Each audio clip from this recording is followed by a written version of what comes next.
Shri Durga Parameshwara ಪಾದಾರವಿಂದ Shri Govinda Govinda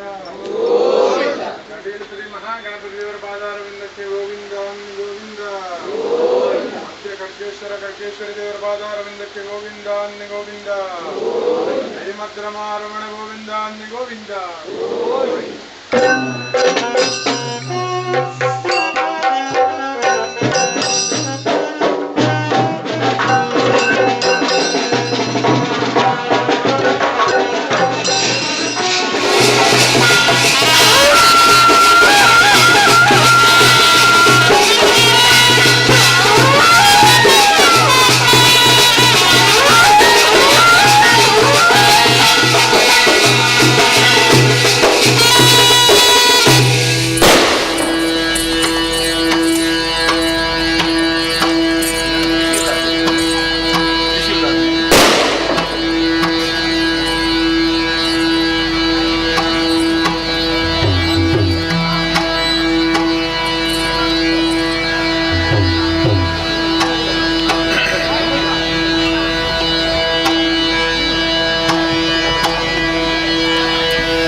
Ah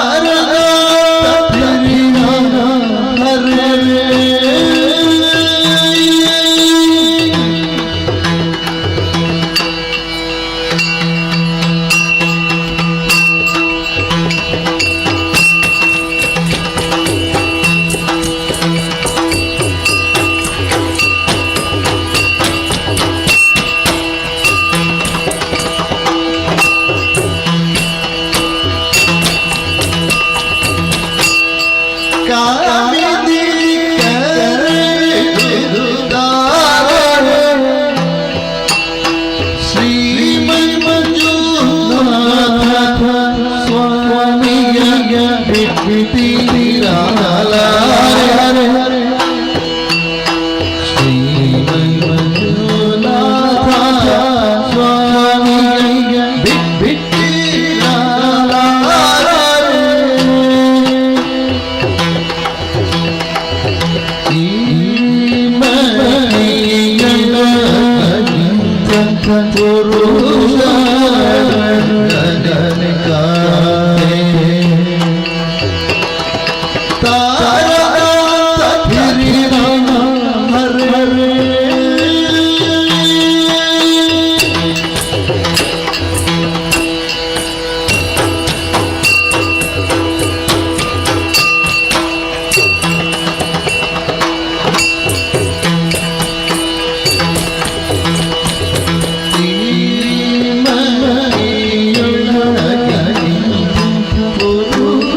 Kateel Shri Durga Parameshwari ಅಮ್ಮನವರು ಶಹಬಾಷ್ ಹಲ ಶಹಬಾಷ್ ಹಲ ದಕ್ಕಿತ್ತು ದಕ್ಕಿತ್ತು ಮೇಳದಲ್ಲಿ ವಾಸವಾಗಿರುವ ಶ್ರೀ ಮಹಾಗಣಪತಿ ದೇವರಯ್ಯ ಶಹಬಾಷ್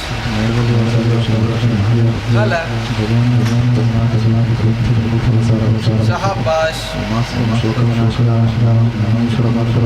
ಹಲ ದಕ್ಕಿತ್ತು ದಕ್ಕಿತ್ತು ಸ್ಥಳದಲ್ಲಿ ವಾಸವಾಗಿರುವ ಶ್ರೀ ಸಕಲ ದೈವ ದೇವರುಗಳಯ್ಯ ಶಹಬಾಷ್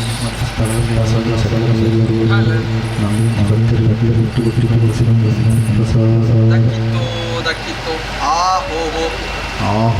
ಕೊಡತ್ತೂರು ಗುತ್ತು ಶ್ರೀಮಾನ್ ಸನತ್ ಕುಮಾರ್ ಶೆಟ್ರಯ್ಯ ಶಹಬಾಷ್ ಹಲ ಶಹಬಾಷ್ ದಕ್ಕಿತ್ತು ದಕ್ಕಿತ್ತು ಸಭೆಗೆ ವಂದನೆ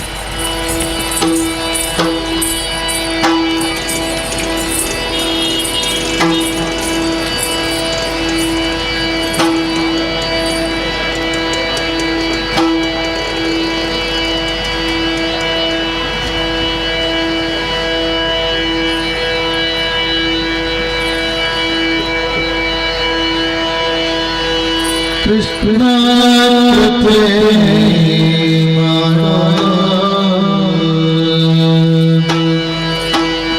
कृष्ण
ಅಂಬುಗನ ನೇತ್ರೇ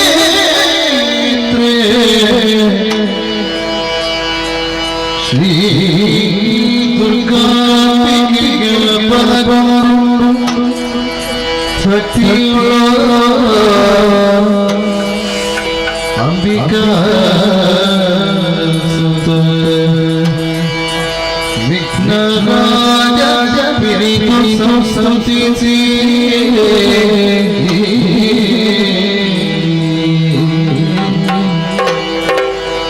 ಅಂಬುನಿಧಿಯ ಕೈ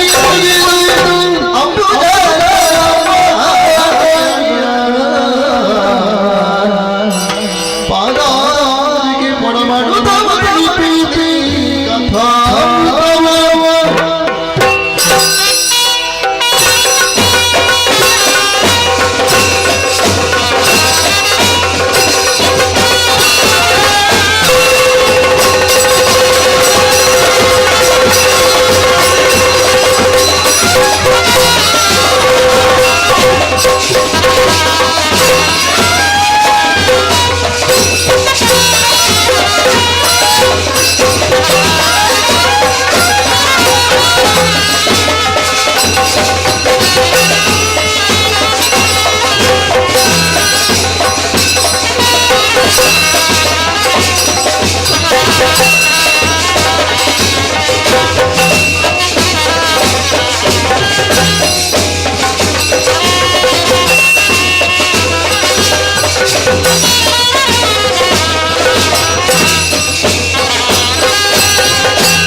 ಜಯತು ಜಯತು ಆದಿಮಾಯೇ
ಆದಿಶಕ್ತಿ ಮಹೇಶ್ವರಿ ಯೋಗಜೆ ಯೋಗ ಸಂಭೂತೆ ಆದಿಮಾಯೇ ನಮೋಸ್ತುತೆ.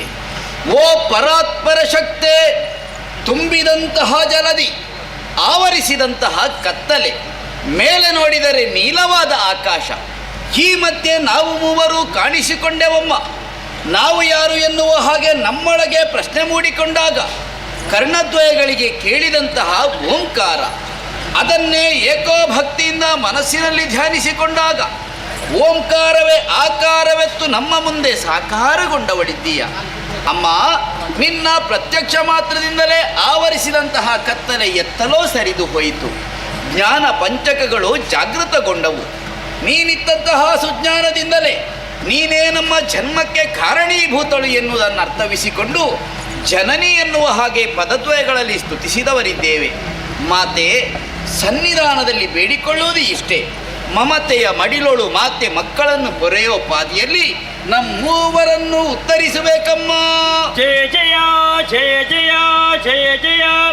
ಓ ಇಚ್ಛಾಶಕ್ತಿ, ನಿನ್ನನ್ನು ಹೊಗಲುವುದಕ್ಕೆ ಪದವೇ ಸಿಗುವುದಿಲ್ಲ ತಾಯಿ. ಮಂತ್ರಾತ್ಮ ನೀನೆ, ತಂತ್ರಾತ್ಮ ನೀನೆ, ಸರ್ವಶಕ್ತಿ ಸ್ವರೂಪಿಯಾದಂಥ ನಿನ್ನು ಭಕ್ತಿಯಿಂದ ನುತಿಸ್ತಾ ಇದ್ದೇವೆ.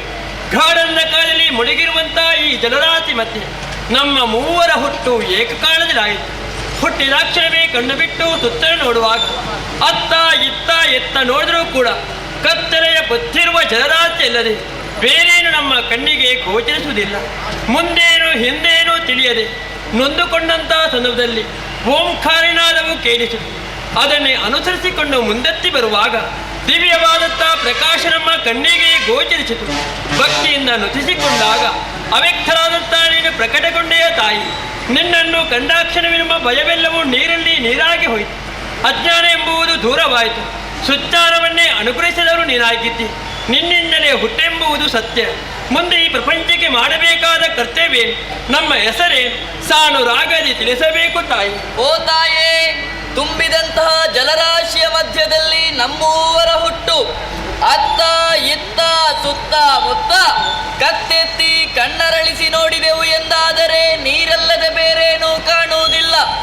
ಮುಂದೇನು ನಮ್ಮ ಸ್ಥಿತಿ ಎನ್ನುವ ಹಾಗೆ ಚಿಂತೆಯಲ್ಲಿರುವಂತಹ ವೇಳೆಯಲ್ಲಿ ನೀರ ನಡುವೆ ಕೇಳಿಸಿತು ಓಂ ಎನ್ನುವಂತ ಪ್ರಣವ ಮಂತ್ರ.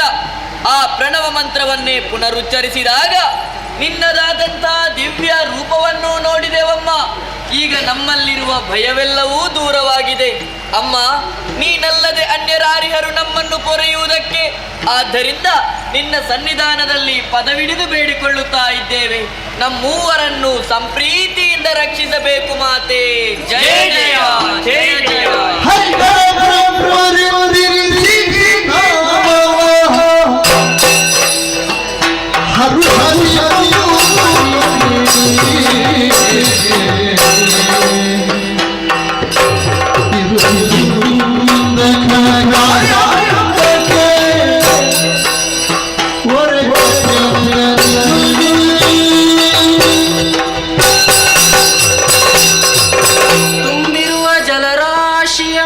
ದಿಕ್ಕು ತೋಚದೆ ಕಂಗೆಟ್ಟಿರುವ ಓ ನನ್ನ ಮಕ್ಕಳೇ, ಅಮ್ಮ ಹೇಳಿರಿ, ಎದ್ದೇಳಿರಿ, ಧೈರ್ಯಸ್ಥರಾಗಿರಿ.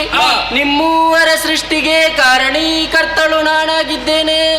ಹರ್ಷದಲ್ಲಿ ಮುಂದಕ್ಕೆ ನಿಮ್ಮನ್ನು ಕರೆಯಲ್ಪಡುವುದಕ್ಕೆ ನಿಮಗೊಂದೊಂದು ಶುಭ ನಾಮವನ್ನಿರಿಸೋಳಿದ್ದೇನೆ. ರಕ್ತವರ್ಣದಿಂದ ಕಂಗೊಳಿಸುವವನೇ ನೀನೇ ಬ್ರಹ್ಮ. ಮಾತೆ ನೀಲವರ್ಣದಿಂದ ಶೋಭಿಸುವವನೇ ನೀನೇ ವಿಷ್ಣು. ಮಾತೆ, ಕೃತಾರ್ಥನಾದೆ. ತ್ರಿನೇತ್ರಧಾರಿಯಾಗಿ ಸ್ಫಟಿಕ ಸದೃಶ್ಯನಾದ ನೀನೇ ಈಶಾ. ಮಹಾಪ್ರಸಾದ ತಾಯೇ. ಮಕ್ಕಳೇ, ನಿಮ್ಮ ಸೃಷ್ಟಿಗೆ ಬಲವಾದ ಕಾರಣವೇ ಇದೆ. ಹೋದ ಕಲ್ಪದಿ ಲಯವಾದಂತಹ ಪ್ರಪಂಚವನ್ನು ಪುನರಪ್ಪಿ ಸೃಷ್ಟಿಸಿ ಪಾಲಿಸಿ ಲಯಗೊಳಿಸುವುದಕ್ಕಾಗಿ ನಿಮ್ಮೂವರ ಜನನವಾಯಿತು. ಆ ಕಾರಣದಿಂದಲಾಗಿ ನಿಮಗೊಂದೊಂದು ಗುಣ, ಮಾಡುವುದಕ್ಕೆ ಉದ್ಯೋಗ, ಇರುವುದಕ್ಕೆ ಕ್ಷೇತ್ರವನ್ನು ಅನುಗ್ರಹಿಸಲಿದ್ದೇನೆ. ಮಗನೇ ಬ್ರಹ್ಮ, ರಾಜಸಗುಣ ಭರಿತನಾದ ನೀನು ಸತ್ಯಲೋಕದಲ್ಲಿದ್ದುಕೊಂಡು ಸೃಷ್ಟಿಯ ಕಾರ್ಯವನ್ನು ಮಾಡಿಕೊಂಡು ಬಾ ಮಗನೇ. ಮಗನೇ ವಿಷ್ಣು, ಸಾತ್ವಿಕ ಗುಣ ಭರಿತನಾದ ನೀನು ವೈಕುಂಠ ಕ್ಷೇತ್ರದಲ್ಲಿದ್ದುಕೊಂಡು ಪಾಲನಾ ಕಾರ್ಯವನ್ನು ಮಾಡಿಕೊಂಡು ಬಾ ಮಗನೇ. ನಿನ್ನಾಜ್ಞೆ ಶಿರೋಧಾರ್ಯ. ಮಗನೇ ಈಶಾ, ತಾಮಸ ಗುಣ ಭರಿತನಾದ ನೀನು ಕೈಲಾಸ ಕ್ಷೇತ್ರದಲ್ಲಿದ್ದುಕೊಂಡು ಲಯದ ಕಾರ್ಯವನ್ನು ಮಾಡಿಕೊಂಡು ಬಾ ಮಗನೇ. ಮಕ್ಕಳೇ, ನಾನು ಕೊಟ್ಟಂತಹ ಉದ್ಯೋಗವನ್ನು ನಿಷ್ಠೆಯಿಂದ ಮಾಡಿಕೊಂಡು ಬನ್ನಿ. ಮಾತೆ, ಭೀತಮಾನಸರಾಗಿ ತೊಳಲಾಡುತ್ತಿರುವಂತಹ ಕಾಲಕ್ಕೆ ಕರುಣೆ ಎನ್ನುವಂತಹ ತೊಟ್ಟಿಲಲ್ಲಿ ತೂಗಿ ಅಭಯ ಎನ್ನುವಂತಹ ಜೋಗುಳವನ್ನು ಆಡಿದವಳು. ಕೊಟ್ಟ ಕಾರ್ಯವನ್ನು ಮಾಡುವಲ್ಲಿ ಕಷ್ಟ ಬಂದ್ರೆ ಏನು ಮಾಡಬೇಕು? ಕಷ್ಟ ಬಂದರೆ ಕಷ್ಟ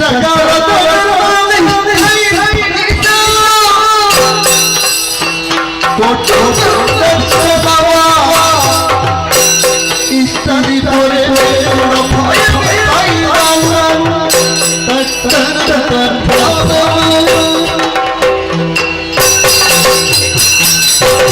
ಓ ಮುದ್ದು ಕಂದ ನೀನಂತಹ ಸೃಷ್ಟಿ ಪಾಲನಾ ಲಯದ ಕಾರ್ಯದಲ್ಲಿ ತೊಡಗಿರುವಂತಹ ಸಂದರ್ಭದಲ್ಲಿ ನಿಮ್ಮ ಪಾಲಿಗೆ ದುಷ್ಟರಿಂದ ಕಷ್ಟಗಳು ಎದುರಾದರೆ ಶ್ರದ್ಧೆಯಿಂದಲೇ ಭಕ್ತಿಯಿಂದಲೇ ನನ್ನನ್ನೇ ಧ್ಯಾನಿಸಿ ಪ್ರತ್ಯಕ್ಷಳೋ ಪರೋಕ್ಷಳೋ ಆಗಿ ನಾ ನಿಮ್ಮೂವರನ್ನು ಪೊರೆಯುತ್ತೇನೆ. ಹೋಗಿ ಮಕ್ಕಳೇ, ನಿಮಗೆ ಶುಭವಾಗಲಿ. ಅದೃಶ್ಯಳಾಗುತ್ತೇನೆ, ಅದೃಶ್ಯಳಾಗುತ್ತೇನೆ, ಅದೃಶ್ಯಳಾಗುತ್ತೇನೆ.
ಜಲದಿಯಲ್ಲಿ ನಾವು ಮೂವರೂ ಕಾಣಿಸಿಕೊಂಡಾಗ ನಮ್ಮನ್ನು ಬಿಟ್ಟು ಹೋಗಬೇಡಿ ಎನ್ನುವ ಹಾಗೆ ಕೈಯನ್ನು ಗಟ್ಟಿಯಾಗಿ ಹಿಡಿದವ. ಅದು ಮೂವರಷ್ಟೇ. ಈಗ ಹಾಗಲ್ಲ, ನಿನ್ನ ವರ್ತನೆ ಬದಲಾವಣೆಯನ್ನು ಬ್ರಹ್ಮ ಪ್ರತ್ಯಕ್ಷಗೊಂಡಂತ ಮಾತೆ ಮೂವರಿಗೆ 3 ನಾಮಕರಣವನ್ನು 3 ಉದ್ಯೋಗವನ್ನು 3 ಕ್ಷೇತ್ರವನ್ನು ನೀಡಿ ಮಾತೆಗೆ ಅದೃಶ್ಯರಾಗಿದ್ದಾರೆ. ಸರಿ, ಇರುವುದು ನಾ ಮೂವರೇ. ಹೌದೇನು? ಮೊದಲಿಗೆ ಮಾತೆ ಯಾರನ್ನು ಕೂಗಿದ್ದು? ಮಕ್ಕಳೇ ಅಂತ. ಯಾರ ಹೆಸರನ್ನು ಕರೆದದ್ದು? ಹಾಗೆ ಕೇಳಬೇಕಲ್ಲ. ಯಾರದ್ದು? ಬ್ರಹ್ಮ ಅಂತ. ಹೌದಲ್ಲ? ಬ್ರಹ್ಮ ಅಂದ್ರೆ ಪದ ಅರ್ಥ ಏನು ನಿನಗೆ ಗೊತ್ತಿದೆಯಾ? ನನಗೆ ಗೊತ್ತುಂಟು, ನಿನಗೆ ಗೊತ್ತುಂಟಾ ಅಂತ ಕೇಳಿ. ನಿನಗೆ ಗೊತ್ತಿದ್ರೆ ನನಗೆ ಗೊತ್ತಿದೆ, ಯಾಕಂತ ಹೇಳಿದ್ರೆ ಜೊತೆಯಲ್ಲೇ ಇರ್ತೇವಲ್ಲ. ಹೌದಾ? ಬ್ರಹ್ಮ ಅಂತ ಹೇಳಿದೆ ಏನು? ದೊಡ್ಡದು. ದೊಡ್ಡದ? ಹೌದು. ಎಷ್ಟು ದೊಡ್ಡದು? ಎಷ್ಟು ದೊಡ್ಡದಂತ ಅಳತೆ ಮಾಡುವುದಕ್ಕೆ ಹೋಗ್ಬೇಡ, ನಿನ್ನ ಅಳತೆಗೆ ಸಿಕ್ಕುವುದಕ್ಕಿಲ್ಲ ನಾನು. ಹಾಗಿದ್ರೆ ಬ್ರಹ್ಮನನ್ನು ಲೆಕ್ಕಕ್ಕಿಂತ ಹೊರಗೆ. ಏನಿನ ಮಾತಿನ ಅರ್ಥ? ದೊಡ್ಡದು ಲೆಕ್ಕ ಮಾಡುವುದಕ್ಕೆ ಹೋಗ್ಬೇಡ. ಸಿಗದವ ಬ್ರಹ್ಮ ಅಂತಾಯ್ತು, ಹೊರಗಿಟ್ಟಾಯ್ತು ಬ್ರಹ್ಮನ. ಅಷ್ಟೇ ಅಲ್ಲ, ಗುಣ ರಾಜಸ ಗುಣ, ಒಂದರಸರಿಗಿರಬೇಕಾದಂತಹ ಗುಣವನ್ನು ಮಾತೆ ನನಗೆ ಅನುಗ್ರಹಿಸಿದ್ದಾಳೆ. ಅಷ್ಟೇ, ಕಳೆದ ಕಲ್ಪದಲ್ಲಿ ಲಯವಾದಂತಹ ಪ್ರಪಂಚವನ್ನು ಮೋದನೆ ಸೃಷ್ಟಿಸು ಬ್ರಹ್ಮ ಸೃಷ್ಟಿಯ ಕಾರ್ಯವನ್ನು ಅನುಗ್ರಹಿಸಿದ್ದಾನೆ. ಇಷ್ಟೆಲ್ಲ ಪಡೆದುಕೊಂಡಂತಹ ಬ್ರಹ್ಮ ಯೋಚನೆ ಮಾಡುವುದು ಯಾವುದನ್ನು ಸೃಷ್ಟಿ ಮಾಡುವುದು ಅಂತ ಹೇಳಿ. ಹಾಗೆಲ್ಲ, ಇಲ್ಲಿಗೊಬ್ಬ ನೇತಾರ ಬೇಕು. ನಾಯಕ, ಯಜಮಾನ. ಅದ್ಯಾಕೆ? ಯಾವುದೊಂದು ಸಂಘವನ್ನು ಮುಂದಚ್ಚಿ ಸಾಗಬೇಕಿದ್ರೆ ಅದಕ್ಕೆ ಸರಿಯಾದ ವ್ಯವಸ್ಥಾಪಕ ಬೇಕು. ಅದು ಹೌದು ಬ್ರಹ್ಮ. ಒಂದು ಕಾರ್ಯ ಅನ್ನೋದು ಸುಸೂತ್ರವಾಗಿ ಸರಿಯಾದ ಕಾಲಕ್ಕೆ ಪೂರ್ಣ ಆಗಬೇಕು ಅಂತಾದ್ರೆ ಯಜಮಾನಿಕೆ ಅನ್ನೋದು ಮುಖ್ಯವಾಗುತ್ತದೆ. ಹೌದು. ಯಜಮಾನ ಸಮರ್ಥ ಇದ್ರೆ ಕಾರ್ಯ ಸುಸೂತ್ರವಾಗಿ ಸಮಯಕ್ಕೆ ಪೂರ್ಣ ಆಗುತ್ತದೆ. ಈಗ ಸೃಷ್ಟಿ ಸ್ಥಿತಿ ಲಯ ಈ 3 ಕಾರ್ಯಗಳಿಗೆ ಯಜಮಾನ ಬೇಕು ಎನ್ನುವ ಹಾಗೆ ನೀನು ಹೇಳುತ್ತಿ. ಯಾರಾಗಬಹುದು ಅಂತ ನಮ್ಮಲ್ಲಿ ಮೂವರಲ್ಲಿ ನೋಡ್ತಾ ಇದ್ರೆ ನಿಮ್ಮಿಬ್ಬರ ಮುಖ ನೋಡುವಾಗ ಮುಖದಲ್ಲಿ ಸುಖವೇ ಇಲ್ಲ. ಕಣ್ಣು ಮುಚ್ಚಿ. ಯಾಕೆ ಕಣ್ಣು ಮುಚ್ಚುವುದು? ಮುಖ ನೋಡ್ಲಿಕ್ಕೆ ಕಷ್ಟ. ನಾಯಕನಾಗುವುದಕ್ಕೆ ಯೋಗ್ಯತೆ ಸಾಮರ್ಥ್ಯ ಇದ್ದವನು ಬೇರೆ ಯಾರಲ್ಲ, ಬ್ರಹ್ಮನಾದಂತ ನಾನು. ಬ್ರಹ್ಮನಾದಂತಹ ನೀನು. ಹೌದು. ಈಗ ಇಷ್ಟೆಲ್ಲ ಹೇಳಿದ್ದು ನೀನು ನಾಯಕ ಅಂತ ಹೇಳಿ. ಹೌದು. ಹಾಗಿದ್ರೆ ಮುಂದೆ ಏನು ಮಾಡಬೇಕು? ಹರಿ ಮಾತಿನಡೆಗೆ ಪಾಲನೆಯ ಕಾರ್ಯವನ್ನು ನೀಡಿದ್ದಾನೆ. ಹಾ. ಇನ್ನು ಮುಂದಕ್ಕೆ ಬ್ರಹ್ಮನಾಜ್ಞೆಯಂತೆ ನೀನು ಪಾಲನೆ ಮಾಡತಕ್ಕದು.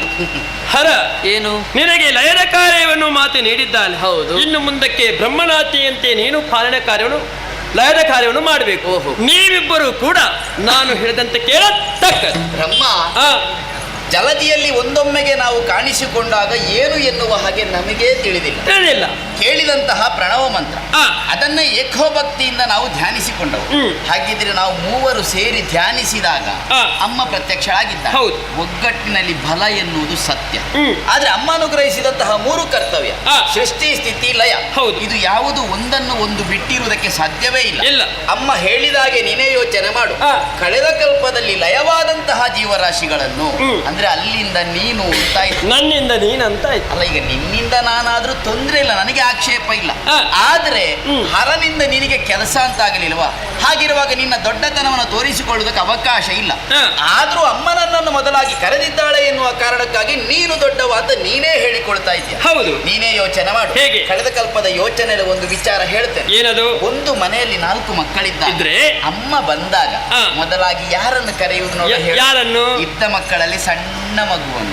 ಯಾಕೆ? ದೂರದಲ್ಲೇ ಅಮ್ಮನನ್ನು ಕಂಡಾಗ ಮಗು ಅಳುವುದಕ್ಕೆ ಆರಂಭಿಸ್ತದೆ. ಇನ್ನು ಬ್ರಹ್ಮ ಅಳುವುದು ಬೇಡ ಅಂತ ಅಮ್ಮ ನಿನ್ನನ್ನು ಕರೆದಿರಬಹುದು. ಹೌದಾ? ನಿನ್ನ ಮಾತನ್ನೇ ಮುಂದುವರಿಸ್ತೇನೆ. ಸರಿ. ಒಂದು ತಾಯಿಗೆ 4 ಮಕ್ಕಳಿದ್ರೆ ಯಾವುದೊಂದು ಘನ ಕಾರ್ಯ ಆಗಬೇಕಿದ್ರೆ ತಾಯಿ ಮೊದಲಿಗೆ ಕರೆಯುವುದು ಯಾರನ್ನು? ಹಿರಿಯ ಮಗನನ್ನು. ಹೌದು. ಹಾಗಾದ್ರೆ ಆಗ ಅಮ್ಮ ಯೋಚನೆ ಹೇಗೆ ಮಾಡಿರ್ತಾಳೆ? ಹೇಗೆ? ದೊಡ್ಡವನಾದವ ಕೊಟ್ಟ ಕಾರ್ಯವನ್ನು ಆ ಕ್ಷಣದಲ್ಲಿ ಮಾಡಿ ಪೂರೈಸ್ತಾನೆ. ಅದು ದೊಡ್ಡತನ. ಹೌದು. ನೀನು ಮಾಡಿದ್ಯಾ? ಈಗ ಮಾಡುವುದಿಲ್ಲ ಅಂತ ಹೇಳಿದ್ನ. ಅಲ್ಲ, ನೀವು ಒಂದು ವ್ಯವಸ್ಥೆ ಅಂತ ಬೇಕಲ್ಲ. ಮಾಡಿ ತೋರಿಸು, ನಾನು ದೊಡ್ಡವ. ಒಂದು ವ್ಯವಸ್ಥೆ ಮಾಡಿ ಮತ್ತೆ ಸೃಷ್ಟಿಯ ಕಾರ್ಯವನ್ನು ಆರಂಭವಾಗುವುದು. ಈಗ ನಾನು ದೊಡ್ಡವನಂತ ನಿನಗೆ ಒಪ್ಪಿಗಿಲ್ವಾ? ದೊಡ್ಡವ ಎನ್ನುವ ಹಾಗೆ ವಾದ ಬೇಡ. 3 ಕಾರ್ಯವು ಸಮಾನ ಎನ್ನುವ ಹಾಗೆ ಸ್ವೀಕರಿಸಿ ನಾವು ಒಮ್ಮತದಿಂದ ಒಂದು ಒಳ್ಳೆ ಪ್ರಪಂಚ, ಇನ್ನು ಅವಕಾಶ ಬಂದಿದೆ, ಒಳ್ಳೆ ಪ್ರಪಂಚ ಬದುಕು ಸಿಗಬೇಕು ಅಂತಂದ್ರೆ ಒಳ್ಳೆ ಪ್ರಪಂಚ ಆಗಬೇಕು, ನಿರ್ಮಾಣ ಮಾಡು. ಈಗ ನಾಯಕನಾಗುವುದಕ್ಕೆ ನಿನ್ನ ಮತ ಇಲ್ಲ, ಬಿಟ್ಟು ಬಿಡು. ಹರದೇನೋ ಈ ಮೊದಲು ಒಟ್ಟಾಗಿ ಕೈಯನ್ನು ಹಿಡಿದುಕೊಂಡಂತ ಬ್ರಹ್ಮ ಮಧ್ಯದಲ್ಲಿ ನಮ್ಮ ಕೈ ಬಿಟ್ಟವನಿದ್ದಾನೆ. ಕೈ ಬಿಟ್ಟದ್ದ? ಹೌದು. ಕೈ ಬಿಡಬೇಕಿದೆ. ಸೃಷ್ಟಿಯ ಕಾರ್ಯದಲ್ಲಿ ತೊಡಗಬೇಕಾದಂತ ವಿಧಾತ ಸೃಷ್ಟಿಯ ಕಾರ್ಯವನ್ನು ಮಾಡುವ ಮೊದಲು ನಮ್ಮೂವರೊಳಗೆ ನಾಯಕ ಬೇಕು ಎನ್ನುವ ಹಾಗೆ ಹಠ ಹಿಡಿದವನಿದ್ದಾನೆ. ಹೌದು. ಬ್ರಹ್ಮ, ಚಿಂತಿಸಬೇಡ, ನಮ್ಮೂವರೊಳಗೆ ನೀನೇ ದೊಡ್ಡವ. ಮೊದಲೇ ಈ ವಿಷಯ ತಿಳಿಸಬೇಕಿತ್ತು, ಇಷ್ಟೆಲ್ಲ ಮಾತಾಡ್ಲಿಕ್ಕಿತ್ತ ಅವನು. ಇಲ್ಲಿ ನೀನು ಮಾತ್ರವಲ್ಲ, ನಿನ್ನ ಜೊತೆಗೆ ಹರಿಯೂ ದೊಡ್ಡವ. ಹೌದಾ? ಏನಾದ್ರೂ ಉಂಟ? ಇಲ್ಲಿ ನೀವಿರುವರು ದೊಡ್ಡವರಹುದು, ಆದರೆ ನನ್ನಷ್ಟು ದೊಡ್ಡವರು ಇರುವರೂ ಅಲ್ಲ. ಸ್ವಲ್ಪ ಅಧಿಕ ಪ್ರಸಂಗ ಆಯ್ತು. ದೊಡ್ಡವನಂತ ಹೇಳಿ ಸಾಕಾಗುದಿಲ್ಲ, ಆಧಾರ ಬೇಕು. ಸರಿ, ಆಧಾರ ನನ್ನ ಬಳಿ ಉಂಟು. ಅಮ್ಮ ಆಧಾರ ಕೊಟ್ಟೇ ಕಳುಹಿಸಿದ್ದಾಳೆ. ಹೇಗೆ? ಅಮ್ಮ ನನ್ನನ್ನು ಕರೆದದ್ದು ಮಗನೇ ಈಶಾ ಎನ್ನುವ ಹಾಗೆ. ಈಶಾ ಅಂದ್ರೆ ಯಜಮಾನ. ಯಾರಿಗೆ? ಯಾರು? ನಿನಗೆ. ನನಗೆ ಯಜಮಾನ ಆಗಿರಲು ಬಹುದು. ಜನನಿನ? ಹೌದು. ಸಾಮರ್ಥ್ಯ ಉಂಟಾ? ಯೋಗ್ಯತೆ ಉಂಟು? ಹೇಗೆ? ನಿನಗೆ ಒಂದೇ ತಲೆ, ನನಗೆ ಹಾಗಲ್ಲ. ನನಗೆ 5 ತಲೆಗಳುಂಟು. ಅಘೋರ, ಈಶಾನ, ತತ್ಪುರುಷ, ವಾಮದೇವ, ಸದ್ಯೋಜಾತ ಎನ್ನುವಂತ ಪಂಚಶಿರಗಳನ್ನು ಮಾತೆ ಅನುಗ್ರಹಿಸಿದ್ದಾಳೆ. ನನ್ನಲ್ಲಿರುವಂತಹ ಪಂಚಶಿರಗಳಿಂದ ಪಂಚಭೌತಿಕವಾದಂತಹ ಯೋಚನೆಯನ್ನು ನಾನು ಏಕಕಾಲದಲ್ಲೇ ಮಾಡಬಲ್ಲೆ. ಮಾತ್ರವಲ್ಲ, ನಿನಗೆ 2 ಕಣ್ಣುಗಳು, ನನಗೆ ಹಾಗಲ್ಲ. ನನ್ನ ಹಣೆಯನ್ನೊಮ್ಮೆ ಸರಿಯಾಗಿ ಗಮನಿಸಿದೆ ಎಂದಾದರೆ ತಾಯಿ ನೀಡಿದಂತಹ 3ನೆಯ ಹೆಚ್ಚಿನ ಕಿಚ್ಚಿನ ಕಣ್ಣು ಎನಗಿವೆ. ಅದು ಮುಚ್ಚಿಕೊಂಡಿದೆ. ಅದು ಮುಚ್ಚಿಕೊಂಡಿದೆ. ಒಂದು ಮಾತು ನೆನಪಿಟ್ಟುಕೋ ಬ್ರಹ್ಮ, ಹೇಗೆ? ನನ್ನದಾದಂತ 3ನೆಯ ಹೆಚ್ಚಿನ ಕಿಚ್ಚಿನ ಕಣ್ಣನ್ನು ತೆರೆದ್ರೆ ಸಕಲವೂ ಲಯ. ಯಾವಾಗ ತೆರೆತಿ ನೀನು? ನಾನು ಮನಸ್ಸು ಮಾಡಬೇಕು. ಯಾವಾಗ ಮನಸ್ಸು ಮಾಡಿ? ಲೋಕದಲ್ಲಿ ನಡೆಯಬೇಕಾದಂತ ಕಾರ್ಯಗಳು ಸರಿಯಾಗಿ ನಡೆಯದೇ ಇದ್ದಂತಹ ಪಕ್ಷದಲ್ಲಿ ಅಥವಾ ಲೋಕಕ್ಕೆ ವಿರೋಧವಾಗಿ ನಡೆಯಿತು ಎಂದಾದರೆ ನನ್ನ 3ನೇ ಕಣ್ಣನ್ನು ತೆರೆದ್ರೆ ಸಕಲವೂ ಸುಟ್ಟು ಹೋಗುತ್ತದೆ. ಹೌದಾ? ಮತ್ತೊಂದು ವಿಚಾರ, ಏನು? ನಮ್ಮ ಇರುವರನ್ನು ತೊರೆದು ನಾನು ನಾಯಕ ಎನ್ನುವ ಹಾಗೆ ಮುಂದುವರಿದವನಿದ್ದೀಯಲ್ಲ. ಹೌದು. ನೀನು ಯಾವ ರೀತಿಯ ನಾಯಕ ಎನ್ನುವ ಹಾಗೆ? ಯಾವ ರೀತಿ ನಾಯಕ ಇರಬೇಕು? ನಾಯಕರುಗಳಲ್ಲಿ 4 ವಿಧವನ್ನು ಕಾಣಬಹುದು. ಒಂದು, ದುಡಿದು ನಾಯಕರಾಗುವುದು. 2ನೆಯದ್ದು ಯಾರ್ಯಾರನ್ನು ದುಡಿಸಿ ನಾಯಕರಾಗುವುದು. 3ನೆಯದ್ದು ತಾನು ದುಡಿದು ತನ್ನವರನ್ನು ದುಡಿಸಿ ನಾಯಕರಾಗುವುದು. 4ನೆಯದ್ದು ಬರೇ ಪ್ರಚಾರದಲ್ಲೇ ನಾಯಕರಾಗುವುದು. ಬ್ರಹ್ಮ ಹೇಗೆ? ಬ್ರಹ್ಮನನ್ನು ಕಾಣುವಾಗ ಬ್ರಹ್ಮ ಬರೇ ಪ್ರಚಾರದಲ್ಲೇ ನಾಯಕ ಎನ್ನುವ ಹಾಗೆ ಒಪ್ಪಿಕೊಳ್ಳಬೇಕಾಗ್ತದೆ. ಹೆಚ್ಚಾಯ್ತು. ಯಾಕೆ ಹೇಳಿದೆ? ನಾಯಕನಾದವನು ತನ್ನದಾದಂತಹ ಕಾಯಕವನ್ನು ಪೂರ್ತಿಗೊಳಿಸಿ ಆಮೇಲೆ ನಾಯಕನೆನ್ನಿಸಿಕೊಳ್ಳಬೇಕು. ನಾಯಕನಾದವನಿಗೆ ಕೆಲಸ ಮೊದಲು, ಪ್ರಚಾರ ನಂತರ. ಪ್ರಚಾರವೇ ಕೆಲಸ ಆಗಬಾರ್ದಲ್ವ ಬ್ರಹ್ಮ? ಪ್ರಚಾರ ಆದ ಮೇಲೆ ಇವನು ನಾಯಕನ ಹೌದಂತ ಒಪ್ತಾರೆ ಎಲ್ಲರೂ. ಮಾತೆ ನಿನ್ನನ್ನು ಮೊದಲಾಗಿ ಕರೆದಿದ್ದಾಳೆ ಎನ್ನುವಂತ ಆಧಾರವನ್ನು ಹಿಡಿದುಕೊಂಡು ನೀನು ದೊಡ್ಡವ ಎನ್ನುವ ಹಾಗೆ ಹಾಗಿದ್ರೆ ಆ. ನನಗೂ ಲಯದ ಅಧಿಕಾರವನ್ನು ಕೊಟ್ಟಿದ್ದಾಳೆ. ಹೌದು. ಲಯ ಅಂದ್ರೆ ಕೇವಲ ನಾಶ ಮಾಡುವುದು ಎನ್ನುವಂತ ಅರ್ಥವನ್ನು ಮತ್ತೆ? ಕೊಡುವುದಿಲ್ಲ, ಬದಲಾಗಿ ಸೃಷ್ಟಿ ಸ್ಥಿತಿ ಆ. ಇವನ್ನು ಸಮತೋಲನದಲ್ಲಿ ಇರಿಸುವುದು ಎನ್ನುವಂತ ಅರ್ಥವನ್ನು ಕೊಡುತ್ತದೆ. ಆ. ಹಾಗಾಗಿ ಹೇಳ್ತಾ ಇದ್ದೇನೆ, ಹೇಗೆ? ನಮ್ಮೂರೊಳಗೆ ಯಾಕೆ ಮುನಿಸು, ನಾವು ಮೂವರು ಸಮಾನರು ಎನ್ನುವ ಹಾಗೆ ತಾಯಿಯ ಕಾರ್ಯವನ್ನು ಮಾಡುವ. ಆ. ಅದನ್ನು ಹೊರತಾಗಿ ನಾನೇ ದೊಡ್ಡವ ಎನ್ನುವ ಹಾಗೆ ನಿನ್ನ ತಲೆಯಲ್ಲಿದ್ರೆ ನಿನ್ನ ದೊಡ್ಡತನ ನಾವು ಒಪ್ಪಲಿಕ್ಕಿಲ್ಲ. ಹರ ನಿನ್ನ ಮಾತನ್ನ ಕೇಳುವಾಗ ನಗು ಬರುತ್ತಾ ಇದೆ. ಯಾಕೆ? ಜೀವರಾಶಿಯನ್ನು ಸುಟ್ಟಬೂದಿ ಮಾಡಿ ಹಣೆಗೆ ಮುಟ್ಟಿರುವ ಸಾಮರ್ಥ್ಯ ಇದ್ದವ ನಾನು.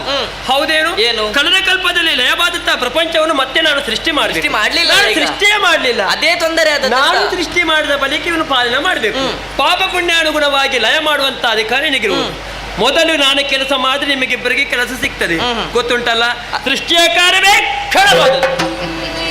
ಸೃಷ್ಟಿ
ಹೇಳ್ತಿ. ಹೌದು, ಅದಲ್ಲ ಎನ್ನುವ ಹಾಗೆ ನಾವು ವಾದಿಸ್ತೇವೆ. ಯಾಕೆ ಅಲ್ಲ?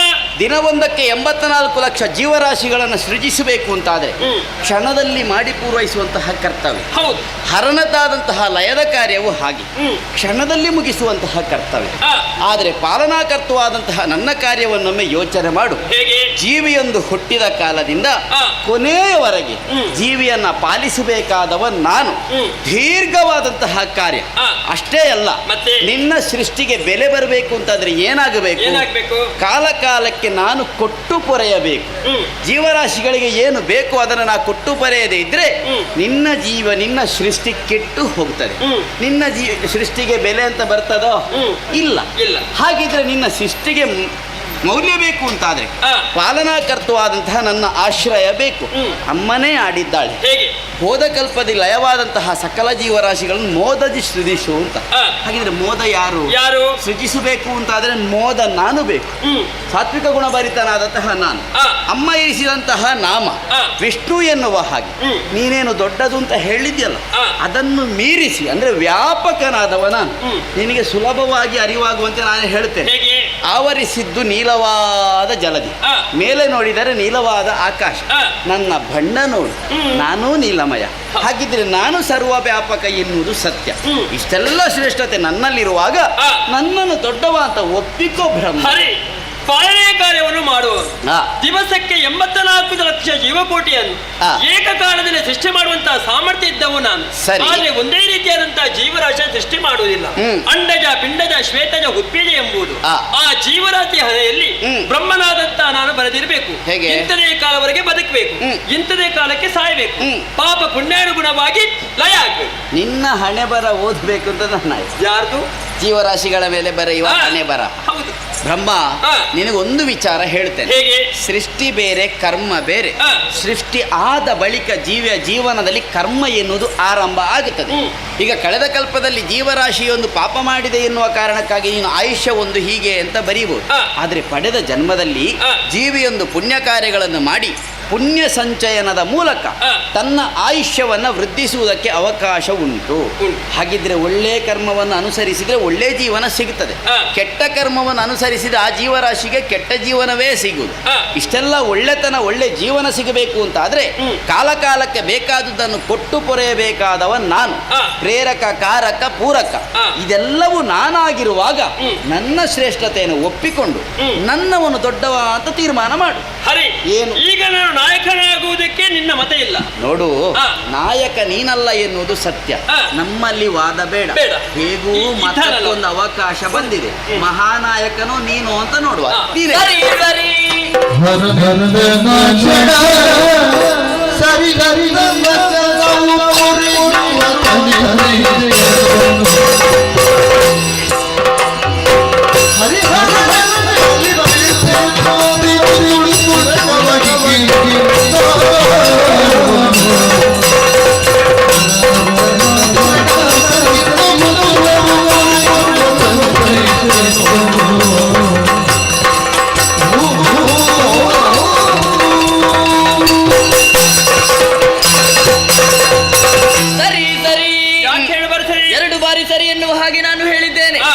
ಮೊದಲನೆಯ ಸರಿ ಹರಿ ನೀನೆಂದ ವಚನ ಸರಿ, ಎರಡನೆಯ ಸರಿ ಬ್ರಹ್ಮ ನೀನೊಂದು ನೀನು ವಾದದಿಂದ ಹಿಂದಕ್ಕೆ ಸರಿ. ನಿನ್ನಲ್ಲಿ ಮಾತೇ ಬೇಡ.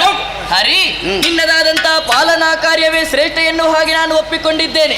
ಕಾರಣ ಇಷ್ಟೇ, ಒಂದು ಜೀವಿಯು ಕಣ್ತೆರೆದರೆ ಆ ಜೀವಿಯ ಜನನ, ಒಂದು ಜೀವಿಯು ಮುಚ್ಚಿದರೆ ಆ ಜೀವಿಯ ಮರಣ, ಆ ಜೀವಿಯು ಕಣ್ತೆರೆದು ಮುಚ್ಚುವುದರ ಒಳಗಿರುವುದೇ ಆ ಜೀವಿಗೆ ಜೀವನ. ಅಂತಹ ಜೀವಿಗಳಿಗೆ ಜೀವನದಲ್ಲಿ ವಿದ್ಯೆಯನ್ನು, ಬುದ್ಧಿಯನ್ನು, ಜ್ಞಾನವನ್ನು, ಅನ್ನವನ್ನು ಹಾಗೂ ಬದುಕುವುದಕ್ಕೆ ಬೇಕಾದಂತಹ ಸಕಲ ಪೋಷಕಾಂಶಗಳನ್ನು ಎರೆದು ತಾಯಿಯ ಸ್ಥಾನದಲ್ಲಿ ನಿಂತು ಪೊರೆಯುವಾತ ನೀನು. ಹಾಗಾಗಿ ನಿನ್ನದಾದಂತಹ ಪಾಲನಾ ಕಾರ್ಯವೇ ಶ್ರೇಷ್ಠ ಎನ್ನುವ ಹಾಗೆ ಹರ ಒಪ್ಪಿಕೊಂಡಿದ್ದಾನೆ. ಮಾತ್ರವಲ್ಲ, ಹರಿಹರದಲ್ಲಿ ಭೇದ ಭಾವವಿಲ್ಲವೆನ್ನುವುದನ್ನು ಜಗತ್ತಿಗೆ ತೋರಿಸಿಕೊಡುವುದಕ್ಕೆ ಬೇಕಾಗಿ ನಿನ್ನಲ್ಲಿ ಐಕ್ಯವಾಗಬೇಕು ಎನ್ನುವ ಹಾಗೆ ನಾನು ಮನ ಮಾಡಿದ್ದೇನೆ. ಹಾಗಾಗಿ ಹರಿ ತೋರು ನನಗೊಂದು ದಾರಿ. ಹರನೇ, ಜ್ಞಾನ ನಿಧಿಯಾದಂತಹ ನೀನು ಸರಿಯಾದ ತೀರ್ಮಾನವನ್ನು ಗೈದಿದ್ದೀಯ. ನಾವು ನಾಯಕತ್ವವನ್ನು ಆರಿಸುವಲ್ಲಿ ಮೊದಲು ಯೋಚಿಸಬೇಕು, ಮತ್ತೆ ಆರಿಸಬೇಕು. ಆರಿಸಿದ ಬಳಿಕ ಯೋಚನೆ ಮಾಡಿದ್ರೆ ಏನು ಫಲ ಇಲ್ಲ. ಮಹಾನಾಯಕನೇ ಆಗಬಹುದು ಎನ್ನುವ ಹಾಗೆ ನೀನು ಒಪ್ಪಿಕೊಂಡಿದ್ದೀಯ. ಬ್ರಹ್ಮನೂ ಮುಂದಕ್ಕೆ ಒಪ್ಪಿಕೊಂಡಾಗ ಬ್ರಹ್ಮನ ಸೃಷ್ಟಿಗೆ ಇಂಥದ್ದೊಂದು ಅವಕಾಶ ಬಂದ್ರೆ ಮಹಾನಾಯಕನೇ ಶ್ರೇಷ್ಠ ಅಂತ ಅವರು ಒಪ್ಪಿಯಾರು. ಹೀಗೆ ಬಾ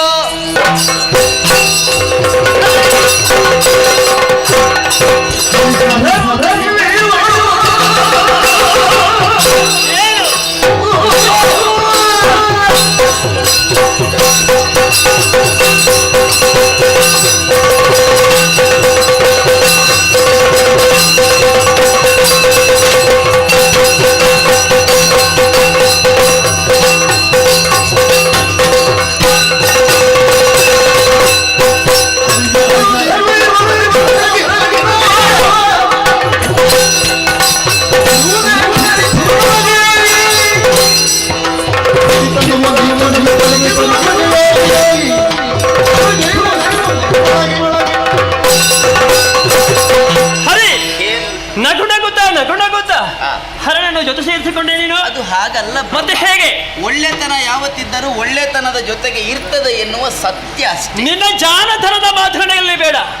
ಹೌದೇನೋ? ನೀವಿಬ್ಬರು ಜೊತೆ ಸೇರಿಕೊಂಡು ಈ ಬ್ರಹ್ಮನನ್ನು ಕೆಳಗಿಳಿಸಬೇಕೆಂಬಂತ ಯೋಚನೆ ಮಾಡಿಕೊಂಡೆ ನೀನು. ಇನ್ನ ಇಳಿಸುವುದಕ್ಕೆ ಎಲ್ಲಿದೆ? ಇಳಿಸ್ತೇನೆ ಈಗ ನೀನು. ಕೆಲಸ ಮಾಡ್ಲಿಲ್ಲ ನೀನು. ಹೌದೇನೋ? ಇಬ್ಬರು ಬಿಡಿ, 100 ಮಂದಿ ಬನ್ನಿ. ಎಲ್ಲಿದ್ದಾರೆ? ಬೇಕಾದ್ರೆ ಸೃಷ್ಟಿ ಮಾಡ್ತೇವೆ. ಈಗ ಬೇಕಾದ್ರಲ್ಲ, ಸೃಷ್ಟಿ ಮಾಡಲೇಬೇಕು. ನಮ್ಮ ನಿರೀಕ್ಷೆ ಬಹಳ ಉಂಟು. ಹೌದಾ? ಈಗ ಸೃಷ್ಟಿಯಲ್ಲಿ ಹೀಗೆ ಹಿಡಿದು ಬೆನ್ನಿಗೆ 4 ಬಾರಿಸಿದಾಗ ಬ್ರಹ್ಮ ನೀನೇ ದೊಡ್ಡವನು, ನೀನೇ ದೊಡ್ಡವನು ಅಂತ ಪಾದದಳಕ್ಕೆ ಬಿಡಬೇಕು. ಕಷ್ಟ ಮಾಡ್ತೀನಿ. ಅಭಿನಯ ಒಳ್ಳೇದಾಗಿ ಅಭಿನಯ ಮಾಡಿದ್ದ ಬ್ರಹ್ಮ ಕೈ ಮೇಲೆ ಎತ್ತಿದ್ದೀಯಾ? ಹೌದು. ಕಷ್ಟ. ಯಾಕೆ? ಕೈ ಮೇಲೆ ಹೋದ್ರೆ ಬದುಕು ಕಷ್ಟ. ಕೈ ಕೆಳಗಿಳಿಸಬೇಕಾ? ಅರ್ಥ ಮಾಡಿಕೋ. ನಾನು ನೀನು ಜೊತೆ ಸೇರಿ ಕೈಯನ್ನು ಕೆಳಗಿಳಿಸುವ. ಇಳಿಸಬೇಕಾ? ಮೇಲೆ ಹೋಗುವುದಕ್ಕೆ ಅವಕಾಶ ಬೇಡ. ಯಾಕೆ? ಹೋರಾಟ ಮಾಡುವುದು ಬೇಡ, ಬೇಡ ವಾದ ಮಾಡುವುದು ಬೇಡ. ಮತ್ತೆ ಶೋಧನೆಯನ್ನು ಮಾಡುವ. ಯಾವುದನ್ನು? ಕಳೆದ ಕಲ್ಪದ ಲಯವಾದಂತಹ ಸಕಲ ಧರೆಗಳು, ಜೀವರಾಶಿಗಳು ಉದರದೊಳಗಿದೆ. ಉದರ ಶೋಧನೆಯನ್ನು ಮಾಡಬೇಕು. ನಿನ್ನ ಉದರವನ್ನು ಸೇರಿ ನಾನು, ನನ್ನ ಉದರವನ್ನು ಸೇರಿ ನೀನು ಶೋಧಿಸುವ. ಎಲ್ಲಿ ಹೆಚ್ಚುಂಟೋ ಅವನನ್ನು ದೊಡ್ಡವ ಅಂತ ಒಪ್ಪಿಕೊಳ್ಳುವ. ಸರಿ, ನಿನ್ನ ಮಾತಿಗೆ ಒಪ್ಪಿಗೆ. ಹೋಗು. ನೀನು ನೀನು ಮೊದಲು ಹೋಗಿ. ಹಾಗಲ್ಲ, ಬ್ರಹ್ಮ ಎಷ್ಟು ದೊಡ್ಡವನಂತಲೇ ನೀನು ನೋಡ್ಬೇಕು. ದೊಡ್ಡವನಾಗುವುದಕ್ಕೆ ಹೊರಟದ್ದು ನೀನಲ್ವಾ? ಹಾ. ಈಗ ದೊಡ್ಡವನನ್ನು ಒಪ್ಪುವುದಿಲ್ಲ ನೀನಲ್ಲ. ಬ್ರಹ್ಮ ಎಷ್ಟಿದೆ ಅಂತ ನೋಡ್ಬೇಕು. ನನಗೆ ದಾರಿ ಅವಕಾಶ ಮಾಡಿಕೊಟ್ಟೆ ಈಗ. ಹೇಗೆ?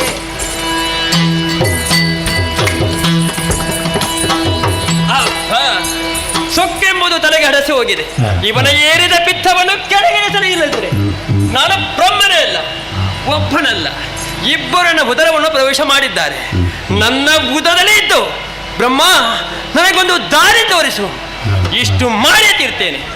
ಸರಿ, ಅದಕ್ಕಾಗಿ ನವದ್ವಾರವನ್ನೇ ಬಂಧಿಸಿ ಬಿಡ್ತೇನೆ. ಆ ನವದ್ವಾರವನ್ನು ಬಂಧಿಸಿ ನನಗೆ ಬದುಕುವುದಕ್ಕೆ ಸ್ವಲ್ಪ ಕಷ್ಟ. ಸರಿ, ನವದ್ವಾರದಲ್ಲಿ ಅಷ್ಟದ್ವಾರವನ್ನು ಬಂಧಿಸಿ ಒಂದನ್ನು ತೆರೆದಿರ್ತೇನೆ. ಬಂದ್ರೆ ಅದರಲ್ಲೇ ಬರೀ ನೋಡೋಣ.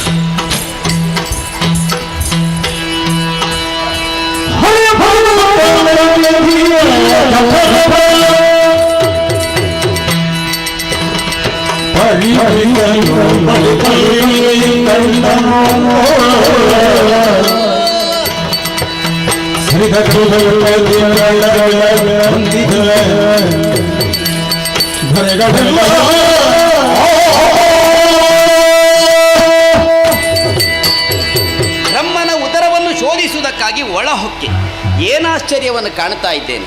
ಕಳೆದ ಕಲ್ಪದಲ್ಲಿ ಲಯವಾದಂತಹ ಸಕಲ ಧರೆಗಳು ಜೀವರಾಶಿಗಳು ಇದೆ. ಆದರೆ ಯಾವ ಜೀವರಾಶಿಗಳಿಗೂ ಜೀವ ಎನ್ನುವುದೇ ಇಲ್ಲ. ಏನೇ ಇರಲಿ, ಮತ್ತೇನಿರ್ಬೋದು ಎನ್ನುವ ಹಾಗೆ ಮುಂದುವರಿದು ನೋಡಿದಾಗ ಬಂಗಾರಮಯವಾದಂತಹ ಕ್ಷೇತ್ರವು ಉದರದೊಳಗಿದೆ. ಸರಿ, ಎಲ್ಲ ವಿಚಾರವನ್ನು ಹೇಳಬೇಕು ಎನ್ನುವ ಹಾಗೆ ಬಂದ ದಾರಿಯನ್ನು ನೋಡಿದರೆ ಬಾಯಿ ಮುಚ್ಚಿದ್ದಾನೆ. ಇನ್ನು ದಾರಿ ಯಾವುದು ಎನ್ನುವ ಹಾಗೆ ಕೆಳಗಿಳಿದು ನೋಡಿದಾಗ ಅಧೋದ್ವಾರ ತೆರೆದಿರಿಸಿದ್ದಾನೆ. ಓಹೋ, ಈ ದಾರಿಯಿಂದ ಹರಿ ಹೊರ ಬಂದರೆ ಹರಿಯನ್ನು ಕೀಳಾಗಿ ಕಾಣಬಹುದು ಎನ್ನುವ ಹಾಗೆ ಬ್ರಹ್ಮನ ಯೋಚನೆ. ಮಹಾಪುರುಷರು ಯಾವ ದಾರಿಯಿಂದ ಹೋಗಿದ್ದಾರದು ಮುಖ್ಯ ಅಲ್ಲ, ಯಾಕಾಗಿ ಹೋಗಿದ್ದಾರದು ಮುಖ್ಯವಾಗುತ್ತದೆ. ಹೊರ ಸಾರ್ತೇನೆ.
ಮಾಡಿಕೊಳ್ಳಬಹುದು ನಿನಗೆ.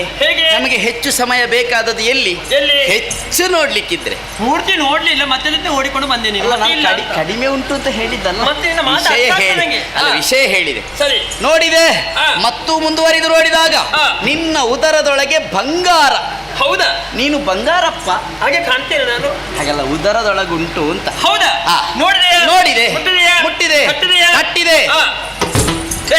ಬಂಗಾರನಾದ್ರೆ ಮೆಟ್ಟರೆ ನಾನು ಹೇಳಿದ್ದ. ಮತ್ತೆ ಹೀಗೆ ಹೇಳಿದೆ, ಹೊರ ಬಂದೆ, ಹೇಳುದಕ್ಕೆ ಹೊರಟೆ. ಹೌದಾ? ಬಂದಂತಹ ನಿನಗೆ ಒಂದು ಹೆಸರು ಕೊಡಬೇಕು ಅಂತ ತೀರ್ಮಾನ ಮಾಡಿ. ಯಾರು ಕೊಡೋದು? ಅಮ್ಮ. ಅಮ್ಮನಾಗುವಂತ ಪ್ರಯತ್ನ ಆಗ್ಲಿಕ್ಕಿಲ್ಲ, ಪಾಲನೆ ಮಾಡುವವಳು ಅಮ್ಮನಿಗೆ ಸಮ. ಅಮ್ಮನೇ. ನಾನು ಪಾಲನಕರ್ತು. ಇನ್ನು ಮುಂದಕ್ಕೆ ನೀನು ಹಿರಣ್ಯ ಗರ್ಭ. ಬ್ರಹ್ಮನಿಗೆ ಒಂದು ಹೆಸರು ಕೊಟ್ಟಿದೆ ಅಂತ ದೊಡ್ಡ ಜನ ಆಗುವುದು ಬೇಡ. ಪರದನ್ನು ಇಟ್ಟುಕೊಳ್ಳುವ ಜಾಯಮಾನವೇ ನನ್ನದಲ್ಲ. ಕೈ ಮೇಲೆ ಹೋದ್ರೆ ಕಷ್ಟ ಅಂತ ಹೇಳಿದೆ. ಯಾಕೆ ಯೋಚನೆ ಮಾಡ್ತಾ ಇದ್ದಿ? ಏನು? ನಿನಗೊಂದು ಕೊಡ್ಬೇಕು ಅಂತಿದ್ದೇನೆ. ಕೊಡ್ತೀಯಾ? ಹೌದು. ಹೇಗೆ? ನೀನು ಹೋದದ್ದು ಹೇಗೆ? ಬಾಯಿ ಹೊರಗೆ ಬಂದದ್ದು ಬಿಟ್ಟ ದಾರಿ. ಬಂದೇ ಇಲ್ಲ ಅದರಲ್ಲಿ. ನಿನಗೆ ಅಷ್ಟು ತಾತ್ಸಾರ ಯಾಕೆ? ನಿನ್ನದೆಳುವ ದಾರಿ. ಸರಿ, ಅದು ದ್ವಾರದಲ್ಲಿ ಬಂದವರು. ಸರಿ, ಇನ್ನು ಮುಂದಕ್ಕೆ ನೀನು ಅಧೋಕ್ಷಜ. ಮಾನ ಅಪಮಾನ ಸಮಾನ ಸ್ವೀಕರಿಸಿದ್ದೇನೆ. ಏನು? ಸರಿ ಆಯ್ತದು. ಸರಿ ಸರಿ, ಎಲ್ಲ ಸರಿ ಆದ್ರೆ ಕಷ್ಟ. ಹೀಗೆ ಬಾ. ಕಡಿಮೆ ಎಲ್ಲಿ ಉಂಟು ಅಂತ ಗೊತ್ತಾಯ್ತು ನನಗೆ, ಹೆಚ್ಚು ಎಲ್ಲಿ ಉಂಟು ಅಂತ ನಿನಗೆ ಗೊತ್ತಾಗಲ್ಲ. ಅಲ್ಲಿ ಏನು ಇರ್ಲಿಕ್ಕಿಲ್ಲ, ಅದು ಯೋಚನೆ ಮಾಡುವ. ಹೌದಾ? ನಿನಗೆ ದಾರಿಗೆ ತಪ್ಪಿದ ಬ್ರಹ್ಮನಾಗುವುದಿಲ್ಲ. ಅವಕಾಶ ಮಾಡಿಕೊಡು. ಹೋಗ್ತೀಯಾ? ಇದು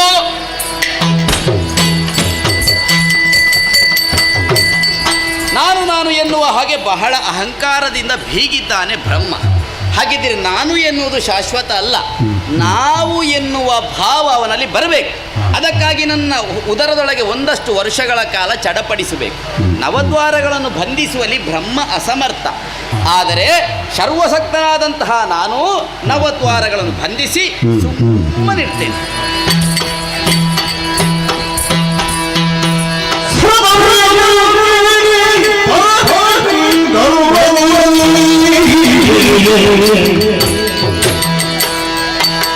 ಹರಿ ಹರಿ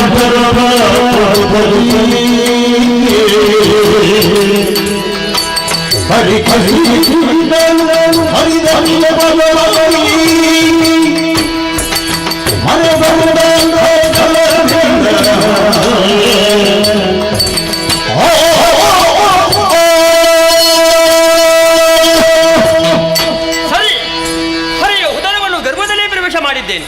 ಮುಂದೊತ್ತೆ ಬರುತ್ತಾ ಇದ್ರೆ ನೋಡಬಾರದೆ?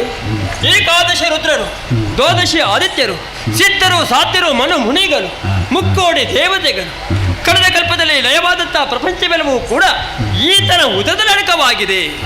ಬ್ರಹ್ಮಾಂಡವನ್ನೇ ತನ್ನ ಉದರದಲ್ಲಿರಿಸಿಕೊಂಡಿದ್ದಾನೆ. ಬ್ರಹ್ಮಾಂಡಭರಿತನಾಗಿದ್ದಾನೆ ಹರಿ. ಪ್ರತಿಯೊಂದು ಜೀವಿಗೆ ಚೇತನ ಎಂಬುವುದಿದೆ. ಅತ್ತ ಇತ್ತ ಸಂಚಾರವನ್ನು ಮಾಡ್ತಾ ಇದ್ದಾನೆ.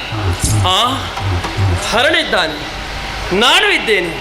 ಹರಿಯಲ್ಲಿ ಓಹೋ, ಪ್ರತಿಯೊಂದು ಕಲ್ಪಕ್ಕೆ ಹರಿಯೊಬ್ಬನೇ ಎಂಬುದನ್ನೇ ತೋರಿಸಿಕೊಟ್ಟಿದ್ದಾನಲ್ಲ. ಇಷ್ಟೆಲ್ಲ ಅವರನ್ನೇ ಮಾತಾಡಿದೆ, ವಾದಿಸಿದೆ. ನನ್ನ ಪಾಡಿಗೆ ಖೇದವಾಯಿತು. ಇಷ್ಟೆಲ್ಲ ಪಡೆದುಕೊಂಡಂತ ಹರಿ ನನ್ನಲ್ಲಿ ವಾದ ಮಾಡಿದ್ದೇ ಕಡಿಮೆವಾಯಿತು. ಇದ್ದ ವಿಚಾರವನ್ನು ಅವನಿಗೆ ಬಿತ್ತರಿಸಬೇಕಾಗಿದೆ. ನೇರವಾಗಿ ಹೊರಗೆ ಇದೇನು ಬಂದ ದಾರಿಯೇ ಮುಚ್ಚಿಕೊಂಡಿದ್ದಾನಲ್ಲ. ಮೇಲಕ್ಕೇರಿದೆ, ಕೆಳಗೆ ಬಂದೆ, ಸುತ್ತ ನೋಡ್ತಾ ಇದ್ರೆ ನವದ್ವಾರವನ್ನೇ ಬಂಧಿಸಿ ಬಿಟ್ಟಿದ್ದಾನೆ.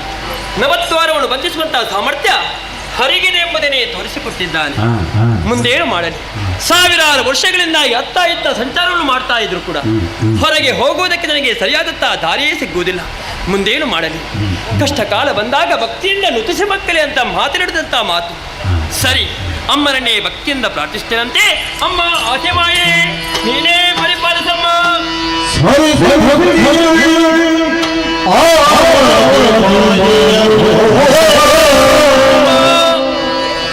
ಹರಿ ಹರಿ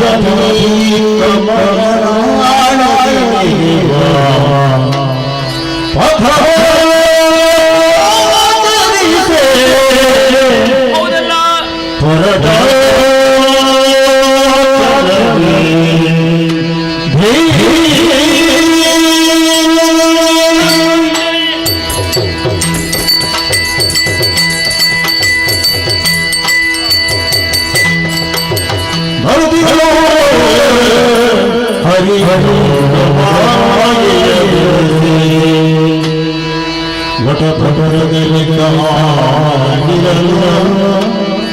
ನಿದ್ರೆ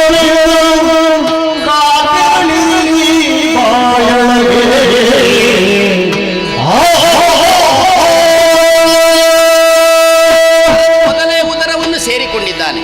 ಬ್ರಹ್ಮನು ಉದರದೊಳಗಿದ್ದಾನೆ. ತ್ರಿಗುಣಗಳು ಒಂದಾದ ಕಾರಣವೇನೋ ದೇಹಕ್ಕೆ ಜಾಡ್ಯತೆ. ನಿದ್ರಿಸಬೇಕು ಎನ್ನುವ ಹಾಗೆ ಯೋಚಿಸಿದಾಗ ಆಲದೆಲೆಯೊಂದು ತೇಲಿ ಬರ್ತಾ ಇದೆ. ಬಾಲಮುಕುಂದನಾಗಿ ಎಡಗಾಲ ಹೆಬ್ಬೆರಳನ್ನು ಬಾಯೊಳಗೇಸಿ ನಿದ್ರಿಸ್ತೇನೆ.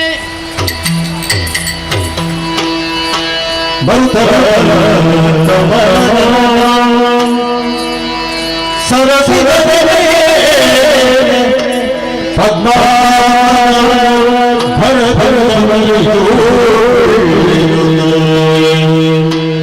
ಸುತ್ತ मेरे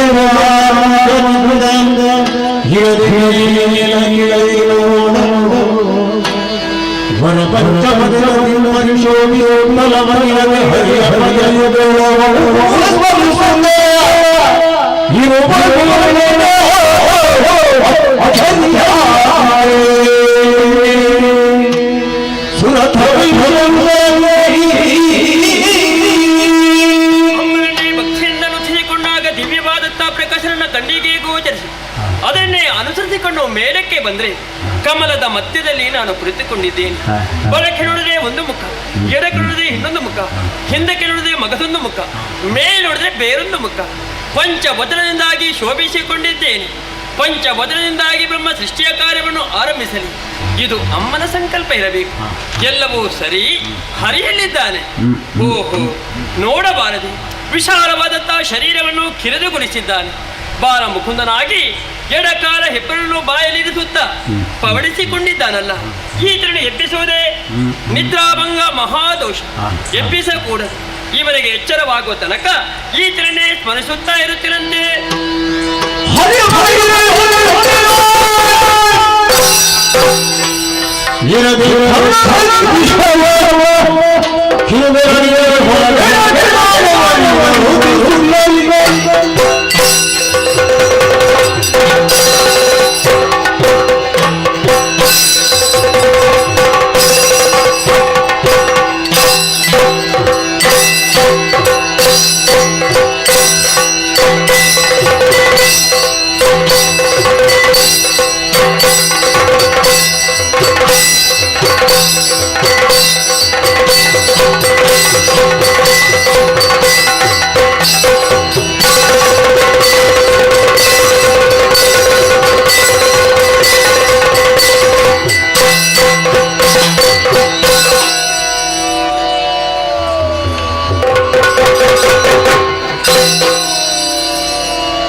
ಆಗಿ ಹೋದನಲ್ಲ, ಯಾವುದು ತಿಳಿಯುವುದಿಲ್ಲ. ಇಲ್ಲಿ ನಾನು ಒಬ್ಬನೇ ಇರುವುದೇ. ವಿಸ್ತಾರವಾದಂತ ಜಲದಲ್ಲಿ ನಾನು ಒಬ್ಬ ಕಾಣಿಸಿಕೊಂಡಿದ್ದೇನೆ. ಯಾರಾದ್ರೂ ಇದ್ದಾರೆ ಎಂಬುದಾಗಿ ನೋಡಬೇಕು. ವಿಸ್ತಾರವಾದ ಜಲದಲ್ಲಿ ತಿರುಗಾಟಕ್ಕೆ ಮುಂದುವರಿತೇನಂತೆ.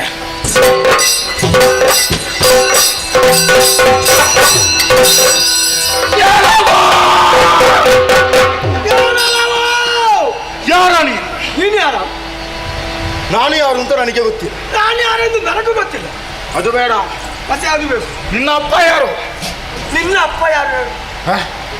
ನನ್ನ ಅಪ್ಪ ಯಾರು ಅಂತ ನನಗೆ ಗೊತ್ತಿಲ್ಲ. ನನ್ನ ಅಪ್ಪ ಯಾರೆಂದು ನನಗೂ ಗೊತ್ತಿಲ್ಲ. ನಿನ್ನ ಅಮ್ಮ ಉಮ್ಮ? ನೀನು ಆಸೆ ಅಂತ ಅನ್ನೋದವನ? ಗೊತ್ತಿಲ್ಲ. ಉಮ್ಮ ಅಂತ ಹೇಳಿದ್ರೆ ಗೊತ್ತಿಲ್ಲ. ಗೊತ್ತಿಲ್ಲ. ಅಪ್ಪ ಇಲ್ಲ, ಅಮ್ಮ ಇಲ್ಲ, ನಮಗೆ ಯಾರಿಲ್ಲ, ನಮಗೆ ದಿಕ್ಕಿಲ್ಲ. ಎಂತದ?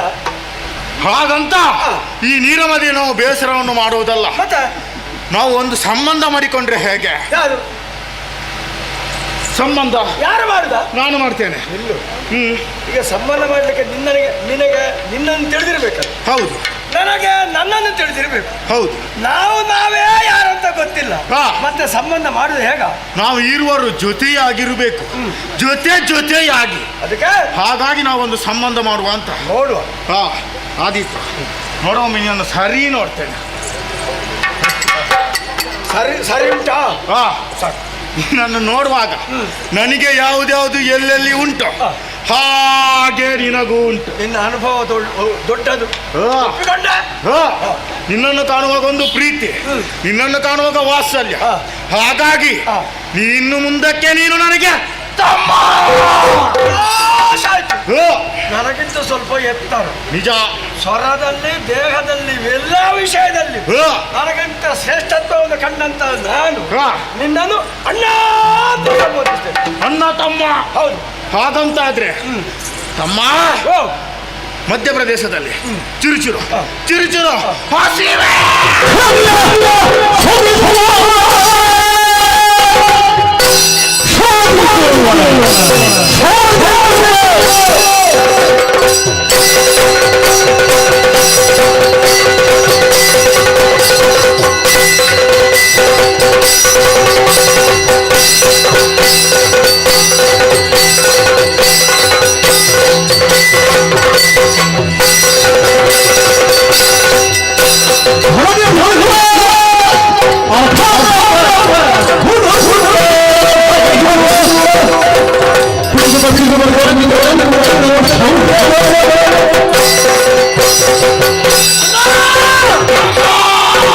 ವಿಸ್ತಾರವಾದ ನೀರ ಮಧ್ಯೆ ನಾವು ನಿಂತುಕೊಂಡಿದ್ದೇವೆ. ನಿಜ.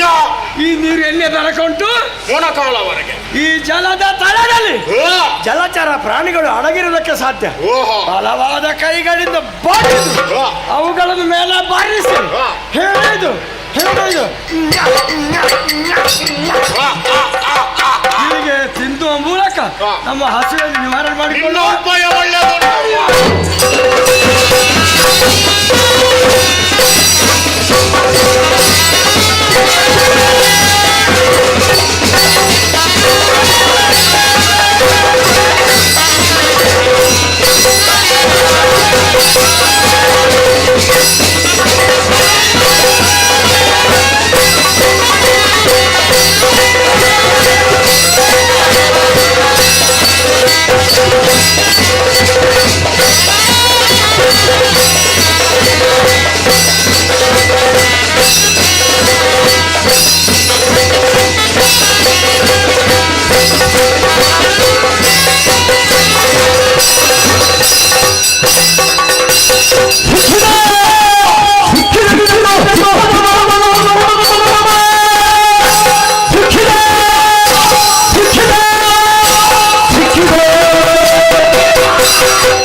ಮುಕ್ಕುವೆ, ಮತ್ತೆ ಮುಕ್ಕ ಇಲ್ಲ. ಇವ ಇಲ್ಲಿ ಹೋದ ಕಾಣುವುದಿಲ್ವಲ್ಲ? ನನ್ನ ಜೊತೆ ಎಲ್ಲ ಇದ್ದ ನನ್ನ ತಮ್ಮ ಈ ನೀರಲ್ಲಿ ಎಲ್ಲಿಂದ ಹುಡುಕುದು? ನೋಡುವ, ಕರೆಯುವ. ತಮ್ಮ ಎಲ್ಲಿದ್ದೆ? ನನ್ನ ಕರೆ ಕೇಳಿಸ್ತದ? ಇಲ್ಲ, ಸ್ವಲ್ಪ ವ್ಯಾಪ್ತಿ ದೇಶದ ಒಳಗೆ ಬಾ. ಬಂದಿದ್ದೇನೆ. ಬಂದೆಯಾ? ಕತ್ತಲಲ್ಲಿ ಕಾಣುವುದಿಲ್ಲ. ಸ್ವಲ್ಪ ಸ್ವಲ್ಪ ಸ್ವಲ್ಪ ಸ್ವಲ್ಪ ಸ್ವರಕ್ಕೆ ಸ್ವಲ್ಪ ಆದ್ರೂ ಕೇಳಿತಲ್ಲ, ಅದು ನನ್ನ ಪುಣ್ಯ ಅಂತ ಹೇಳ್ಬೇಕು. ಏ ತಮ್ಮ, ಏದಕ್ಕಿಂದ ಹೋದೆ? ಹೋದವ ನೀರಿಗ ಮಾಡಿದೆ. ನೀರುಗುಳ್ಳ ಏಳುಗಲ್ಲದ ಮತ್ತೆ ಏನಿಲ್ಲ. ಅಪ್ರಯೋಜಕ. ನಿನಗೆ ಪ್ರಯೋಜನ ಆಗಿದೆ ಮತ್ತೆ ಏನು? ನಾನು ಈ ಕಡೆಯಿಂದ ಹೋದವ, ಹೋದಂತಹ ಸಂದರ್ಭಕ್ಕೆ ಕಂಡೆ. ಕಂಡೆ? ಹೌದು. ಎಲ್ಲಿ ಕಂಡೆ? ನನ್ನ ಕಣ್ಣಿಗೆ ಬಿತ್ತಲ್ವ. ಆಗ ಹೇಳಿದ್ರೆ ನಾನು ಸರಿ ಮಾಡ್ತೀನಿ. ಕಣ್ಣಿಗೆ ಕಸ ಬಿತ್ತು ಅಂತ ಹೇಳಿದ್ದ. ತೆಗಿಬೇಕಲ್ಲ, ನಿನಗೆ ಕಣ್ಣು ಕಾಣದಾಗಿದೆ. ಕಸ ಅಲ್ವೋ, ಮತ್ತೆ ನನ್ನ ದೃಷ್ಟಿಗೆ ಗೋಚರಿಸಿದ್ದು. ದೃಷ್ಟಿಗೆ? ಹೌದು. ಏನು? ಒಂದು ಕಮಲ ಕಾಣ್ತದ ದೂರದಲ್ಲಿ. ನೀವು ಅಲ್ಲಿಯ ಕಮಲ? ಹೌದು. ಮತ್ತೆ ನಿಲ್ಲು. ಎಲ್ಲಾ ದಿಕ್ಕಿಗೆ ಸಮಾನವಾಗಿ ಅರಳುವಂತ ಒಂದು ಗಳಿಗೆಯನ್ನು ನಾವು ನಿರೀಕ್ಷೆಯಲ್ಲಿ. ಅಣ್ಣ, ನೀನು ಹೇಳಿದ್ದು ಸರಿ. ಕಮಲ ಅರಳಿದ್ರೆ ಮಾತ್ರ ನಮ್ಮವಂತವರ ಹೊಟ್ಟೆ ತುಂಬುವುದು. ಅದೇಗ?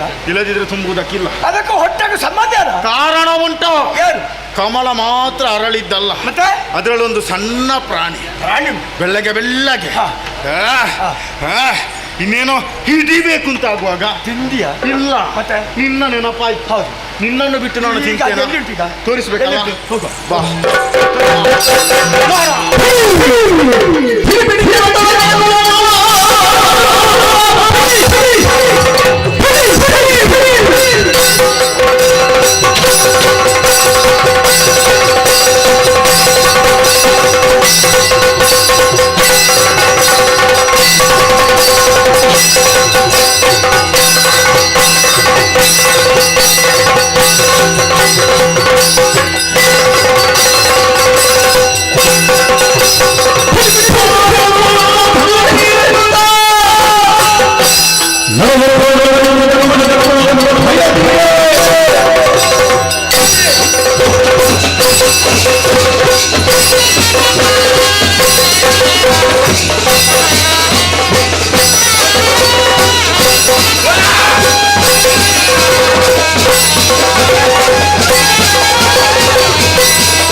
ಸಾಧ್ಯವಿಲ್ಲ. ತುಂಬಿರುವ ಜನಮಧ್ಯದಲ್ಲಿ ಇಬ್ಬರು ದಾನರು ಹುಟ್ಟಿ ಬೆರೆಯುತ್ತಾ ಇದ್ದಾರೆ. ನನ್ನನ್ನೇ ತಿನ್ನುವುದಕ್ಕಾಗಿ ಬೆನ್ನಟ್ಟಿಸಿಕೊಂಡು ಬರ್ತಾ ಇದ್ದಾರೆ. ದುಷ್ಟರ ಕೈಯಿಂದಾಗಿ ತಪ್ಪಿ ಅದೆಷ್ಟು ದೂರ ಬಂದರು.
ನಾನು ಸ್ವಲ್ಪ ತಿಂದು ಇಲ್ಲಿ ಬಾ. ಯಾಕೆ ಈಗ ಹಸಿವು ನನಗೂ ಆಗಿದೆ.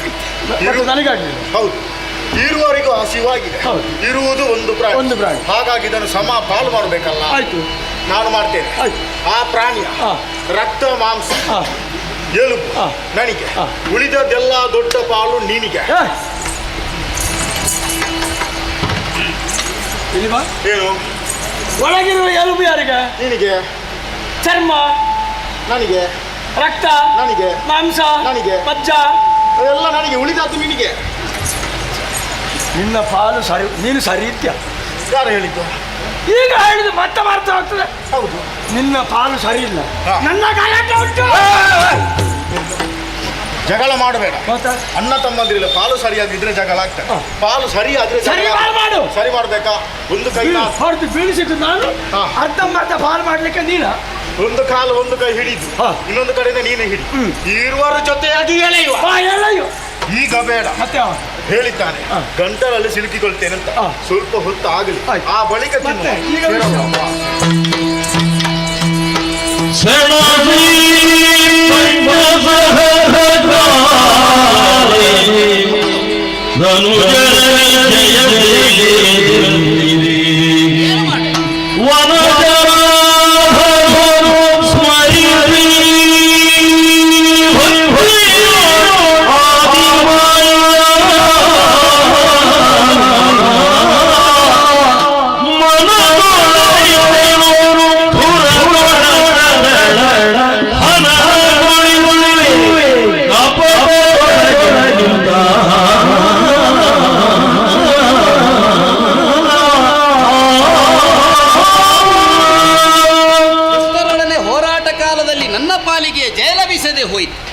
ಏನು ಮಾಡುವುದು ಎನ್ನುವ ಹಾಗೆ ಜಗನ್ಮಾತೆಯನ್ನು ಪ್ರಾರ್ಥಿಸಿಕೊಂಡಾಗ ಶಕ್ತಿಯಿಂದ ಆಗದ್ದನ್ನ ಯುಕ್ತಿಯ ಮುಖೇನ ಮಾಡು, ಅವರಿಗೆ ಮುಕ್ತಿ ಕರುಣಿಸುವಂತಾಡಿದ್ದಾಳೆ. ಬರ್ಲಿ ನೋಡುವ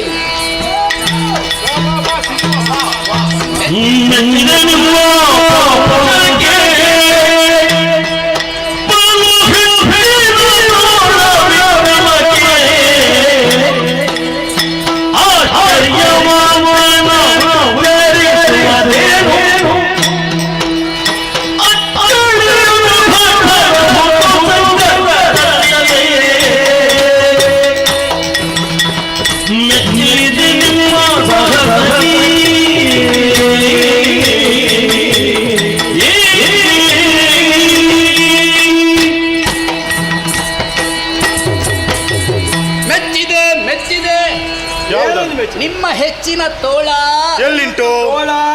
ತೋಳು ತೋಳು ಹೆಚ್ಚಿನ ತೋಳಿನ ಶೌರ್ಯ. ಹೌದು, ಮೆಚ್ಚಿದಂತಹ ನಾನು ಎದ್ದು ಬಂದೆ. ಈಗ ಯುದ್ಧ ಆಯ್ತೋ? ಹೌದು. ಏನಾಯ್ತು? ನೀನು ಬಿದ್ದದ್ದು ಸತ್ತದಲ್ಲ. ಬಿದ್ದದ್ದು ನಾನು. ನಡೆದಂತಹ ಯುದ್ಧದಲ್ಲಿ ಏನಾಯ್ತು? 5,000 ನಷ್ಟ ಆಯ್ತು. ನಿನಗೆ ಅಲ್ವಾ ತೊಂದರೆ? 5,000 ದೊಡ್ಡ ವಿಷಯ. ಹೌದು, ಕಷ್ಟಪಟ್ಟದ್ದು ನಾನು. 5,000 ಹೋರಾಟ ಮಾಡಿ ಅಷ್ಟಲ್ಲ. 5,000 ವರ್ಷಗಳು ಕಳೆದು ಹೋಯ್ತು. ನೀನು ಲೆಕ್ಕ ಇಟ್ಟಿದ್ದಲ್ಲ, ಇನ್ನೊಂದು 10,000 ವರ್ಷ ಯುದ್ಧ ಮಾಡುವ. ಬೇಡ, ನಡೆದ ಯುದ್ಧದಲ್ಲಿ ಏನಾದ್ರೂ ಒಂದು ನಿರ್ಣಯ ಆಗಬೇಕಾ ಬೇಡುವ? ಅದು ಹೌದು. ಆಯ್ತಲ್ಲ, ನಡೆದಂತ ಯುದ್ಧದಲ್ಲಿ ಗೆದ್ದವ ನಾನೇ. ನಿನ್ನ ತಲೆಗೆ ನಿನಗೆ ಪೆಟ್ಟು ಕಡಿಮೆ ಅಲ್ಲ ಆಗಿದೆ. ಅಲ್ಲ ಅಲ್ಲ, ಇಲ್ಲಿ ಕೇಳು. ಅಲ್ಲಿಗೆ ಹೋಗ್ತೀಯಾ? ಈಗ ಗೆದ್ದದ್ದು ಗೆದ್ದವ ನಾನಲ್ಲ. ನೀನಲ್ಲ, ನಾನಲ್ಲ. ಗೆದ್ದದ್ದು ಸೋತವರು ನೀವೇ. ನಾನು ಸತ್ತವನ. ಅದು ಸೋತವರು ನೀವಲ್ಲ. ಸರಿ ಮಾತಾಡ.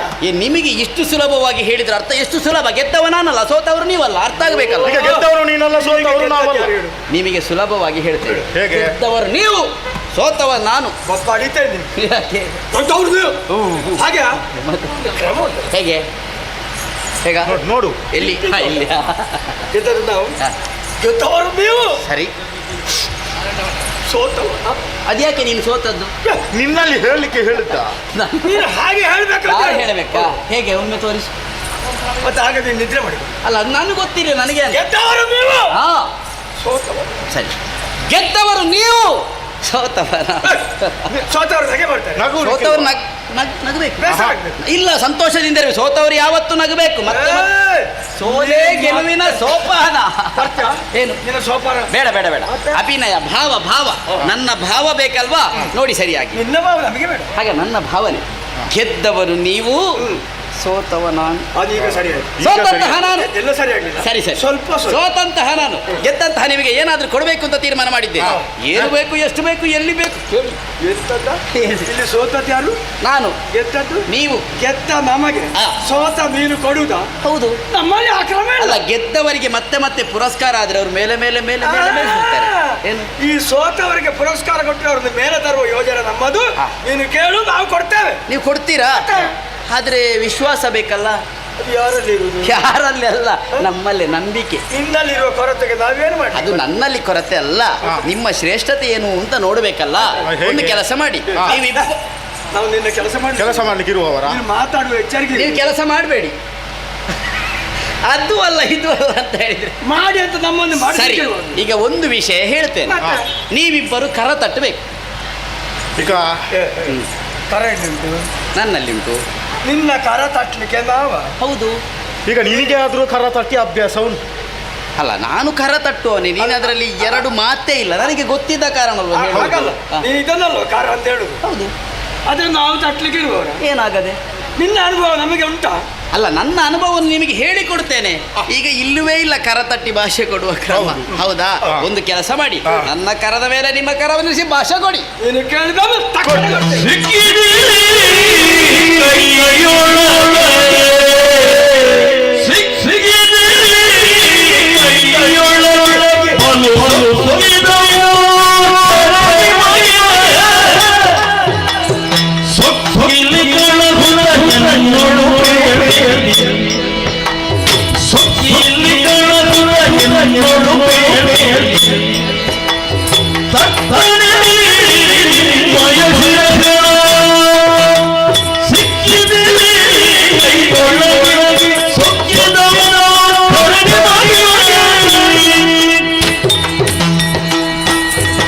ಸಿಕ್ಕಿದಿರಿ ಎನ್ನ ಕೈಯೊಳಗೆ. ಕೆಟ್ಟವ. ಯಾಕೆ? ದೀರ್ಘದೇಹ ನಮ್ಮ ಸಣ್ಣ ಮುಷ್ಟಿನಿಂದ ಹೇಗೆ ನಾವು ಸಿಕ್ಕಿಕೊಳ್ಳುವುದು? ಅಯ್ಯೋ ಮೂರ್ಖ. ಮೂರ್ಖ ನಾವು ಕೇಳಿದ ಶಬ್ದ ಏನು? ಏನು ಹಾಗಾದ್ರೆ? ಮೂರ್ಖ ಅಂದ್ರೆ ಒಳ್ಳೆಯವ ಅಂತ. ಓ, ಮೂರ್ಖ ಒಳ್ಳೆಯವ. ಮೂರ್ಖ ಒಳ್ಳೆಯ ಮೂರ್ಖ. ನೀನು ಮೂರ್ಖ.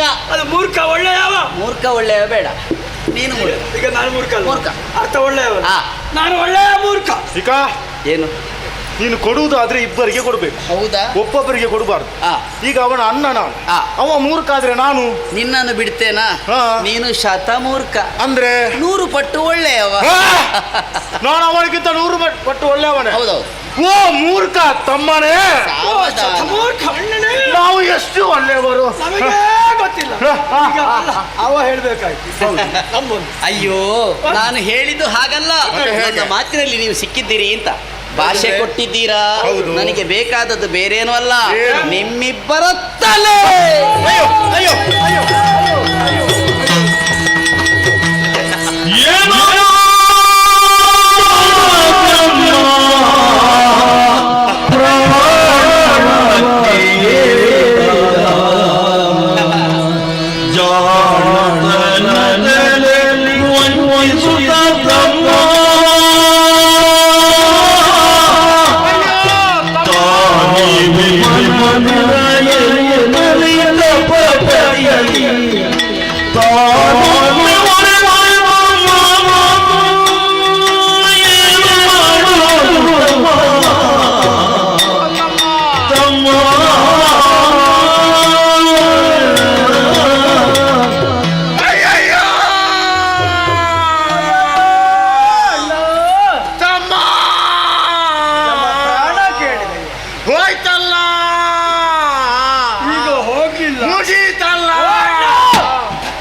ಹೋಗಬೇಕಂದ್ರೆ ಕೇಳಿದ್ದಾರೆ. ನೀನು ಕೊಡು, ನಾನು ನೋಡ್ತೇನೆ. ತಮ್ಮ, ನಾನು ನಿನ್ನ ಪ್ರೀತಿಯ ಅಣ್ಣ ಅಲ್ವಾ? ನಾನೊಂದು 4 ದಿವಸ ಆದರೂ ಬದುಕುತ್ತೇನೆ. ನನ್ನ ಬದಲಿಗೆ ನೀನು ತಲೆಯನ್ನು ಕೊಡು ತಮ್ಮ. ನಾನು ಆಗದಿಂದ ಗ್ರಹಿಸ್ತಾ ಇದ್ದೇನೆ. ಏನು? ನನ್ನನ್ನು ಕೊಂದು ನೀನು ಆನಂದ ಪಡೆಯುವ ಒಂದು ಕ್ರಮ ಒಳಗಾಗಿದ್ದೆ ಅಂತ. ಹಾಗಲ್ವೋ? ಮತ್ತೆ ಅವನು ಕೇಳಿದ್ದು ಹಾಗಲ್ವ? ಈಗ ಹೇಗೆ ಹೇಳ್ತಾರೆ? ತಲೆ ಕೊಡ್ಲಿಕ್ಕೆ. ಹೌದು, ನಿನ್ನಲ್ಲಿಲ್ವಾ? ನೀನು ಮಾತಾಡಲಿಲ್ವಾ?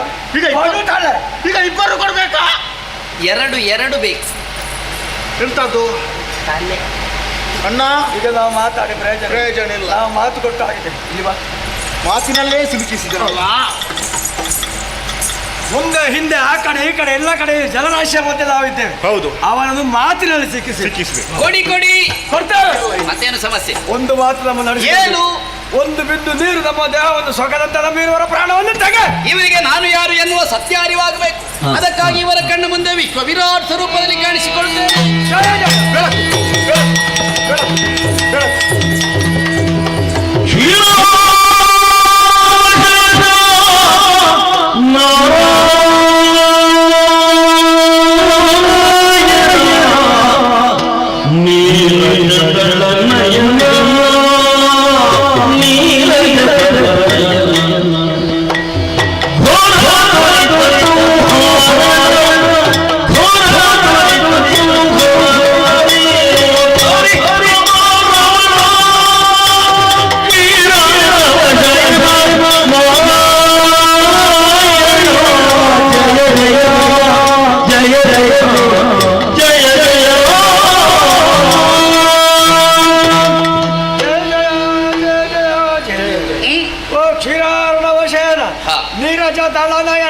ನಿನ್ನನ್ನು ನಾರಾಯಣ ಹೀಗೆ ನಾವು ಸ್ತುತಿ ಮಾಡ್ತೇವೆ. ಅದರ ಅಂತ ನಮ್ಮ ನೆತ್ತೆ ಮೇಲೆ ನಿನ್ನ ದಿವ್ಯ ಹಸ್ತ ಸ್ಪರ್ಶವಾಯಿತು, ನಮಗೆ ಜ್ಞಾನೋದಯವಾಯಿತು. ನಮ್ಮ ಕಣ್ಣುಗಳಿಗೆ ನಿಂದ ವಿಶ್ವ ವಿರಾಟ್ ಸ್ವರೂಪ ದರ್ಶನವಾಯಿತು. ನೀನು ತಂದೆ ನಾವು ಮಕ್ಕಳ ಅಂತ ಅರಿವು ಉಂಟಾಗಿದೆ. ನಮ್ಮ ಸರ್ವ ತಪ್ಪನ್ನು ಕ್ಷಮಿಸಿ ನಮ್ಮನ್ನು ಉದ್ಧಾರ ಮಾಡುತ್ತಂದೆ. ನಮ್ಮದಾದ ಕತ್ತಲೆಯಲ್ಲಿದ್ದಂತಹ ನಮಗೆ ಬೆಳಕಿನ ಅನುಭವವನ್ನು ಉಂಟು ಮಾಡಿದ್ದೀರಿ. ಹಾಗಾಗಿ ನಮ್ಮ ಸರ್ವತ ಅಪರಾಧಗಳನ್ನು ಮನ್ನಿಸಿ ನಮಗೊಂದು ಹೆಸರನ್ನು ಇರಿಸಿ ಆ ಹೆಸರು ಶಾಶ್ವತವಾಗಿರುವ ಹಾಗೆ ಮಾಡಬೇಕು ಜನಕ. ಜಯ ಜಯ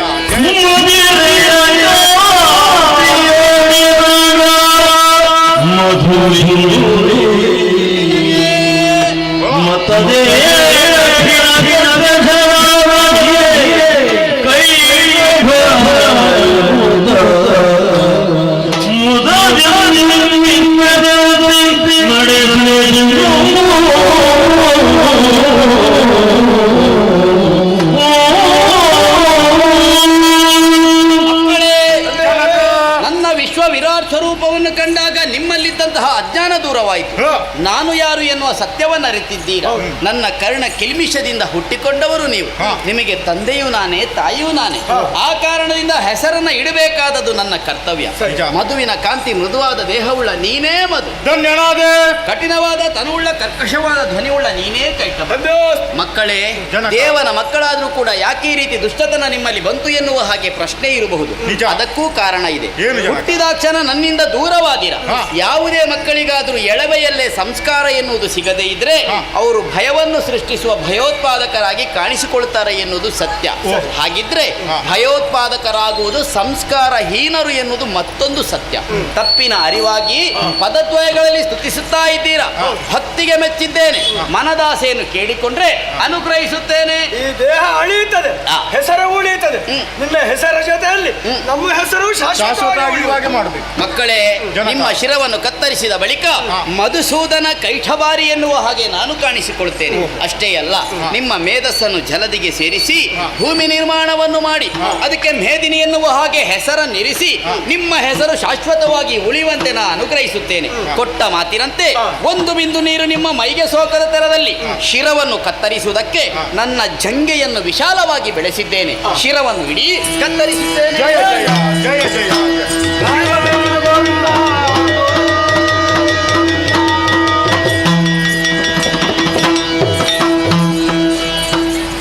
ಮಧುಕೈಟವರ ಮೇಧಸ್ಸಿನಿಂದ ಮೇದಿನಿಯನ್ನು ನಿರ್ಮಿಸಿದ್ದೇನೆ. ಬ್ರಹ್ಮನು ಸೃಷ್ಟಿಯ ಕಾರ್ಯವನ್ನು ಮಾಡುವುದಕ್ಕಾಗಿ ಸತ್ಯಲೋಕಕ್ಕೆ ತೆರಳಿದ್ದಾನೆ. ಹರನು ಲಯದ ಕರ್ತವ್ಯವನ್ನು ಮಾಡುವುದಕ್ಕಾಗಿ ಕೈಲಾಸದೆಡೆಗೆ ಸಾಗಿದ್ದಾನೆ. ನಾನು ಕೂಡ ಜನನಿ ಆಜ್ಞೆಯಂತೆ ಪಾಲನಾ ಕಾರ್ಯವನ್ನು ಮಾಡುವುದಕ್ಕಾಗಿ ವೈಕುಂಠದೆಡೆಗೆ ಸಾರ್ತೇನೆ.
ಯೋಗವೂ ಬೇಕು ಭಾಗ್ಯವೂ ಬೇಕಂತಿ ಆ ಬಗ್ಗೆನ ಆಲೋಚನೆ ಮಾಡಿದಾಗ ಯೋಗವಂತಳು ಹೌದು ಭಾಗ್ಯವಂತಳು ಹೌದು. ಈ ಅಸುರ ಕುಲ ಮಾತಿನ ಆಡಿಕೊಂಡು ಬಂದವಳು ನನ್ನ ಅವ್ವೆಯಾದಂತಹ ದೇವಿ. ಲೋಕದಲ್ಲಿ ಮಾತುಂಟಲ್ಲ ಸ್ವಾಮಿ, ದುಃಖವೆಂಬುದು ಯಾರನ್ನು ಬಿಟ್ಟು ಹೋಗಿಲ್ಲವಂತಿ. ಸದಾ ನನ್ನನ್ನು ಸಂತೋಷದಿಂದ ಬರಮಾಡುವಂತಹ ನನ್ನಮ್ಮ ಇಂದು ಮಾತ್ರ ಹಾಗಲ್ಲ ನೋಡಿ. ಅರಮನೆ ಒಂದು ಮೂಲೆಯಲ್ಲಿ ಕುಳಿತು ಧಾರಾಕಾರಾಗಿ ಕಣ್ಣೀರನ್ನೇ ಸುರಿಸುತ್ತಾ ಇದ್ದಳು.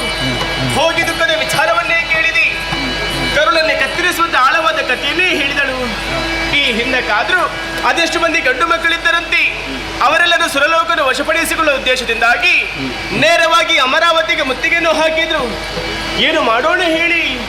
ಆ ದೇವತೆಗಳ ಮೋಸದಿಂದಾಗಿ ತನ್ನೆಲ್ಲ ಗಂಡು ಮಕ್ಕಳೆಲ್ಲ ಕಳೆದುಕೊಂಡಳಂತೆ. ಹೀಗೆ ನನ್ನ ಅಮ್ಮನಲ್ಲಿ ಶೋಕ ಎಂಬುದು ಸದಾ ಕಾಡುತ್ತಾ ಇತ್ತು. ಅದು ಅಂತಿಂತ ಶೋಕವಲ್ಲ, ಅದು ಪುತ್ರ ಶೋಕ. ಆ ಸಂದರ್ಭಕ್ಕೆ ಹೋಗಿ ಅಮ್ಮನಿಗೆ ಧೈರ್ಯದ ಮಾತನ್ನೇ ಹೇಳಿದೆ. ಈ ದೈತ್ಯ ಕುಲ ಉದ್ಧಾರ ಆಗಬೇಕು ಅಂತಾದ್ರೆ ನನ್ನಿಂದ ಏನು ಮಾಡಲು ಸಾಧ್ಯ ಎನ್ನುವ ಹಾಗೆ ನನ್ನ ಮಾತನ್ನು ಕೇಳಿ ಸಂತೋಷ ಭರಿತಳಂತಹ ನನ್ನಮ್ಮ ನನಗೊಂದು ಆಜ್ಞೆಯನ್ನು ಮಾಡಿದಳು. ಮಗಳೇ, ಘೋರವಾದಂತಹ ಕಾಂತಾರವನ್ನು ಸೇರಿ ವಿಧಾತನ ಕುರಿತಾಗಿ ತಪಸ್ಸನ್ನಾಚರಿಸಿ ಒಲಿದು ಬಂದಂತಹ ವಿಧಾತನಲ್ಲಿ ತ್ರಿಪುರದಲ್ಲಿ ವಿಪುವಾಗಿ ಮೆರೆಯುವಂತಹ ಮಗನನ್ನು ವರವಾಗಿ ಪಡೆದು ಬಾ ಮಗಳೇ ಎನ್ನುವ ಹಾಗೆ ಅಮ್ಮನ ಆಜ್ಞೆಯನ್ನು ಪಡೆದುಕೊಂಡು ಬಂದಿದ್ದೇನೆ. ಇದರಲ್ಲಿ ಯೋಗ್ಯವಾದಂತಹ ಸ್ಥಳ, ಪ್ರಶಾಂತವಾದಂತಹ ವಾತಾವರಣ, ಇನ್ಯಾಕೆ ಸಾವಕಾಶ? ಆ ಬ್ರಹ್ಮದೇವರ ಕುರಿತಾಗಿ ನನ್ನ ತಪಸ್ಸನ್ನು ಆಚರಿಸಲೇಬೇಕು. ಆದರೆ ನನ್ನ ಬಗ್ಗೆ ನಾನು ಸ್ವಲ್ಪ ಆಲೋಚನೆ ಮಾಡಬಾರದೆ. ಕಾಣುವುದಕ್ಕೆ ಹೇಗಿದ್ದೇನೆ ನಾನು? ಚೆಲುವಿಗೆ ಎವ್ವರದಿಂದ ಕಂಗೊಳಿಸುತ್ತಾ ಇದ್ದೇನೆ. ಈ ರೂಪನೀಳಿಯ ಕಾಮುಕರು ಗಂಡರು ಅಂತಾದರೆ ಖಂಡಿತವಾಗಿ ಮೋಹಿಸೇ ಮೋಹಿಸುತ್ತಾರೆ. ಅವರ ಮಾತು ಬಿಡೋಣ ಸ್ವಾಮಿ.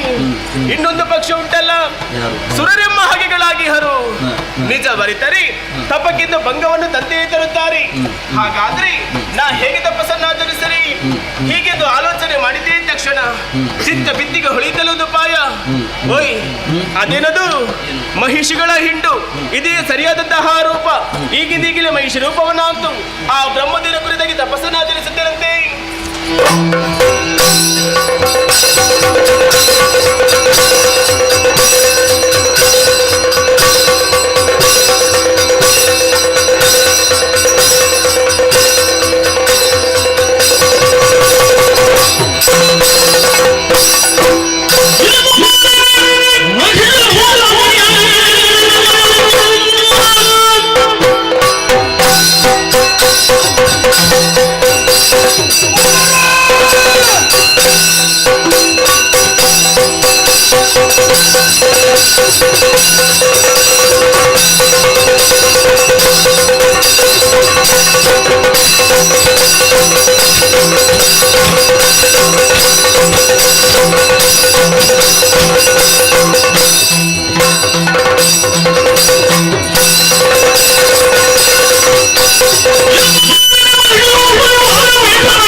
ತಪಸ್ಸನ್ನಾಚರಿಸುತ್ತಾ ಇದ್ದವ ಈ ಶುಭಾಶಕ ಒಂದೊಮ್ಮೆಲೆ ತಪಭಂಗ ಯಾರಿಂದ ಎಂಬುದಾಗಿ ದಿವ್ಯ ದೃಷ್ಟಿಯಲ್ಲಿ ನೋಡಿದ್ದಾರೆ.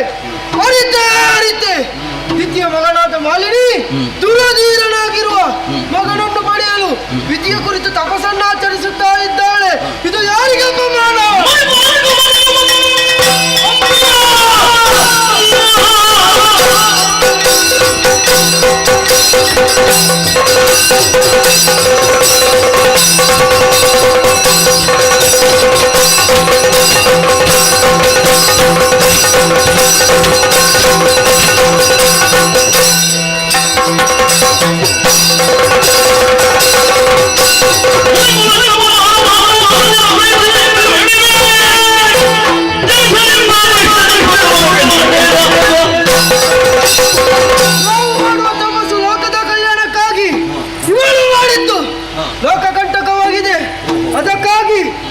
ಸರಿಯಾದ ಬುದ್ಧಿಯನ್ನು ಗಳಿಸಬೇಕು. ಇವಳ ಉದರದಲ್ಲಿ ಹುಟ್ಟುವ ಮಗ ಹುಟ್ಟಲಿ. ಅವನು ಕೊಟ್ಟಂತ ಶಾಪಕ್ಕೆ 3 ಮೂರ್ತಿಗಳಿಂದ ಪರಿಹಾರ ಸಿಗದೆ ಹೋಗಲಿ. ಓ ಸ್ವಾಮಿ, ಇನ್ನು ನಮಗೆ ಯೋಗ್ಯವಾದ ಸ್ಥಳ ಇದಲ್ಲ, ಬೇರೆ ಜಾಗವನ್ನು ಹೊರಸುತ್ತಾ ಹೋಗುತ್ತೇನೆ.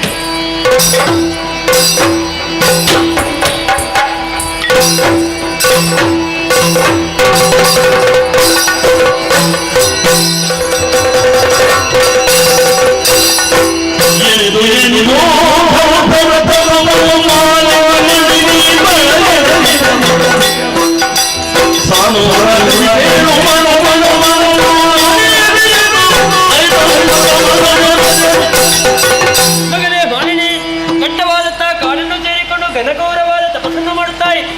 ಯಾರ ಕುರಿತಾಗಿ ನೀನು ತಪಸ್ಸನ್ನು ಮಾಡುತ್ತಾ ಇದ್ದೆ ಆ ಬ್ರಹ್ಮದೇವರ ಹತ್ರ ನಾನೇ ಪ್ರತ್ಯಕ್ಷಗೊಂಡಿದ್ದೇನೆ. ತಪಸ್ಸನ್ನು ಬಿಡು ಮಗನೇ, ಮನದ ಹಿಂಗಿತವನ್ನು ತಿಳಿದು ಏನೆನಿಸಿ ಕೊಡುತ್ತೇನೆ. ಕರುಣಾಸಾಗರ ದೇವನೇ ಮಧ್ಯ ತಂದೆ ಕರುಣಾಸಾಗರ ದೇವ ಪರಮೇಶ್ವರಯ್ಯ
ಮಮತೆಯ ಮಗಳದಂತಹ ಮಾಲಿನ್ಯ ಭಕ್ತಿಗೆ ಮೈದೊರೆದಿಯ ತಂದೆ. ನಿಜ.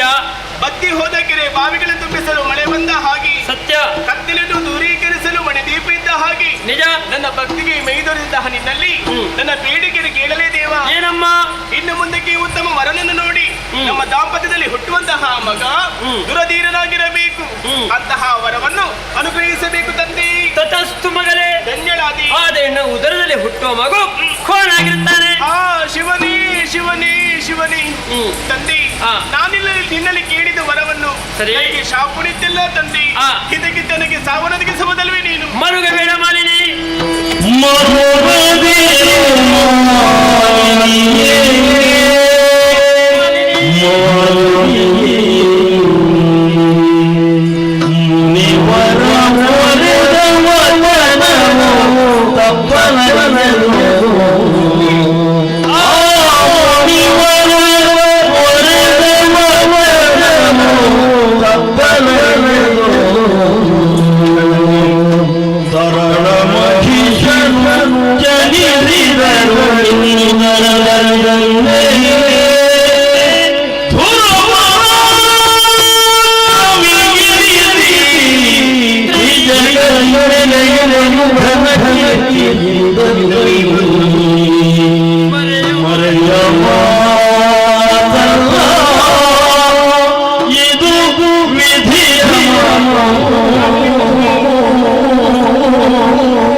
ಇಷ್ಟೆಲ್ಲಾಗುವುದಕ್ಕೆ ಕಾರಣಕರ್ತರು ಬೇರೆ ಯಾರಲ್ಲ. ಯಾರು ತಂದೆ? ಅದು ನೀನೆ. ನಾನೇ? ಹೌದು.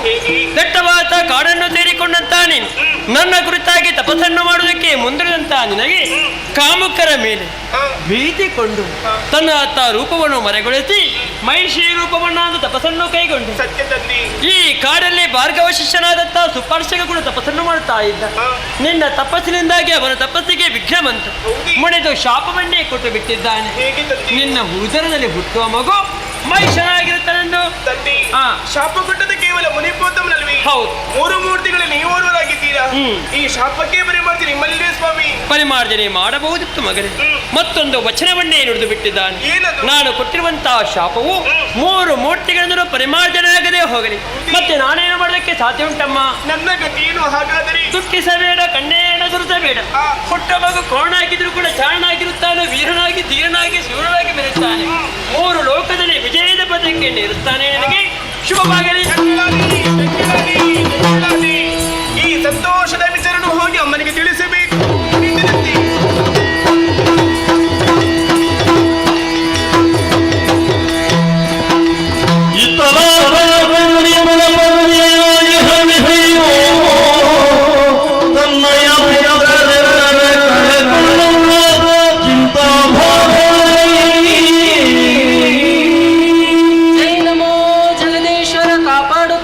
ಕಾಪಾಡು. ಕಶ್ಯಪ ಬ್ರಹ್ಮರ 13 ಮಂದಿ ಮಡದಿಯರಲ್ಲಿ ಹಿರಿಯವಳಾದ ದಿತಿದೇವಿ ಎಂದರೆ ನಾನು. ಕಶ್ಯಪರ ಪತ್ನಿಯಾದರೂ ಕೂಡ ರಾಣಿಯ ಹಾಗೆ ಈಶೋನಿತಾಪುರದ ಸಾಮ್ರಾಜ್ಯ ಎಂದೆನಿಸಿಕೊಂಡವಳು. ನನ್ನ ಮನದಾಸೆಯನ್ನು ಈಡೇರಿಸುವುದಕ್ಕೋಸ್ಕರವಾಗಿ ಮಗಳಾದ ಮಾಲಿನಿಯನ್ನು ಘೋರವಾದ ಕಾನನಕ್ಕೆ ಕಳುಹಿಸಿದ್ದೇನೆ. ವಿಧಿಯ ಕುರಿತಾಗಿ ತಪಸ್ಸನ್ನಾಚರಿಸಿ 3 ಲೋಕದಲ್ಲಿ ವಿಭುವಾಗಿ ಮೆರೆಯುವಂತಹ ಪುತ್ರನನ್ನೇ ವರವನ್ನಾಗಿ ಪಡೆದುಕೊಂಡು ಬಾ ಎನ್ನುವ ಹಾಗೆ ನನ್ನ ಮಾತನ್ನು ಕೇಳಿದಂತ ಆಕೆ ವರವನ್ನು ಪಡೆದುಕೊಂಡು ಬಂದಿದ್ದಾಳೆ. ಪ್ರಾಯ ಪ್ರಬುದ್ಧೆಯಾದಂತಹ ಆಕೆಗೆ ಪಾತಾಳ ಲೋಕದ ಮಧುವನಪುರದ ವೀರ ವಿದ್ಯುನ್ಮಾಲಿಯ ಜೊತೆಗೆ ವಿವಾಹಗೈದವಳಿದ್ದೇನೆ. ಅವರಿವರ ಪ್ರೀತಿಯ ದ್ಯೋತಕವಾಗಿ ಮಗನವರು ಹುಟ್ಟಿಕೊಂಡಿದ್ದಾನೆ.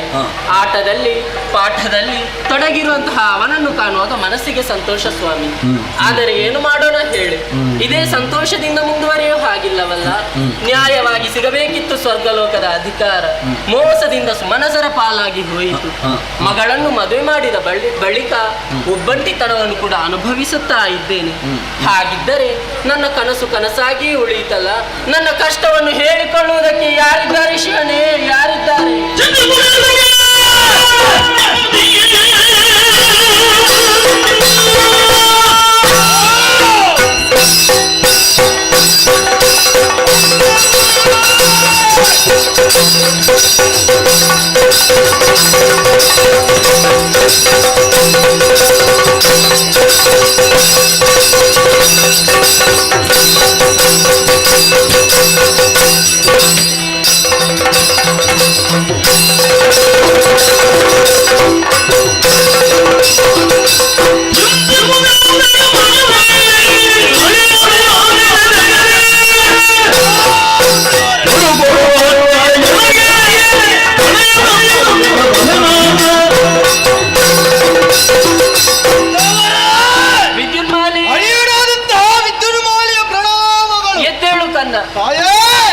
ಪೂರ್ಣ ಚಂದಿರನಂತೆ ಕಳಗುಂದಿದಂತಹ ಈ ನಿಮ್ಮ ಮುಖವು ಈ ರೀತಿಯಾಗಿ ಬೇಸರವನ್ನು ಮಾಡಿಕೊಂಡು ಕುಳಿತಿದ್ದೀರಿ. ಇದಕ್ಕೆ ಕಾರಣವೇನೆಂಬುದು ಅರಿಯದಾದೆನು ನಾನು. ಆದ್ದರಿಂದ ಕೇಳುತ್ತಾ ಇದ್ದೇನೆ, ನಿಮ್ಮದಂತಹ ಈ ಚಿಂತೆಗೆ ಕಾರಣವೇನು ತಿಳಿಸಿ ನನ್ನಲ್ಲಿ ನಾನು ಪೂರ್ಣಗೊಳಿಸಿಕೊಡುತ್ತೇನೆ. ಕಂದ, ಅನುಭವಿಸುವುದಕ್ಕೆ ಸಕಲ ಸುಖ ಭೋಗಗಳು ಇದ್ದರೂ ಕೂಡ ಮನದೊಳಗೊಂದು ಬೇಸರ ಅಡಗಿದೆ. ನನ್ನ ಕಣ್ಣೀರ ಕಥೆಯನ್ನು ಏನೆಂದು ಹೇಳಲಿ ಕಂದ? ಲೋಕವನ್ನು ಪಡೆಯುವ ಉದ್ದೇಶದಿಂದ ಅನೇಕ ಗಂಡು ಮಕ್ಕಳನ್ನು ಕಳುಹಿಸಿದವನು ನಾನು. ಪರಿಣಾಮ ಆ ಸುರಪ ಮೋಸದಿಂದ ನನ್ನ ಮಕ್ಕಳನ್ನೆಲ್ಲ ಕೊಂದಿದ್ದಾನೆ ಕಂದ. ಈಗ ಬಂದಂತಹ ನೀನು ಪ್ರಶ್ನೆಯ ಮಳೆಯನ್ನೇ ಸುರಿಸಿದೆಯಲ್ಲ ಕಂದ, ನನಗೊಂದು ಉಪಕಾರವನ್ನು ಮಾಡುವೆಯ? ಸುರಲೋಕ ನಮ್ಮದಾಗಬೇಕು. ಅಷ್ಟು ಮಾತ್ರವಲ್ಲ, ಮಡಿದು ಹೋದಂತಹ ನನ್ನ ಮಕ್ಕಳ ಆತ್ಮಕ್ಕೆ ಶಾಂತಿ ಸಿಗಬೇಕು.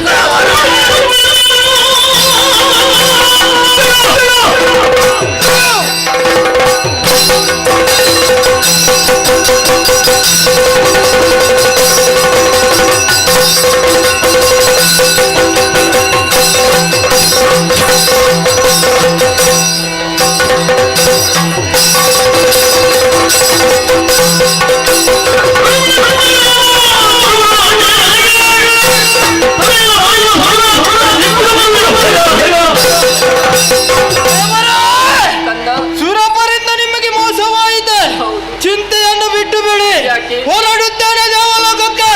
ದೇವಾದಿಗಳನ್ನೆಲ್ಲ ಯುದ್ಧದ ಮುಖೇನವಾಗಿ ಸೋಲಿಸಿ ದೇವಪೀಠದಲ್ಲಿ ನಿಮ್ಮನ್ನು ಕುಳ್ಳಿರಿಸುತ್ತೇನೆ. ಕೊಡಿಯಪ್ಪ. ಹೋಗು ಮಗನ, ಜಯಶೀಲನಾಗಿ ಬಾ.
ಬಂದದ್ದು ಮಾತ್ರವಲ್ಲದೆ ರಿನ್ನಾದಂತಹ ರೆಕ್ಕೆಯಿಂದ ಬಾಡಿದು ನಮ್ಮನ್ನೆಬ್ಬಿಸಿದೆಯ.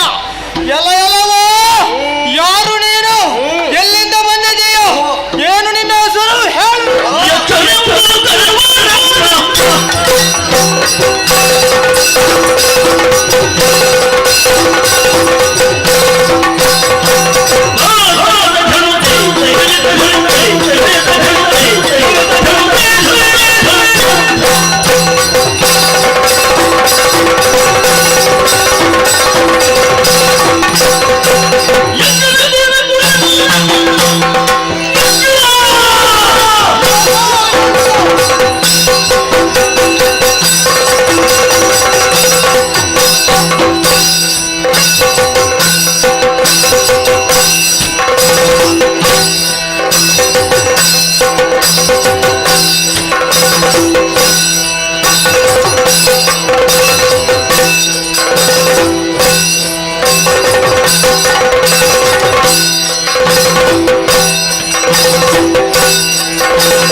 ಅಷ್ಟು ಮಾತ್ರವಲ್ಲ, ಸುರಪೀಠವನ್ನು ಏರಿ ಕುಳಿತೆಯ. ಬಂದವ ಸಾಮಾನ್ಯನಲ್ಲ, ಸುರಪಕ್ಷಪಾತಿ ಯಕ್ಷರಾಜ ಪಿಂಗಲಾಕ್ಷ ನಾನೇ.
ಸಂತೋಷದ ವಿಚಾರವನ್ನು ಯಕ್ಷಲೋಕದಲ್ಲಿ ತಿಳಿಸಬೇಕಾಗಿದೆ.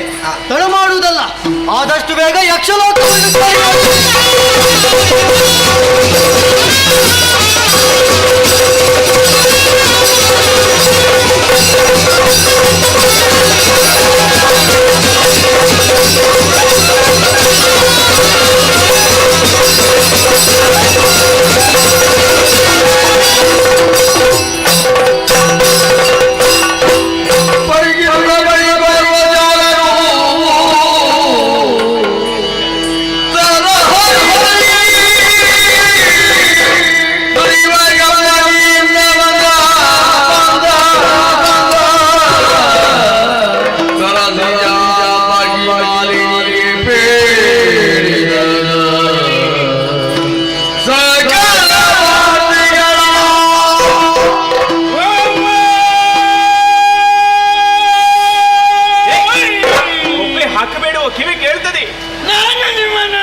ಸಾಮಾನ್ಯ ಒಂದು ಪ್ರಜ್ಞೆಲ್ವೇನು?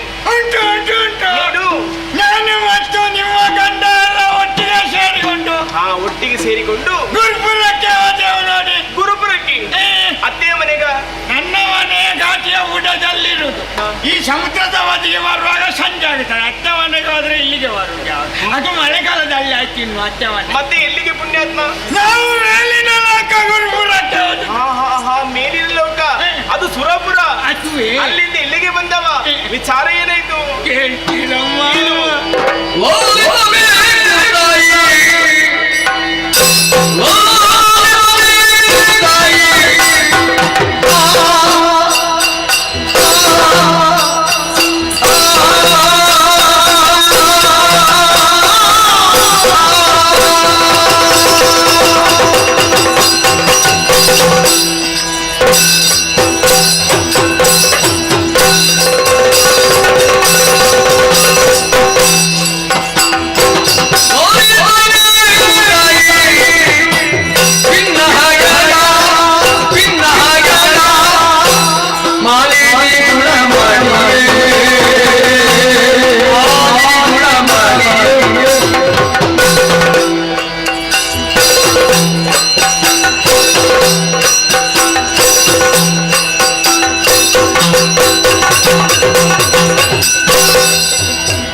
ಬರ್ತೇನೆ ನಾನು. ಇದನ್ನು ನೋಡಿ ಬರ್ಲಿಕ್ಕಿಲ್ಲ ಅಂತ ಹೆದರಿಯ ಹೆದರಿ ಹೆದರುದು ಬೇಡ. ಅದು ನಮ್ಮ ರಾಯರು ಪೆಟ್ಟು ಮಾಡಿದ್ದನ್ನು ತೋರಿಸ್ಲಿಕ್ಕೆ ಹೋಗಿ ನಾನು ಅಡಿಮಗುಚಿ ಬಿದ್ದದ್ದು. ಓ, ನೀನು ತೋರಿಸುದು ಬೇಡ ಇಲ್ಲಿ. ಬೇಡವ? ಹಾಗಾದರೆ ಉಳಿದುದನ್ನು ನಾನು ಅಲ್ಲಿ ತೋರಿಸ್ತೇನೆ. ಅಲ್ಲಿಯೇ ತೋರಿಸು ನೀನು. ಇವರು ಅವನ ಗೆಬ್ಬುಗೆ ಕೊಡ್ತೇನೆ ಅಂತ ಕೈ ಎತ್ತುವಾಗ ಎಚ್ಚರಕ್ಕೆ ಎಲ್ಲಿ ಪಟ ಪಟನೆ ಬಾರಿಸಿದನು.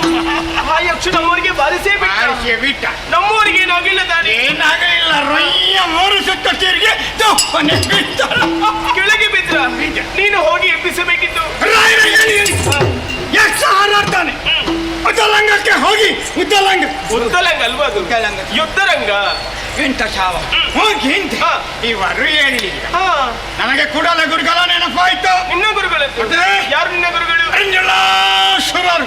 ಅವರು ಗುರುಗಳ? ಅವರು ಹೇಳಿದ್ದಾರೆ, ಮಗನೇ ಮಲಗಿದವರು ಹೇಳದಿದ್ದರೆ ಕೂಡಲೇ ಹೋಗಿ ಕುಲುಕಿಸು.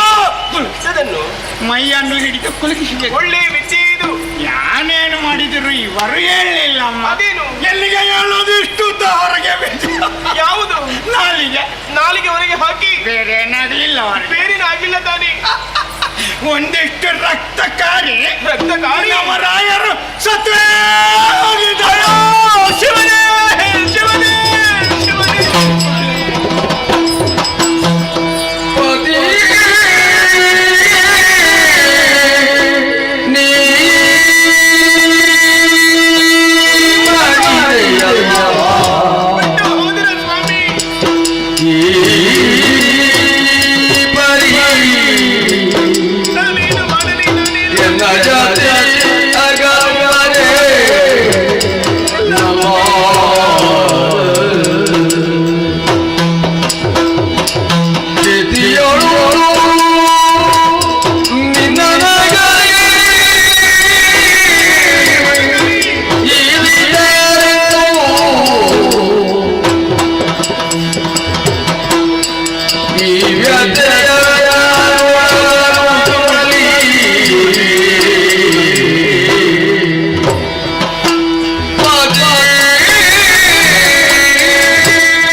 ನಮ್ಮನ್ನು ಸ್ವರ್ಗಲೋಕಕ್ಕೆ ಹೋಗಿ ಅಲ್ಲಿ ತಮ್ಮ ಅಧಿಕಾರವನ್ನು ಸ್ಥಾಪಿಸುವುದು ಎನ್ನುವ ಹಾಗೆ ಆಶಾ ಗೋಪುರವನ್ನೇ ಕಟ್ಟಿಕೊಂಡಿದ್ದೆ.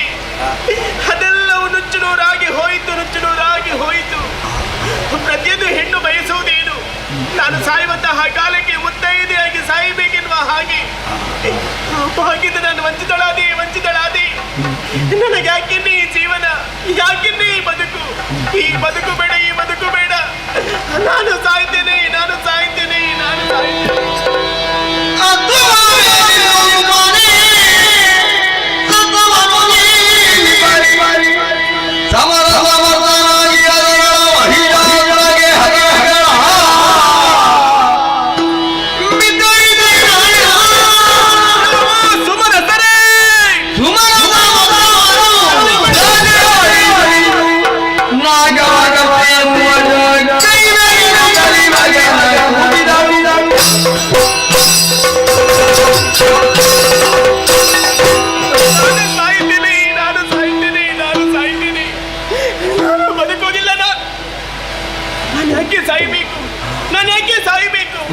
ಸತ್ತು ಸಾಧಿಸುವುದಕ್ಕೇನುಂಟು?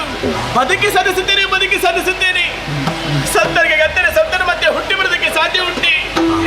ಖಂಡಿತವಾಗಿಲ್ಲ. ನನಗಿಂತಹ ಸ್ಥಿತಿ ಬರೋದಕ್ಕೆ ಕಾರಣ ಯಾರು? ಇದಕ್ಕೆಲ್ಲ ಕಾರಣ ದೇವತೆಗಳು.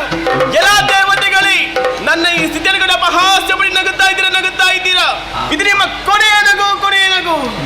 ಹಾಗಾದ್ರೆ ನನ್ನ ಕಷ್ಟವನ್ನು ಯಾರಲ್ಲಿ ಹೇಳಿಕೊಳ್ಳಲಿ? ಯಾರು ಯಾಕೆ ಬೇಕು? ನನಗಿದ್ದನೇ ಮಗ ಮಹೇಶ. ಆದರನ್ನೇ ಕರೆಸಿ ಸಮಸ್ತ ವಿಚಾರವನ್ನು ಬಿತ್ತರಿಸಿ ಆ ದೇವತೆಗಳಿಗೆ ಸರಿಯಾದಂತಹ ಪಾಠವನ್ನು ಕಲಿಸಲೇಬೇಕು. ಹಾಗಾದ್ರೆ ಕರೆಯುತ್ತೇನಂತೆ ನನ್ನ ಮಗನನ್ನು. ಮಗನೇ ಮಹೇಶ, ಬಾಕಂದ. ಮಗನೇ ಮಹೇಶ, ಬಾಕುಮಾರ. ಮಗನೇ ಮಹೇಶ,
ಧ್ವನಿ ದೂರದಲ್ಲಿ ಆಟವಾಡುತ್ತಿದ್ದಂತಹ ನಾಗ ಕೇಳಿಸಿತು.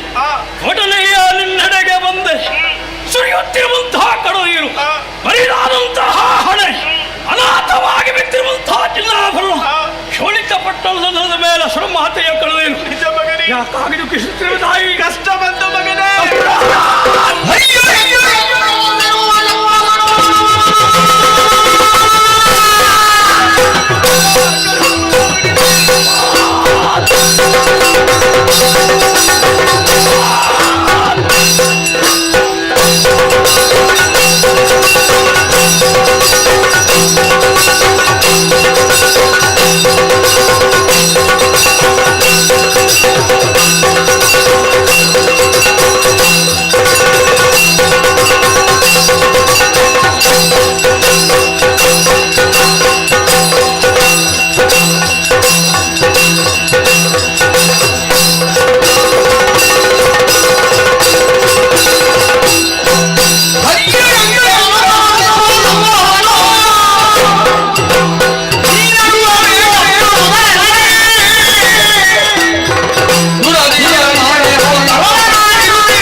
ಶಬ್ದ ಕಷ್ಟ ಬಂತು ಎನ್ನುವ ಹಾಗೆ ಅಸುರ ಕುಲ ಮಾತೆಯಾದ ನನ್ನವ್ವಯ್ಯ ಬಾಯಲ್ಲಿ ಕಷ್ಟ ಬಂದಿದೆ ಎನ್ನುವಂತಹ ಪದ ಬರ್ತದೆ ಅಂತಾದ್ರೆ ಆ ಸಮಸ್ಯೆಯನ್ನು ಪರಿಹರಿಸಲೇಬೇಕು ತಾಯಿ. ಹರಿಯ ಶಂಕರನ ಸರಸೇಜಾಧ್ವಮನು ಅನಿಮಿಷರನರಾಗುನಾಗ ತುಳಸಮರ್ಥನಾಗಿರುವಂತಹ ನಿನ್ನ ರಾಗ ಮಹಿಷ ಯಾರನ್ನು ಗಣನೆಗೆ ತೆಗೆದುಕೊಳ್ಳಲಾರ. ಯಾರಿಂದ ಕಷ್ಟ ಬಂತು ಹೇಳಮ್ಮ? ಏನಂತ ಹೇಳಿ ಮಗನಿಗೆ? ಮುತ್ತು ಕಂದ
ಹೇಳಮ್ಮ.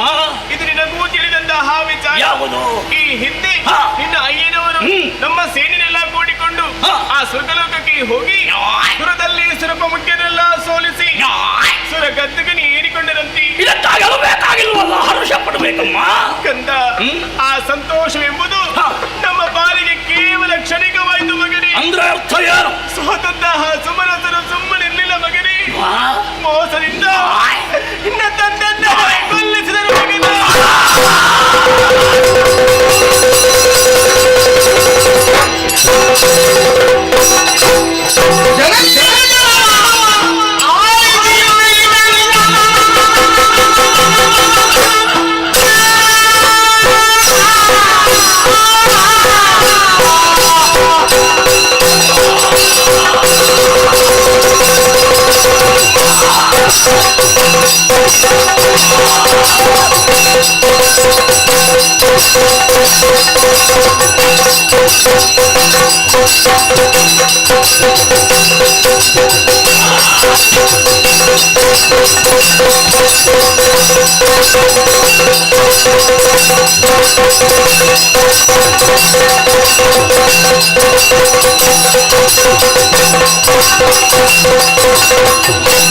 Thank you.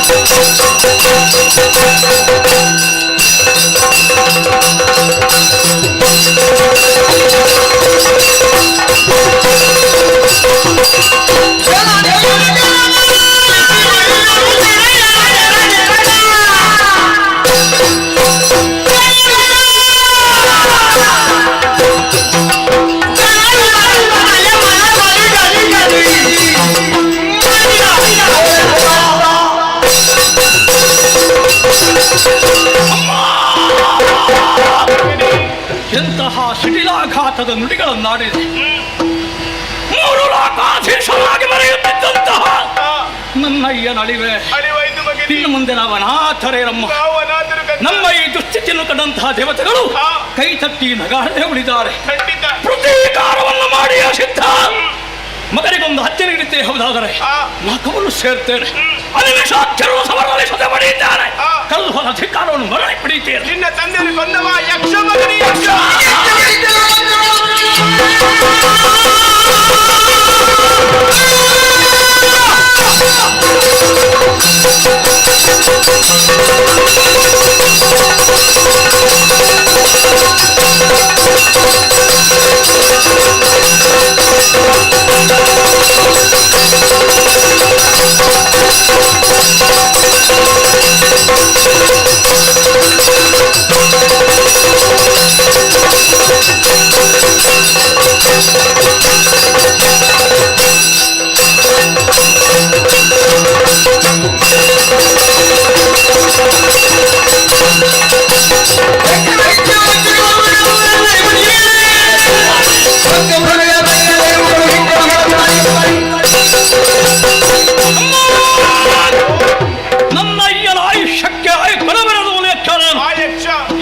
ಯಕ್ಷರ ಲಕ್ಷ್ಯಕ್ಕೆ ತೆರೆನು ಮುಕ್ಕನ್ನಾದರೂ ಕೂಡ ಹರನ ಹಣೆಯಲ್ಲಿ ರಕ್ತ ಸುರಿಸುವಂತೆಯೇ ಮಾಡದೇ ಇದ್ದರೆ ನಾನು ನಿನ್ನ ಮಗನಲ್ಲ ಕಳುಹಿಸಿ. ಹರುಷವಾಯ್ತು ಮಗನೇ.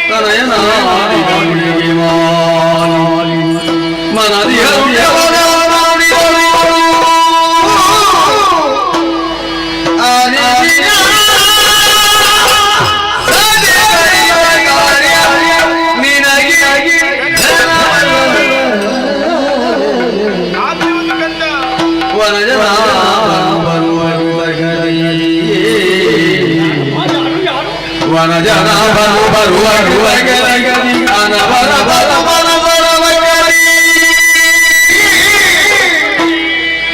ನಿನಗೆ ವಿಧಿಯಲ್ಲಿ ಪಡೆಯುವ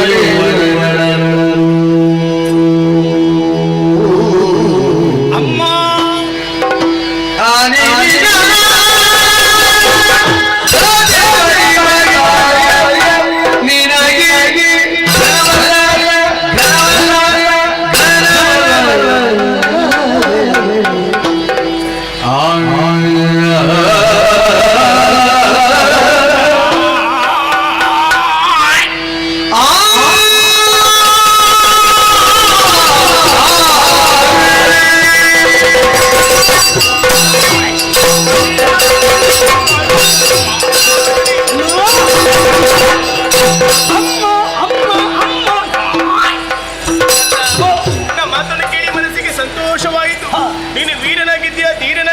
ಶೂರನಾಗಿದ್ಯಾ, ದುರದಲ್ಲಿ ಸಿರಕೊಂಬಕ್ಕೆರಡು ಸದೆ ಬಡಿದಿನೊಂದು ದೃಢ ವಿಶ್ವಾಸ ಈ ತಾಯಿಯಲ್ಲುಂಟು ಮಗನೇ.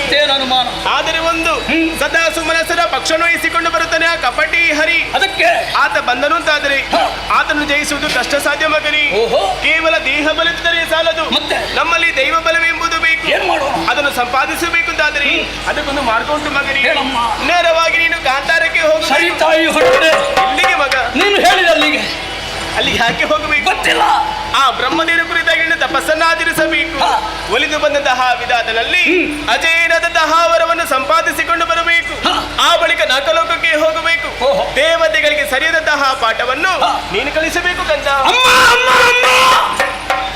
ನಿನ್ನ ಮಗ ಹುಟ್ಟಿರುವುದೇ ದೇವತೆಗಳಿಗೆ ಬುದ್ಧಿ ಕಲಿಸುವುದಕ್ಕೆ ತಾಯಿ. ನಿನ್ನ ಮಾಂಸ ಈ ಮಹಿಷ, ನಿನ್ನ ರಕ್ತ ಈ ಮಹಿಷ. ನಿನ್ನ ಕನಸನ್ನು ನನಸು ಮಾಡುವುದಕ್ಕೆ ಸಾಧ್ಯವಾಗದೆ ಹೋದರೆ ನಾನು ಈ ಮಣ್ಣಲ್ಲಿ ಹುಟ್ಟಿ ಏನು ಪ್ರಯೋಜನ? ತಾಯಿಯ ಕಣ್ಣೀರನ್ನು ಒರೆಸುವ ಪ್ರಯತ್ನ ಮಾಡ್ತೇನೆ. ಕಳುಹಿಸು. ಹೋಗುವಂತಹ ಮೊದಲು ಇದು ನಮ್ಮ ಶೋಣಿತಾಪುರದ ಪರಂಪರೆ ಕಡೆಗೆ ನೀಡುತ್ತಾ ಇದ್ದೇನೆ.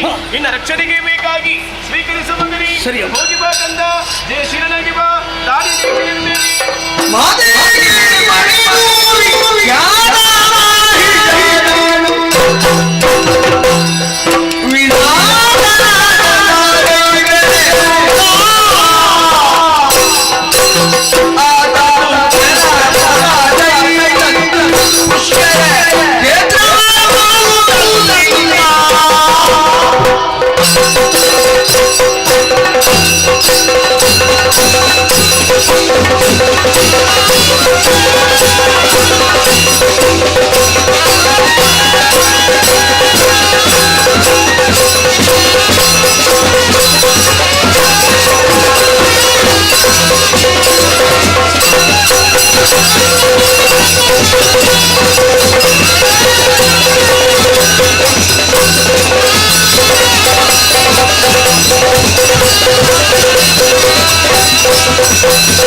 ದಾಳಿ ಮಾಡಿದ್ದು. ಆದ್ರೆ ಏನು ಮಾಡೋಣ, ವೇದನೆ ಆದದ್ದಲ್ಲಿ ಹರಿಯ ಚಕ್ರಾಘಾತದಿಂದ. ಹಾಗಾಗಿ ಗಿರಿ ಕಾಣದಲ್ಲಿ ಅಲೆದಾಡುತ್ತಾ ಇದ್ದೇವೆ. ಹೀಗೆ ಅಲೆದಾಡುವುದೇ ಮಿತ್ರ. ಈ ಸಮಯದಲ್ಲಿ ಒಂದು ವರ್ತಮಾನ ಕೇಳಿ ಬಂದಿದೆ. ಪುರದಲ್ಲಿ ಅವನಿಗೆ ಮಗನಾಗಿ ಮಹಿಷಾಕ್ಕೆ ಹುಟ್ಟಿದ್ದಾನೆ. ಹುಟ್ಟಿದ್ದು ಮಾತ್ರವಲ್ಲ, ಏನು ವಿಶೇಷ, 3 ಮೂರ್ತಿಗಳಿಂದ ಮರಣ ಬಾರದಂತ ವರವನ್ನು ಪಡೆದಿದ್ದಾನೆ. ಮಾಡುವುದು ಯಾಕೆ? ನಮ್ಮ ನಡೆ.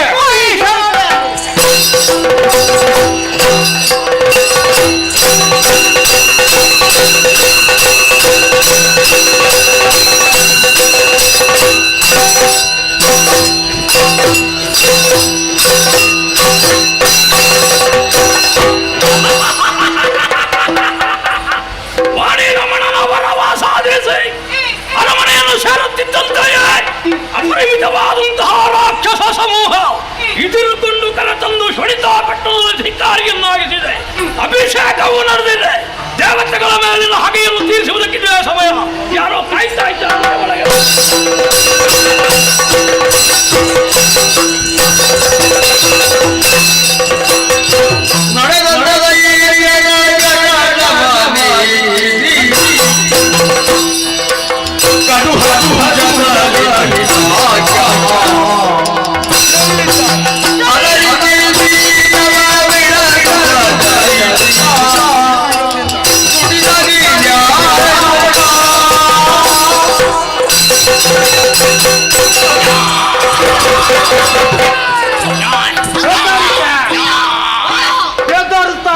ಯಾರು ಹೆದರಬೇಕಾಗಿಲ್ಲ, ಬನ್ನಿ ಹತ್ತೀರ, ಇನ್ನೂ ಹತ್ತೀರ, ಇನ್ನೂ ಹತ್ತೀರ.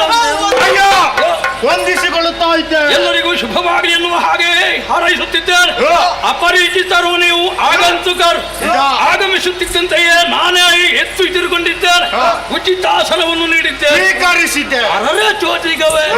ಇಂತಹ ಸ್ಥಿತಿ ಯಾರಿಂದ ಬಂತು, ಯಾಕೆ ಬಂತು? ಅಂಗಾಂಗಗಳನ್ನು ಕಳೆದುಕೊಳ್ಳುವುದಕ್ಕೆ ಕಾರಣವಾದರೂ ಏನು? ಎಲ್ಲಿದ್ದವರು ಇಲ್ಲಿಗೆ ಯಾಕೆ ಬಂದಿರಿ? ನೋಡಿರಿ, ನೀವ್ಯಾರು?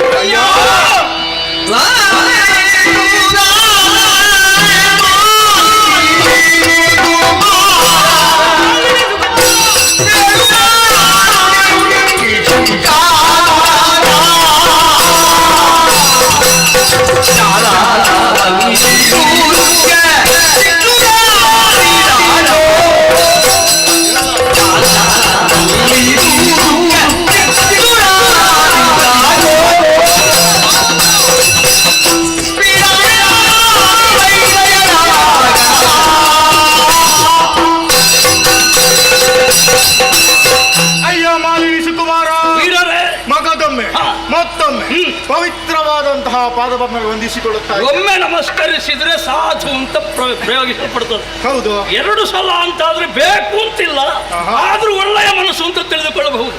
ಪದೇ ಪದೇ ನಮಸ್ಕರಿಸುವುದು ಅಂದ್ರೆ ಬಹುಶಃ ಸ್ವಾರ್ಥ ಇರಬೇಕು ಅಂತ ನಮಗೆ ನಮಸ್ಕರಿಸಬೇಕು ಅಂತ ಆಸೆ, ಹಾಗಾಗಿ ನಮಸ್ಕರಿಸಿ. ಸರಿ, ನಿಮ್ಮನ್ನು ಕಂಡಾಗ ಕತ್ತಲೆಯಲ್ಲಿದ್ದಂತಹ ನಮಗೆ ಬೆಳಕನ್ನು ಕಂಡಂತಹ ಅನುಭವ ಉಂಟಾಯ್ತು. ಯಾಕೆಂತ ಹೇಳಿದ್ರೆ ನಮ್ಮ ಬದುಕು ಎಂಬುದು ಕತ್ತಲೆಯಲ್ಲಿ ಮುಳುಗಿ ಹೋಗಿದೆ. ಇನ್ನು ಬೆಳಕು ಬರಬೇಕು ಅಂತಾದ್ರೆ ಅದು ನಿಮ್ಮಿಂದ ಮಾತ್ರ. ಮಹಿಷನ ಆಡಳಿತವೇ ಕತ್ತಲೆಯಲ್ಲಿದ್ದರೂ ಇರುವವರಿಗೆ ಬೆಳಕು ತೋರಿಸುವುದಕ್ಕೆ. ಹೌದು. ಏನು? ಹಾಗಾಗಿ ನಾವು ಅನ್ಯರಲ್ವಯ್ಯ. ಈ ಹಿಂದೆ ಇದೇ ಶೋಣಿತಾಪುರನ ಆಳುತ್ತಾ ಇದ್ದವ ಬಿಟ್ಟು ಹೋದಲ್ಲಿಗೆ ಕಾರಣ ಉಂಟು. ಏನು? ನಾನು ಶಂಕಾಸುರ, ಇವನೇ ಯಾರು? ದುರ್ಗಾಸುರ, ಅವನೇ ಯಾರು? ಕಾಂತಾಸುರ. ಎಂತದ್ದು ಕಾಂತಾಸುರ? ಬಿಡಲಾಸುರ. ಹಿಂದೆ ಮುಂದೆ ಎಲ್ಲ ನಮ್ಮವರಾಗಲಿ ಊರು ಬಿಡುವುದಕ್ಕೆ ಕಾರಣ ಉಂಟು. ಹೇಳು. ಸಾಧನೆಯನ್ನು ಮಾಡಬೇಕೆನ್ನುವಂತಹ ಉದ್ದೇಶದಿಂದ ಎಲ್ಲರೂ ಜೊತೆಯಾಗಿ ಸೇರಿ ದೇವಲೋಕಕ್ಕೆ ಏರಿದೆವು. ಒಳ್ಳೆಯ ಕೆಲಸ. ಹೌದು. ಇಂದ್ರಾದಿ ಸುಮನಸಗಳೆಲ್ಲ ಪಾಟಿ ಜೋಡಿಸಿ ಶಂಕ, ದುರ್ಗಾ, ವಿಠಲ್ಲ, ದಾಮರ ಶಿಷ್ಟರ, ದಾಮರ ಶಿಷ್ಟರ, ಶಂಕ, ದುರ್ಗ, ಚಾಮರ, ಶಿಕ್ಷುರ ಮೊದಲಾದವರು, ಕಾಂತಾಸುರ ಅವರು ಕೂಡ ಬಂದಿದ್ದಾರೆ.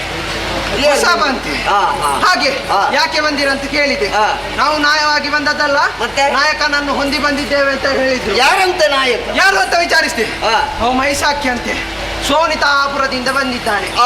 ಯಾಕೆ ಬಂದಿರಂತ ಕೇಳಿದೆ. ಅವರಿಗೆ ಜೀಗುಜ್ಜೆ ಬೇಕಂತೆ. ಸರಿ, ಎಂತದದು ಜೀಗುಜ್ಜೆ? ಎಂತದ್ದು ಮಾಡಿ ತಗೊಳ್ಳುವಂತದ್ದು. ಯುದ್ಧಕ್ಕಾಗಿ ದಿಗ್ವಿಜಯಕ್ಕಾಗಿ ಎಲ್ಲಿಗೂ ಬಂದಿದ್ದಾರೆ. ನಿನ್ನ ರಾಯರಲ್ಲಿ ಹೇಳು, ಪೆಟ್ಟಿಗೆ ಬರ್ಲಿಕ್ಕೆ ಅಂತ ಹೇಳಿದ್ರು. ಪೆಟ್ಟಿಗೆ ಅದು ಕಾಳಗಕ್ಕೆ, ಯುದ್ಧಕ್ಕೆ. ಇಷ್ಟು ಕೇಳಿ ಸಿಟ್ಟು ಬಂತು. ಅವರು ಕೊಡ್ಲಿಕ್ಕೆ ಪ್ರಾರಂಭಿಸಿದ್ರು. ಬಿಡ್ಲೇ ಇಲ್ಲ, ನಾನು ಕೊಟ್ಟದ್ದು. ಒಳ್ಳೇದಾಯ್ತು. ನೀನು ಕೊಡ್ಲೇಬೇಕು, ನೀನು ಕೊಡುವವ. ಅವರೆಂತ ಕೊಟ್ಟದ್ದು? ಅವರು ಕೊಟ್ಟದ್ದು ಬೆಟ್ಟು. ಮತ್ತೆ ನೀನು ಕೊಟ್ಟದ್ದು? ನಾನು ಕೊಟ್ಟದ್ದು ಬೊಬ್ಬೆ.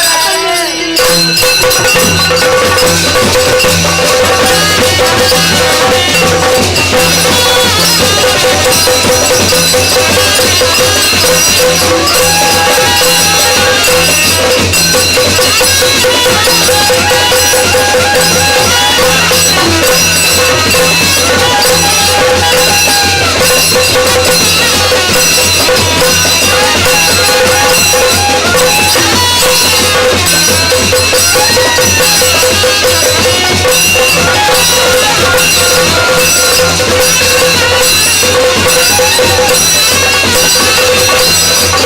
you.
ನಾಯಕತ್ವವನ್ನು ವಹಿಸಿಕೊಂಡಂತಹ ನೀನು ಸುರಪ್ಪ ಎನ್ನುವುದನ್ನು ಅರ್ಥೈಸಿಕೊಂಡಿದ್ದೇನೆ. ಮಾಲಿನ್ಯ ವಿದ್ಯುನ್ಮಾಲಿನ್ಯ ಕಂದರಾಗಿರುವ ಮಹಿಷ ನಾಟವನ್ನು ಪ್ರವೇಶ ಮಾಡುವುದಕ್ಕೆ ಕಾರಣಕರ್ತನು ನೀನೇ ಆಗಿರುವೆ. ನನ್ನ ಅಯ್ಯನನ್ನು ನೀನು ಕೊಂದೆ, ಸೇಡನ್ನು ತೀರಿಸಲೆಂದೇ ಬಂದಿದ್ದೇನೆ. ಪೆಟ್ಟು ತಿನ್ನುವುದಕ್ಕೆ ಮೊದಲಿನಿಂದ ಜಾಗ ಬಿಟ್ಟ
ಬಂದು ಅಧಿಕಾರ ಸ್ಥಾಪನೆಯನ್ನು ಮಾಡುತ್ತಾ ನಮ್ಮನ್ನೆಲ್ಲ ಬಳಿದೋಡಿಸಿ ನಿನ್ನ ಅಧಿಕಾರ ಪಥ್ಯವನ್ನು ಸ್ಥಾಪಿಸಬೇಕು ಎನ್ನುವಂತಹ ನೆಲೆಯಲ್ಲಿ ಹೋರಾಟವನ್ನು ಮಾಡುವುದಕ್ಕಾಗಿ ನೀನು ಪ್ರಯತ್ನ ಪಟ್ಟೆ ಎಂದಾದರೆ ಅದೆಲ್ಲ ವ್ಯರ್ಥವಾಗಿ ಹೋಗುತ್ತದೆ. ಅನೇಕ ಮಂದಿಗಳು ಸಾಧನೆ ಮಾಡಿದವರು, ನಿನ್ನ ಹಿರಿಯರೆಲ್ಲರೂ ಕೂಡ ಶೈಮಿನಿಯಲ್ಲೇ ಇರುವುದು. ನಿನಗೂ ಒಂದು ಜಾಗ ಖಾಲಿ ಉಂಟು, ಅಲ್ಲಿಗೆ ಕಳಿಸ್ತೇನೆ.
ಮರ್ತು ಹೋಗ್ಲಿಕ್ಕಿಲ್ಲ.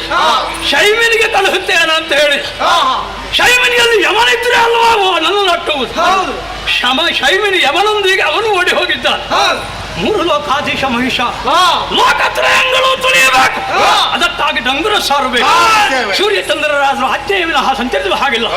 ನೀರೇನಾದ್ರ ನಿಮಗೇನಾಗಬೇಕು? ಬನ್ನಿ ಜೊತೆಯಲ್ಲಿ.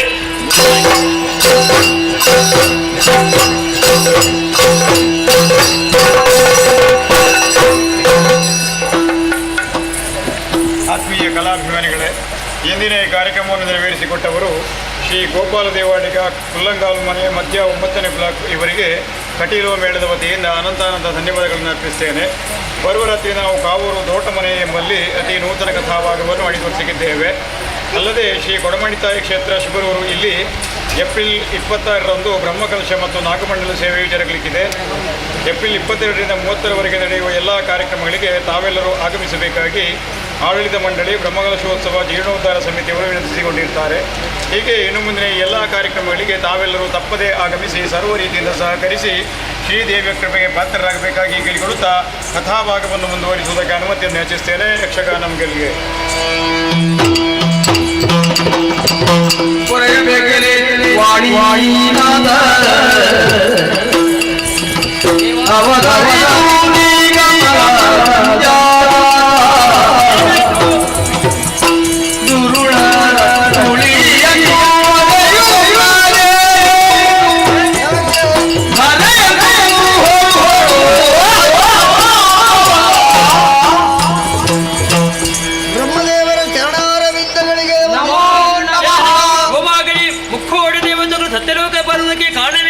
ಬರುವುದಕ್ಕೆ ಬಲವಾದಂತಹ ಉದ್ದೇಶವು ನಿಮ್ಮಿಂದಲೇ ವರವನ್ನು ಪಡೆದಂತಹ ಮಾಲಿನಿ ಜಾತನಾಗಿ ಮಹಿಷ ಎನ್ನುವಂತ ಹೆಸರಿನಿಂದ ಎರಡು ಲೋಕವನ್ನು ಸ್ವಾಧೀನ ಮಾಡಿದ ದೇವಲೋಕಕ್ಕೆ ದಾಳಿಯನ್ನು ಎಸಗಿದ ದೇವತೆಗಳನ್ನು ಬಡಗೂಡಿಕೊಂಡು ಕಾಡಾಕಾಡಿ ಹೋರಾಟ ನಡೆಯಿತು. ಪರಿಣಾಮದಲ್ಲಿ ನಮ್ಮ ಪಾಲಿಗೆ ಸೋಲುಂಡಂತಹ ನಾವುಗಳು ಸತ್ಯಲೋಕದೆಡೆಗೆ ಬಂದಿದ್ದೇವೆ. ದರೆಯ ಧರ್ಮವನ್ನು ಉಳಿಸಿ ನಮ್ಮನ್ನು ಉದ್ಧರಿಸಬೇಕು. ಮಹಿಷನಿಂದ ನಮ್ಮ ಪಾಲಿಗೆ ಕಷ್ಟ ಬಂದದಾಗಿದೆ, ಭೀತರಾಗಬೇಡಿ. ವರವನ್ನು ಕೊಡುವುದಕ್ಕೆ ಸಮರ್ಥ ನಾನು, ಕೊಟ್ಟಿರುವವರನ್ನು ಹಿಂದಕ್ಕೆ ಪಡೆಯುವುದಕ್ಕೆ ಅಸಮರ್ಥನಾಗಿದ್ದೇನೆ. ಕೊಡುವುದಕ್ಕೂ ಪಡೆಯುವುದಕ್ಕೆ ಶಕ್ತನೊಬ್ಬನಿದ್ದಾನೆ, ಅವನೇ ವೈಕುಂಠಾಧಿಪತಿಯಾದಂತಹ ಮಾಧವ. ನಮ್ಮ ಕಷ್ಟವನ್ನು ಅವನಲ್ಲಿ ಬಿತ್ತರಿಸಿಕೊಂಡಂತಾದ್ರೆ ಏನಾದ್ರೂ ದಾರಿ ತೋರಿಸಿಕೊಟ್ಟನು ನೇರವಾಗಿ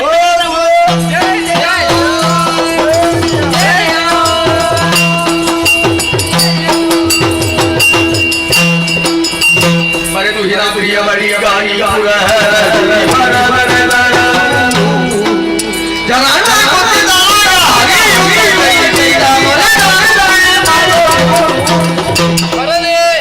ನಮಸ್ಕರಿಸಿದ್ದೇನೆ. ಪ್ರತಿ ನಮಸ್ಕಾರ. ಏನು ಈ ಕಡೆಗೆ ಪಯಣ? ನಿನ್ನನ್ನೇ ಹುಡುಕಿಕೊಂಡು ಬಂದವನು ನಾನು. ಕಾರಣ? ಎಲ್ಲೇ ಹೋದರೂ ಮಹಿಷ ಮಹಿಷ ಮಹಿಷ, ಆತನ ವಧೆಯಾಗಬೇಕು.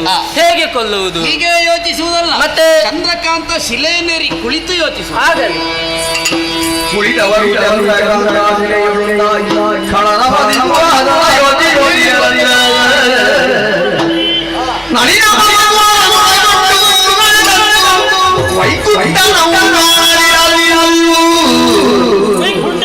ಹರಿ ಕಾಣುವುದಿಲ್ಲವಲ್ಲ.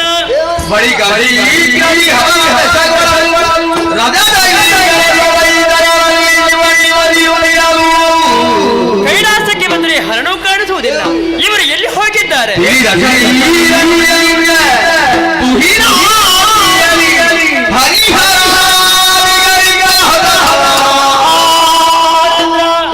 ವೈಕುಂಠಕ್ಕೆ ಬಂದ್ರೆ ಹರಿ ಕಾಣಿಸುವುದಿಲ್ಲ, ಕೈಲಾಸಕ್ಕೆ ಬಂದ್ರೆ ಹರನು ಇಲ್ಲ. ಇವರು ಎಲ್ಲಿ ಹೋಗಿದ್ದರಂತ ಯೋಚನೆ ಮಾಡಿಕೊಂಡಾಗ ಅಂಬರವಾಣಿ ಆಗ್ತಾ ಉಂಟು. ಹರಿಹರರಿಬ್ಬರು ಕೂಡ ಚಂದ್ರಕಾಂತ ಶಿಲೆಯನ್ನೇರಿ ದುಷ್ಟ ಮಹಿಷರು ನಿಗ್ರಹಿಸುವುದು ಹೇಗೆ ಈ ಬಗ್ಗೆ ಯೋಚನೆ ಮಾಡ್ತಾ ಇದ್ದಾರಂತೆ. ನೇರವಾಗಿ ಹಸ್ತಗಳಿಗೆ ಸಾಗುವ.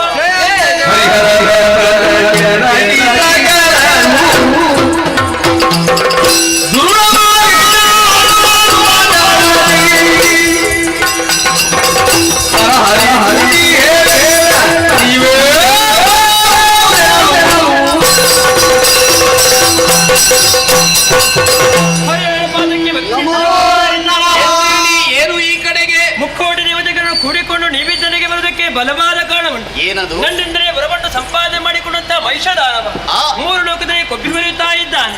ಪಂಚಮಹಾಪಾತಕ್ಕಾಗಿ ಮೆರೆತಿರುವಂತಹ ಮಹಿಷನ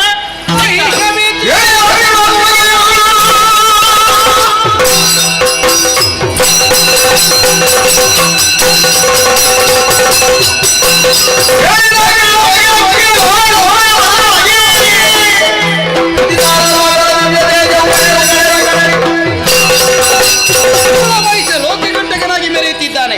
ಅವನ ನಾಶ ಆಗಲೇಬೇಕು. ಅದಕ್ಕಾಗಿ ನನ್ನಲ್ಲಿ ಅಂತಸ್ಥವಾದಂತಹ ದಿವ್ಯ ತೇಜಸ್ಸನ್ನು ಹೊರಗೆ ಹಿಡಿದೇನೆ. ದುಷ್ಟ ಮಹಿಷನ ವಧೆಗೆ ಬೇಕಾಗಿ ನನ್ನಲ್ಲಿರುವ ದಿವ್ಯ ತೇಜಸ್ಸನ್ನೇ ಹೊರಕ್ಕೆ ಮಹಿಷನ ನಾಶಕ್ಕಾಗಿ ಅಡಕವಾಗಿರುವಂತಹ ಬ್ರಹ್ಮ ತೇಜಸ್ಸನ್ನೇ ಹೊರಕ್ಕೆ ಉರುಳ ಮಹಿಷನ ವಧೆ ಶೀಘ್ರದಲ್ಲೇ ಆಗಬೇಕು. ನಮ್ಮ ನಿಮ್ಮೆಲ್ಲರ ತೇಜಸ್ಸನ್ನು ಹೊರಕ್ಕೆ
ಮಾತೃರೂಪೇಣ ಸಂಸ್ಥಿತಂ ನಮಸ್ತಸ್ಯೇ ನಮಸ್ತಸ್ಯೇ ನಮಸ್ತಸ್ಯೇ ನಮೋ ನಮಃ.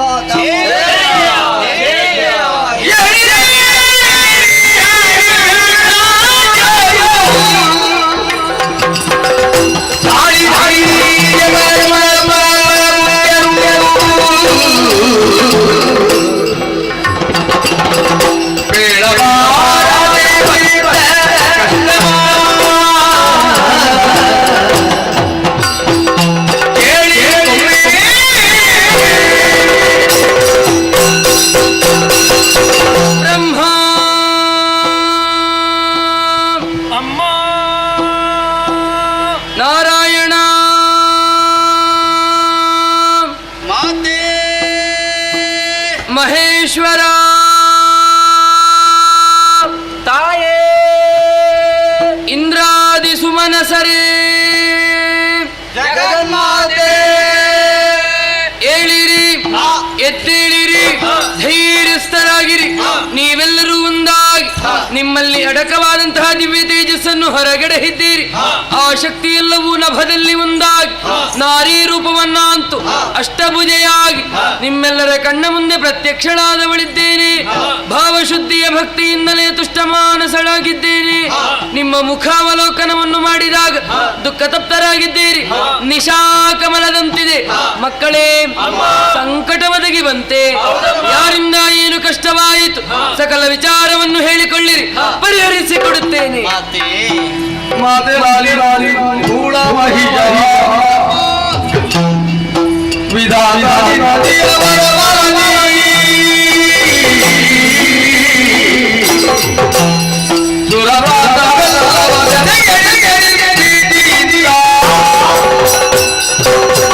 ಜಗನ್ಮಾತೆ ನಾರಾಯಣ, ನಮ್ಮೆಲ್ಲರ ಭಾವಶುದ್ಧದ ಮೊರೆಯನ್ನಾಲಿಸಿ ಪ್ರತ್ಯಕ್ಷಳಾದೆಯ ತಾಯಿ, ನಿನ್ನ ದಿವ್ಯ ಮಂಗಳ ಮನೋಹರ ರೂಪವನ್ನು ಕಂಡು ನಾವೆಲ್ಲರೂ ಸಂತುಷ್ಟರಾಗಿದ್ದೇವೆ.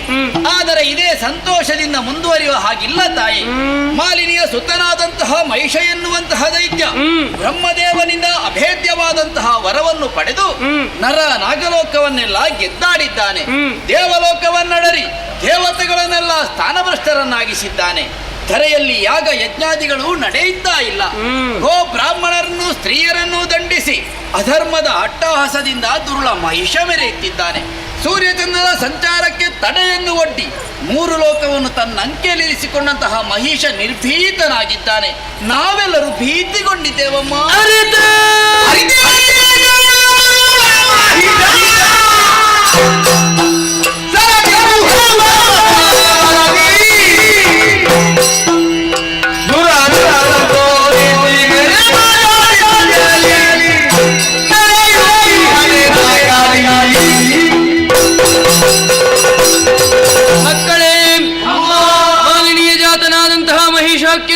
ವಿಧಾತನ ವರವಲದಿಂದ ಕಬ್ಬಿ ಜಗವನ್ನು ತನ್ನಂಕೆಯಲ್ಲಿರಿಸಿ ಪಂಚಮಹಾಪಾತಕಗಳನ್ನೆಸಗಿ ಧರೆಯ ಯಜ್ಞಯಾಗಾದಿಗಳಿಗೆ ಕಂಟಕ ಪ್ರಾಯನಾಗಿ ಸೂರ್ಯಚಂದ್ರನ ಸಂಚಾರಕ್ಕೆ ತಡೆಯನ್ನು ಒಡ್ಡುತ್ತಿರುವ ಕೂಳ ಮಹಿಷನನ್ನು ಸಮರ ಮುಖದಲ್ಲಿ ವಧಿಸಿ ಧರ್ಮ ಸ್ಥಾಪನೆಗೈಯುತ್ತೀರಿ.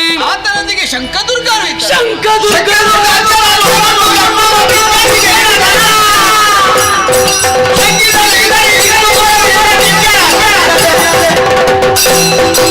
ದುಷ್ಟ ಮಹಿಷನಿಗೆ ದುರ್ಬೋಧೆಯನ್ನು ಮಾಡುತ್ತಿರುವ ಶಂಕಾಸುರ, ದುರ್ಗಾಸುರ, ಬಿಡಲಾಸುರ, ಚಾಮರಾದಿಗಳನ್ನು ರಣಕಂಡದಲ್ಲಿ ಮರ್ತಿಸಿ ನಿಮಗೆಲ್ಲರಿಗೂ ಸೌಖ್ಯಮಯನಾಗುತ್ತೇನೆ. ಧೈರ್ಯಸ್ಥರಾಗಿರಿ. ಜಯ ಜಯ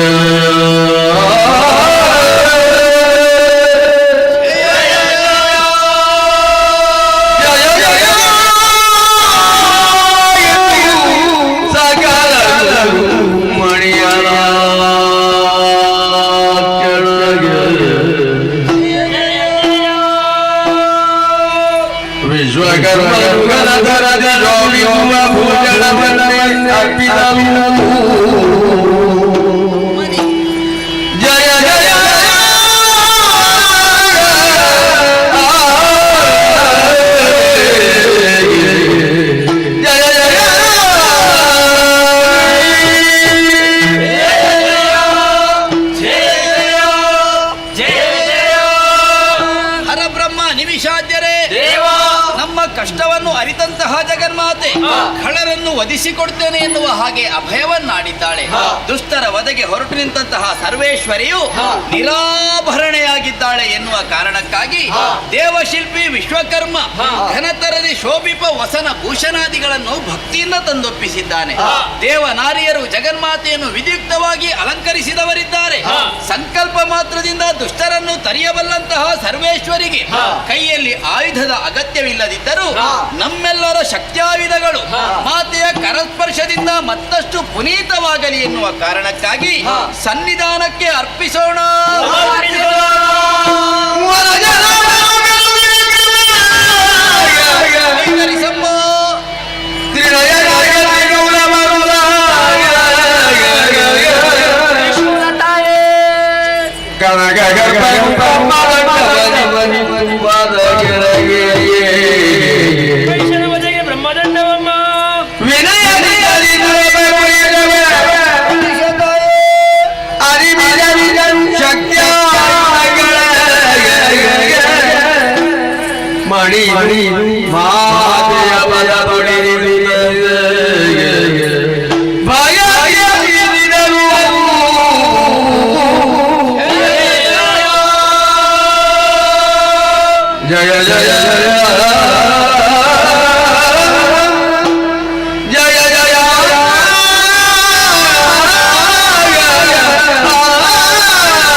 ಶಿಖಿ ಸೂರ್ಯ ಚಂದ್ರ ನಯನಳಾಗಿ ತಾರಾಭೂಧರ ವಾಸಳಾಗಿ ಸುಮನೋಹರ ಕಾಂತಿಯಿಂದ ಜಗನ್ಮಾತೆ ಕಂಗೊಳಿಸುತ್ತಿದ್ದಾಳೆ. ನಮ್ಮೆಲ್ಲರ ಜಯಘೋಷವು ಅಂಬರದಲ್ಲಿ ಪ್ರತಿಧ್ವನಿಸ್ತಾ ಇದೆ. ಕಳನ ವಧೆಗೆ ಹೊರಟು ನಿಂತಹ ಸರ್ವೇಶ್ವರಿಯು ಕಾಲ್ನಡಿಗೆಯಿಂದ ಹೋಗಬಾರದು ಎನ್ನುವ ಕಾರಣಕ್ಕಾಗಿ ಪರ್ವತರಾಜನೇ ಸಿಂಹರೂಪವಾಗಿ ಒದಗಿ ಬರ್ತೇನೆಂದು ಆಡಿದ್ದಾನೆ.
ಪರ್ವತರಾಜನೇ ಕೇಸರಿಯಾಗಿ ಬಂದಿದ್ದಾನೆ. ಇದುವೇ ಪ್ರಸ್ಥಾನ ಶುಭ ಮುಹೂರ್ತ. ವಾದ್ಯ ನಿನಾದದೊಂದಿಗೆ ಶಂಖಧ್ವನಿಯನ್ನು ಮಾಡಿ ನೃಶಂಸನದ ಕುಳ ಮಹಿಷನ ಬದಗಬೇಕಾಗಿ ಸಿಂಹವಾಹಿನಿಯಾಗುತ್ತೇನೆ, ಸಿಂಹವಾಹಿನಿಯಾಗುತ್ತೇನೆ,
ಸಂಚಾರ ಉಲ್ಕಾಪಾತ ನರಿಗೂಗೆಗಳ ಕಿರುಚಾಟ ಕಂಡದ ಮಳೆ ನೋಡಿ ಬನ್ನಿ ಎಂದು ಹಾಗೆ ಶಂಕದುರ್ಗಾಬ್ಜರು ನಟ್ಟಿದ್ದಾರೆ.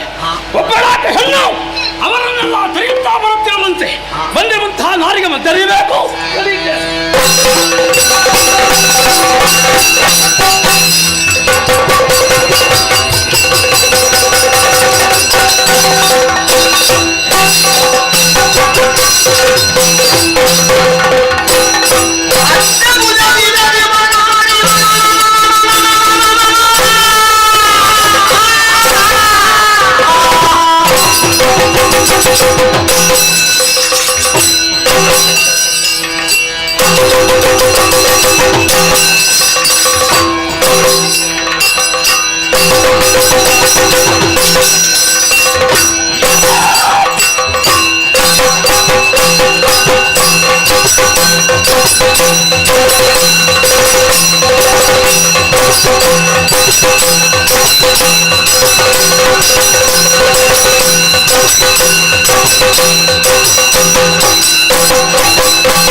ಅಷ್ಟಭುಜೆ ಸಿಂಹವಾಹಿನಿ 8 ಕೈಗಳಲ್ಲಿ ಆಯುಧವನ್ನು ಜಲಭಿಸುತ್ತ ನನ್ನನ್ನು ಹೆದರಿಸುತ್ತಿರುವ ಶೋಣಿತ ಪ್ರವಾಸ ಮಾಡಿರುವ ನೀನು ಶಂಖದುರ್ಗಾದ್ಯರನ್ನು ಮದಿಸಿದೆ.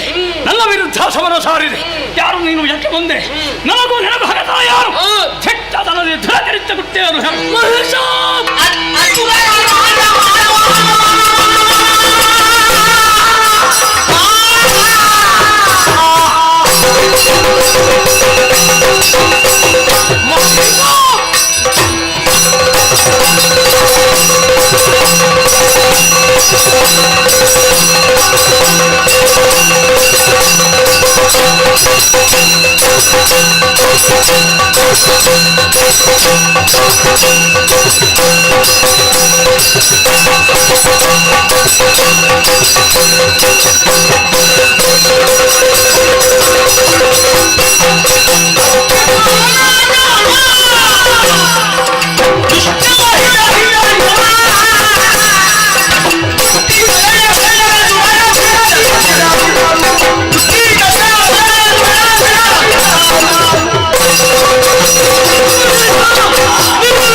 ವಿಧಾತನಿಂದ ವರಬಲ ಬ್ರಹ್ಮತನಾಗಿ ಸುರಲೋಕವನ್ನು ವಶಪಡಿಸಿ ಸುರರನ್ನು ದೆಸೆಗಡಿಸಿ ನಿನ್ನ ಪ್ರಭುತ್ವವನ್ನು ಸ್ಥಾಪಿಸಿದೆ.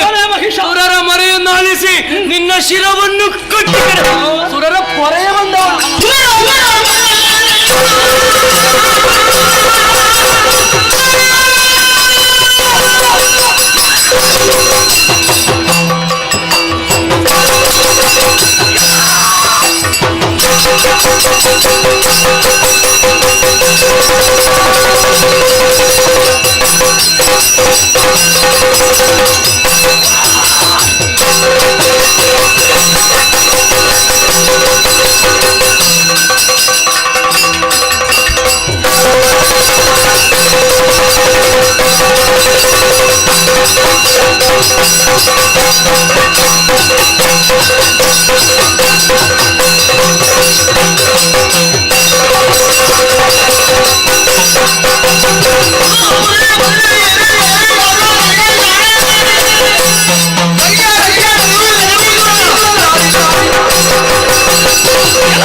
ಸುಲಭ. ಆಡಿದ ಭಾಷೆಯನ್ನು ಉಳಿಸಿಕೊಳ್ಳುವುದು ಬಹಳ ಕಷ್ಟ. ಯಾಕೆ? ಮೈಸೂರು ಕುರಿತಾಗಿ ಏನಂತ ಭಾವಿಸಿದ್ದೆ?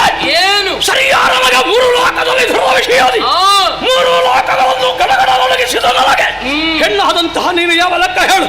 ಶೋಣಿತ ಪಟ್ಟಣದ ಮಂಡಿಗೆ ಕಾಲಿಗೆ ತಪ್ಪಿಗೆ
ಸಿಂಹವಾಹಿನಿ ನಿನ್ನ ಬಾಳು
ಮಹಿಷಮರ್ದಿನಿ ಮಹಿಷವದ ಕಾಲದಲ್ಲಿ ಉಗ್ರ ರೂಪವನ್ನು ತಾಳಿದ್ಯೋ ತಾಯೇ, ನಾವೆಲ್ಲರೂ ಭಯಗೊಂಡಿದ್ದೇವೆ, ಶಾಂತಳಾಗಮ್ಮ.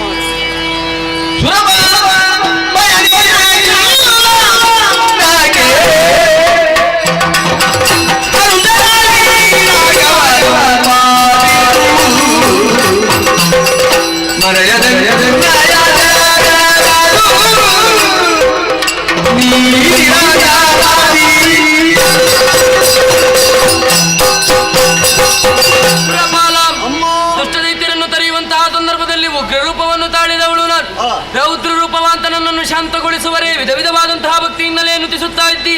ಇದು ಶಾಂತಳಾಗಿದ್ದೇನೆ, ಶೈಲಪುತ್ರಿ, ಬ್ರಹ್ಮಚಾರಿಣಿ, ಚಂದ್ರಗಂಟ, ಕೂಷ್ಮಾಂಡಿನಿ, ಸ್ಕಂದಮಾತ, ಕಾತ್ಯಾಯಿನಿ, ಸಿದ್ಧಿರಾತ್ರಿ, ಕಾಲರಾತ್ರಿ, ಮಹಾಗೌರಿ, ಹೀಗೆ 9 ದಿನಗಳಲ್ಲಿ 9 ರೂಪಗಳಿಂದ ದುರುಳರನ್ನು ನಿಗ್ರಹಿಸಿದವಳಿದ್ದೇನೆ.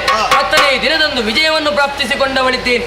ಈ 9 ದಿನಗಳನ್ನು ನವರಾತ್ರಿ ಎಂದು, 10ನೇ ದಿನವನ್ನು ವಿಜಯದಶಮಿ ಎಂದು ಯಾರು ಆಚರಿಸಿಕೊಂಡು ಬರುತ್ತಾರೋ ಅಂತವರ ಪಾಲಿಗೆ ಕಾಮಿತಾರ್ಥ ಪ್ರದಾಯಕ್ಕೆ ಆಗಿರುತ್ತೇನೆ. ಸ್ವರ್ಗದ ಪೀಠ ಬರಿದಾಗಿದೆ, ನಿಶ್ಚಿಂತೆಯಿಂದಲೇ ನಾಕವನ್ನಾಳು. ಈಗ ಏನೋ ಕಳರ ಭಯ ದೂರವಾಗಿದೆ. ಮುಂದೆ ಎಲ್ಲಿಯಾದರೂ ಬಲಿಷ್ಠರು ಲೋಕದಲ್ಲಿ ಹುಟ್ಟಿಕೊಂಡು ನಮಗೆ ಕಷ್ಟ ಅಂತ ಕೊಟ್ಟರೆ ನಿಮ್ಮನ್ನು ಕಾಣುವ ಬಗೆ ಹೇಗೆ? ನಿಮ್ಮ ಪಾಲಿಗೆ ಆಪತ್ತು ಹೊಡಿಸಿದರೆ ಹಿನಗಿರಿಗೆ ಬಂದು ನನ್ನನ್ನೇ ನಿಷ್ಠೆಯಿಂದಲೇ ಭಜಿಸಿ ಇದೇ ರೀತಿ ದರ್ಶನವನ್ನಿತ್ತು ನಿಮ್ಮ ಕಷ್ಟಗಳನ್ನು ದೂರೀಕರಿಸುತ್ತೇನೆ. ಶುಭವಾಗಲಿ.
ತಂದೆ ರಕ್ಷಿಸು ತಮ್ಮ ನಿಶುಂಬಾಸುರ. ಕಶ್ಯಪ ಬ್ರಹ್ಮ ಮತ್ತು ಧನುದೇವಿಯವರಿಗೆ ಮಕ್ಕಳಾಗಿ ಹುಟ್ಟಿಕೊಂಡವರು ನಾವೀರ್ವರು ತಮ್ಮ ಶುಂಭಾಸುರ ನಿಶುಂಭಾಸುರ ಎಂಬುದಾಗಿ ನಮ್ಮ ಬಾಲ್ಯಾವಸ್ಥೆಯಲ್ಲಿ ಗುರುಗಳಾದ ಶುಕ್ರಾಚಾರ್ಯರಿಂದ ಬೇಕಾದಂತ ವಿದ್ಯೆಗಳನ್ನೆಲ್ಲ ಕಲಿತವರಿದ್ದೇವೆ. ಪ್ರಾಯ ಪ್ರಬುದ್ಧರಾದಾಗ ಶೋಣಿತಾವೃತ ಪಟ್ಟಾಭಿಷೇಕ ನನಗಾಯಿತು ತಮ್ಮ. ವರ್ತಮಾನ ಕಾಲದಲ್ಲಿ ಇಲ್ಲಿಯ ಜನಪದವನ್ನು ಫಲಪರಾಕ್ರಮದಿಂದಲೇ ಪಾಲಿಸುತ್ತಾ ಬರುತ್ತಾ ಇದ್ದೇವೆ ತಮ್ಮ. ಅಷ್ಟೇ ಸಾಲವೆಂಬಂತೆ ನಾವು ಕೈಗೊಂಡ ಸಾಧನೆಗಳೇನು ತಮ್ಮ?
ಸದೃಶರಾಗಿ ಮೆರೆದವರು ನಮ್ಮದಾದಂತಹ ಕೀರ್ತಿಯು ಉತ್ತಮವಾದಂತಹ ಶ್ರೇಣಿಯನ್ನು ಏರಬೇಕೆಂಬ ಉದ್ದೇಶದಿಂದ ಕಾರುಣ್ಯದಲ್ಲೇ ಅರಣ್ಯವನ್ನು ಸೇರಿ ಹಿರಣ್ಯ ಗರ್ಭದ ಕುರಿತು ತಪಸ್ಸನ್ನಾಚರಿಸಿ ಬೇಕಾದಂತ ವರಬಲವನ್ನು ಪಡೆದವರಿದ್ದೇವೆ. ಅಷ್ಟು ಮಾತ್ರವಲ್ಲ, ಭೂಲೋಕ ಪಾತಾಳ ಲೋಕ ಎಂಬಂತ ಎರಡು ಲೋಕವನ್ನು ವಶಪಡಿಸಿದ್ದೇವೆ. ಈ ಎರಡು ಲೋಕವು ನಮ್ಮ ಗುರಿ ಮಾತ್ರ. ಆದರೆ ನಮ್ಮ ಹೆತ್ತ ತಾಯಿಯ ಆಸೆಯನ್ನು ಸ್ವರ್ಗಲೋಕವನ್ನು ಪಡೆಯಬೇಕು ಎಂಬ ಹಾಗೆ. ಆದುದರಿಂದ ಸ್ವರ್ಗವನ್ನು ಪಡೆಯುವಂತ ಬಗೆ ಹಾಗೆ ಅಣ್ಣ ಸಕಲ ಸೇನೆಯನ್ನು ಸಿದ್ಧಗೊಳಿಸು.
ನನ್ನ ಎದುರಾಳಿಯಾಗಿ ಬಂದ ಒಡಿನೇ ಹೇಳು.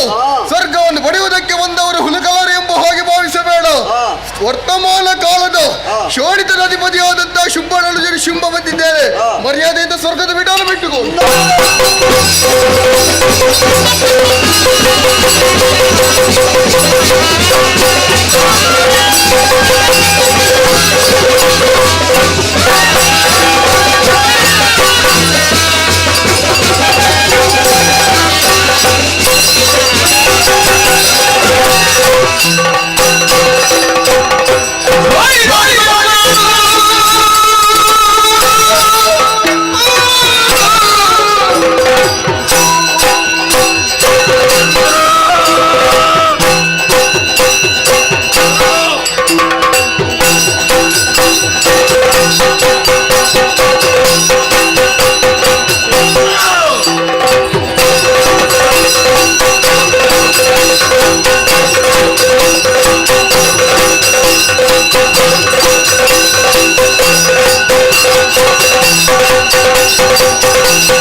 ಎರಡು ಲೋಕವನ್ನು ಸ್ವಾಧೀನ ಮಾಡಿದೆಯಾ?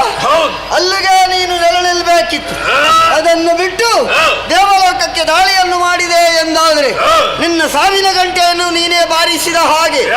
ದೇವಲೋಕವನ್ನು ಬಯಸಿ ಬಂದವರು ಎಲ್ಲರೂ ಕೂಡ ನಿನ್ನಕ್ಕಿಂತಲೂ ಮಹಾಪರಾಕ್ರಮಶಾಲಿಗಳು ಶೈಮಿನಿಯಲ್ಲಿದ್ದಾರೆ.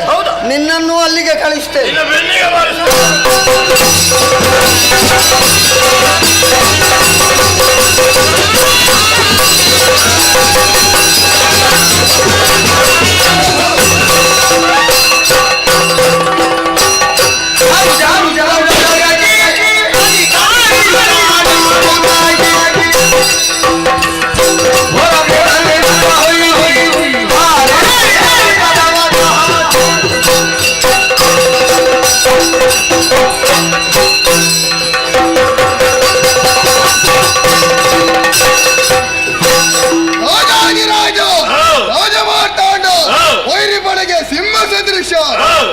ಚತುರ್ದಶ ಮೂಲಗಳಾಧಿಕಾರಿಯಾದಂತ ಶುಂಭದಾನವನಿಗೆ ಜಯವಾಗಲಿ, ಶುಭವಾಗಲಿ, ಮಂಗಳವಾಗಲಿ. ಸಂತೋಷವಾಯಿತು ತಮ್ಮ. ಚತುರ್ದಶ ಜಗಕ್ಕೆ ಶುಂಭದೇವ ಎನ್ನುವುದಾಗಿ ಹೊರಡಂಬರವನ್ನು ಸಾರು.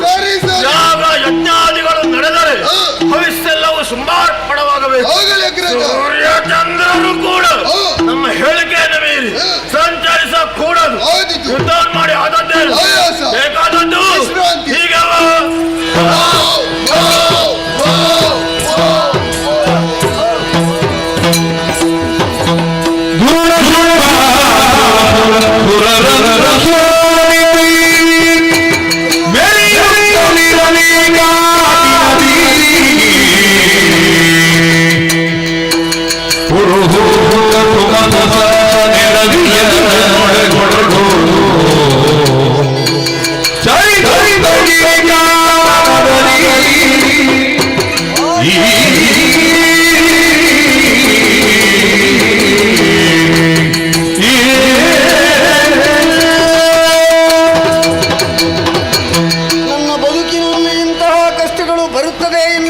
ಭಾವಿಸಿದವನೇ ನಾನಲ್ಲ. ಒಮ್ಮೆಗೆ ಶುಂಭ ನಿಶುಂಭಾದಿಗಳು ದೇವಲೋಕಕ್ಕೆ ಪ್ರವೇಶವನ್ನು ಮಾಡಿ ನಮ್ಮನ್ನೆಲ್ಲ ಕಾಳಗದಲ್ಲಿ ಬಡಿದೋಡಿಸಿದ್ದಾರೆ. ಅಧಿಕಾರವನ್ನು ಕಳೆದುಕೊಂಡಂತಹ ನಾವುಗಳು ಸುತ್ತಾಡಿ ಸುತ್ತಾಡಿ ಬಸವಳಿದವರಿದ್ದೇವೆ. ಏನು ಮಾಡೋಣ ಹೀಗೆ ಎನ್ನುವ ಹಾಗೆ ಆಲೋಚನೆ ಮಾಡಿದಾಗ ಮಹಿಷವದ ಕಾಲದಲ್ಲಿ ಜಗನ್ಮಾತೆ ಹೇಳಿದ್ದಾಳೆ, ತುಹಿನಾದ್ರಿಗೆ ಬಂದಿದ್ದೇನೆ, ಅವಳನ್ನೇ ಸ್ತುತಿ ಮಾಡುತ್ತೇನೆ. ಜಯ ಜಯ ಜಯ ಜಯ.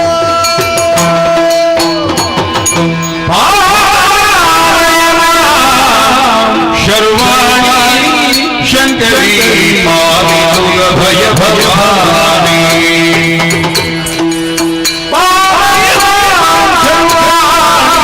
ಶಂಕರಿ ಮಾತುಲ ಭಯ ಭವಾನಿ ಅಂಬಿಕೆ ಸುರಸುರ ಶಂಭು ಮನೋ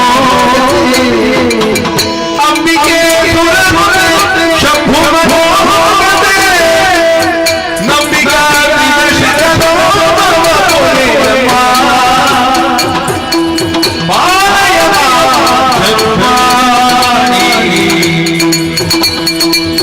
ಶಂಕರಿ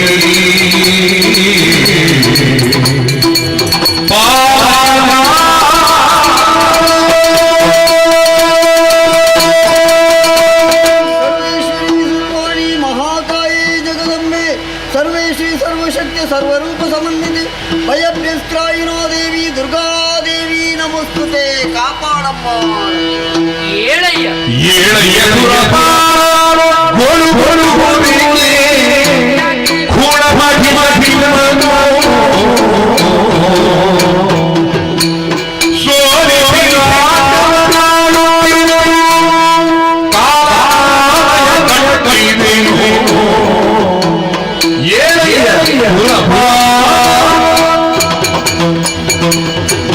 ಸುರಪಾಲ ಎದ್ದೇಳಯ್ಯ. ಮುಕ್ಕೋಟಿ ದೇವತೆಗಳನ್ನೊಳಗೂಡಿಕೊಂಡು ಅಪರಾಜಿತೆಯಾದ ಭಗವಂತನಾದಂತಹ ನನ್ನನ್ನು ಸ್ತೋತ್ರದ ಮೂಲಕವಾಗಿ ಪ್ರಾರ್ಥಿಸುತ್ತಾ ಇದ್ದೀರಿ. ಚೇತನ ಸ್ವರೂಪದಿಂದ ಪ್ರತ್ಯಕ್ಷಳಾಗಿದ್ದೇನೆ. ಈ ಹಿಂದೆ ಮಹಿಷನೆನ್ನುವಂತಹ ದೈತ್ಯನು ಸ್ವರ್ಗಲೋಕವನ್ನು ವಶಪಡಿಸಿಕೊಂಡಂತಹ ಸಂದರ್ಭ ಆತನನ್ನು ಯಮನಾಲಯ ಕಟ್ಟಿ ನಿಮಗೆಲ್ಲರಿಗೂ ಭರವಸೆಯ ಮಾತನ್ನಿತ್ತವಳು. ಅಂತೆಯೇ ನನ್ನನ್ನು ಪ್ರಾರ್ಥಿಸಿದಿರಿ. ಕಣ್ಣೀರು ಸುರಿಸುತ್ತಾ ಇರುವೆ. ಇಂದ್ರ ಪದವಿಗೆ ಕುತ್ತು ಬಂತೆ ಎನ್ನಲ್ಲಿ ಹೇಳಿಕೋ ಮಗನೇ.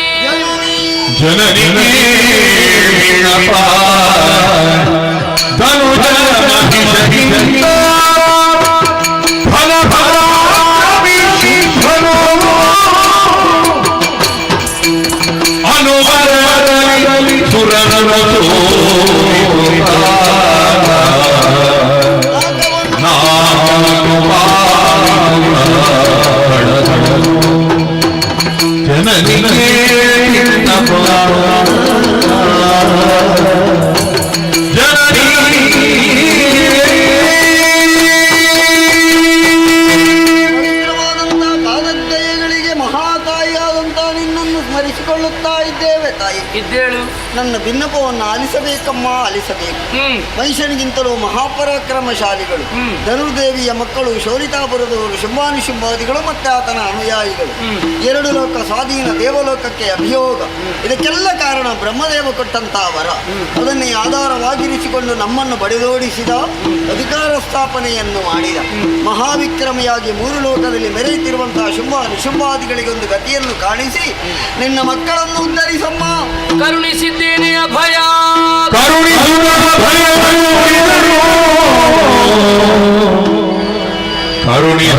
ಭಯ ಭಯವಿದರು ಕಿರಿದು ಸಮಯದಲ್ಲಿ ಒರೆಯುವೆನು ನಿಮ್ಮನು ಮರೆಯವ ಮರೆಯವ ಮರೆಸಿದವನು ತುಹಿರಗಿರಿಯೊಳಗೆ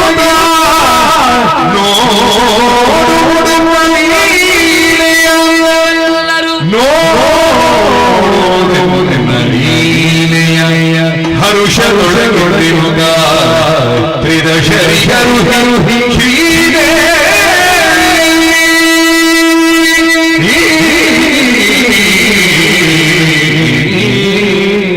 ಕರುಣಿಸುತ್ತ ಅಭಯವಯ ಸುರಪಾರಾಯ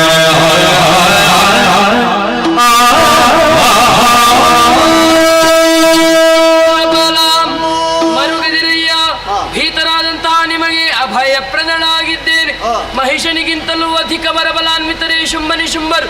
ತಾವು ಧರ್ಮ ಭ್ರಷ್ಟರಾದದ್ದು ಮಾತ್ರವಲ್ಲದೆ ನಿಮ್ಮನ್ನು ಕರ್ತವ್ಯ ಭ್ರಷ್ಟರಾಗುವಂತೆ ಮಾಡಿದ್ದಾರೆ. ಇದು ಲೋಕ ನಿಯಮಕ್ಕೆ ವಿರುದ್ಧವಾದದ್ದು. ಯಾರು ಈ ನಿಯಮವನ್ನು ಧಿಕ್ಕರಿಸಿ ಮುನ್ನಡೆಯುತ್ತಾರೆ ಅಂತವರು ವಧ್ಯರೇ ಸರಿ. ಕಿರಿದು ಸಮಯದ ಒಳಗಾಗಿ ದುರುಳಗಾದವರನ್ನು ವಧಿಸಿ ನಿಮಗೆಲ್ಲರಿಗೂ ಸೌಖ್ಯಮಯನಾಗುತ್ತೇನೆ. ಕಳರ ಒದಗೆ ಅವಧಿ ದೂರ ಉಂಟು ಅಂತ ಅರ್ಥವಾಯಿತು. ನಿಜ ರೂಪ ಕಷ್ಟ ಹೇಗಿರ್ಬೇಕು? ಮರೆಮಾಚು ತುಹಿನಗಿರಿಯೊಳಗಿದ್ದು ಲೀಲಾ ವಿನೋದವನ್ನು ಕಾಣುವಿದಂತೆ ಶುಭವಾಗಲಿ. ತಿಳಿದೆ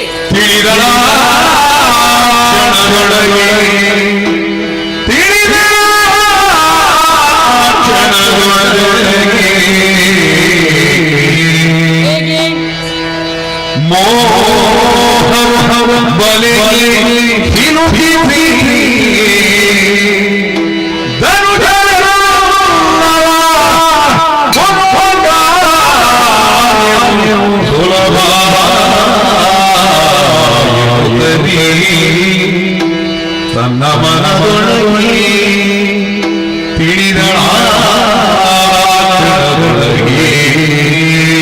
ಆಲೋಚಿಸಬೇಕಲ್ಲ ಎಂದು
ಕಿರಿದು ಸಮಯದ ಒಳಗಾಗಿ ದುರುಳರನ್ನು ತೆರೆದುಕೊಡ್ತೇನೆ ಎಂಬ ಹಾಗೆ ಶಕ್ತಿ ರೂಪಿಣಿಯಾದಂತಹ ನನಗೆ ದುರುಳರನ್ನು ವಧಿಸುವುದೇನು ಕಷ್ಟವಲ್ಲ.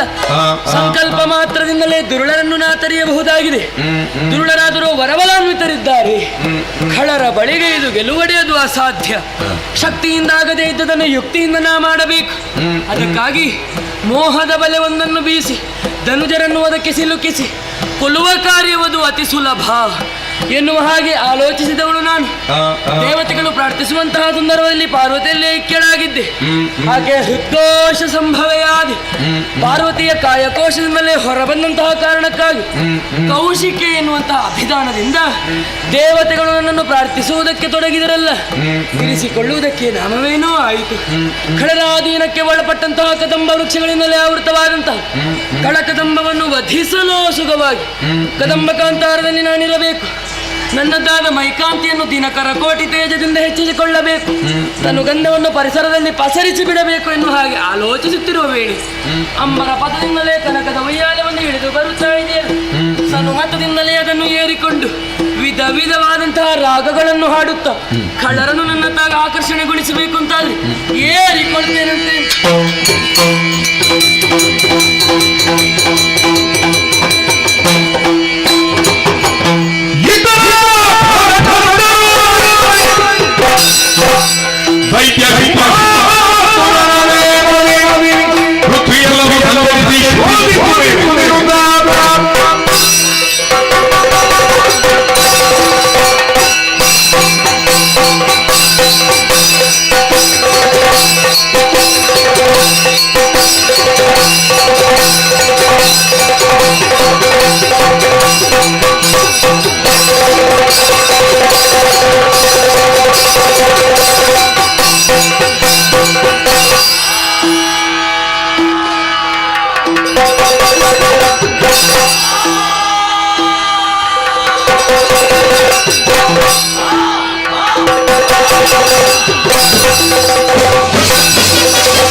ಪಾವನಗೊಳಿಸಿ ಈ ಜಗತ್ತಿನ ಬೆಳಕನ್ನು ಕಂಡವರು ಚಂಡ ಮುಂಡರು ಗಂಡುಗಲಿಗಳು ಹುಟ್ಟಿದ ಕ್ಷಣವೇ ಸಾಧನೆಯನ್ನು ಮಾಡಬೇಕನ್ನುವಂತಹ ಉದ್ದೇಶವನ್ನು ಇರಿಸಿ ಘೋರವಾದ ಕಾಡನ್ನು ಸೇರಿದೆವು.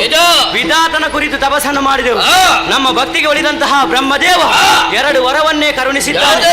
ಮನೋವೇಗ, ಬ್ರಹ್ಮಚರ್ಯ.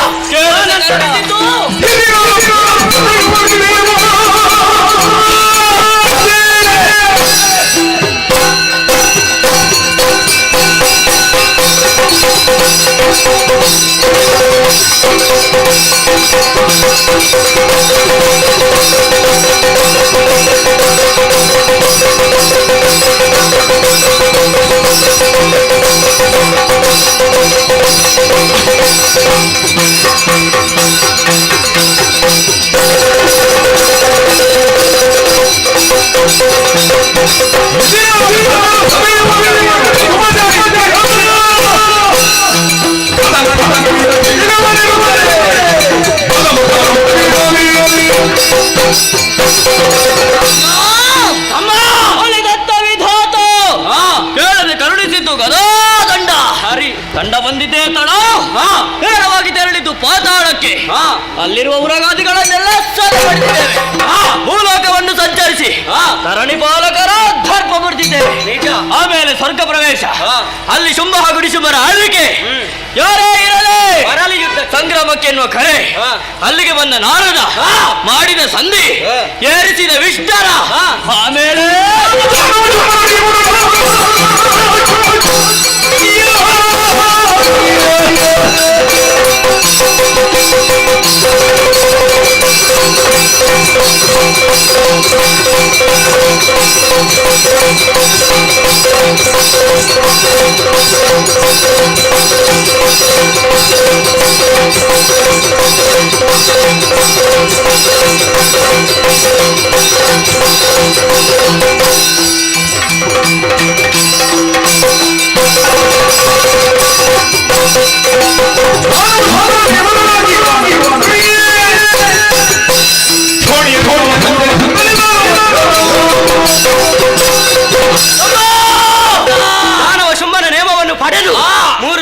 ಸಂಚರಿಸಿದವರು ಎಲ್ಲಿ ಹೋದ್ರು ಕೂಡ ನಮ್ಮ ಅಣ್ಣನನ್ನು ಹೊಗಳುತ್ತಾ ಇದ್ದಾರೆ. ಜಗಳಿದವರು ಶಿರವನ್ನೇ ಕಟ್ಟಿದ್ದಾರೆ. 3 ಲೋಕ ಸಂಚಾರ.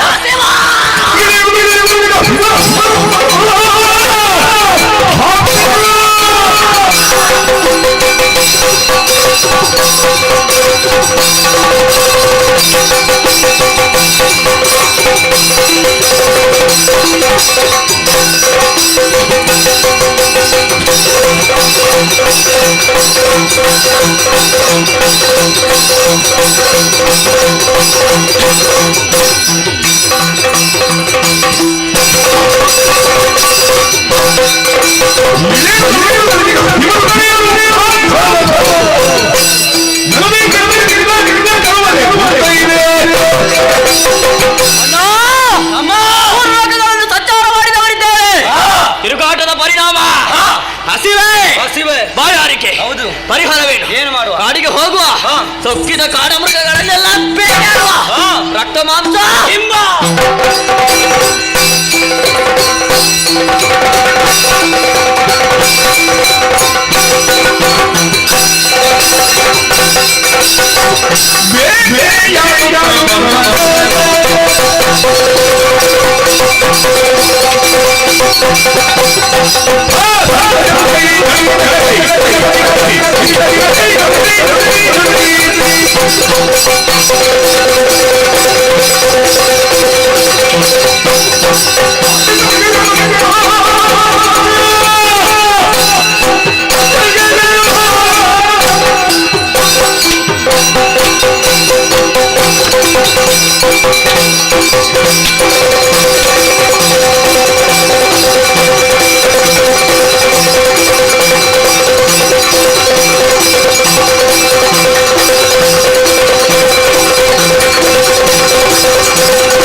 ಶ್ರಮವನ್ನು ಮರಣ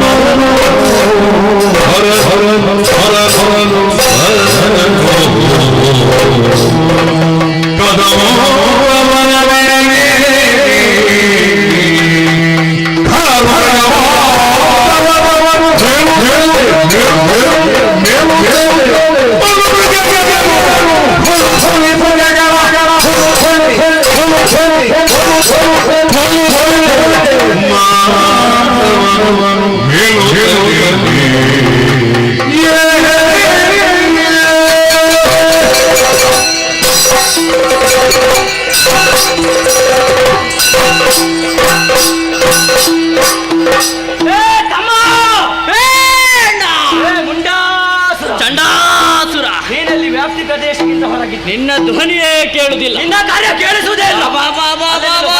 ಬಂದೆ ಬಂದೆ. ಓ ಇಲ್ಲಿದ್ದೀಯಾ? ಎಲ್ಲಿರುವೆ? ಸ್ವಲ್ಪ ತಾಟೆ.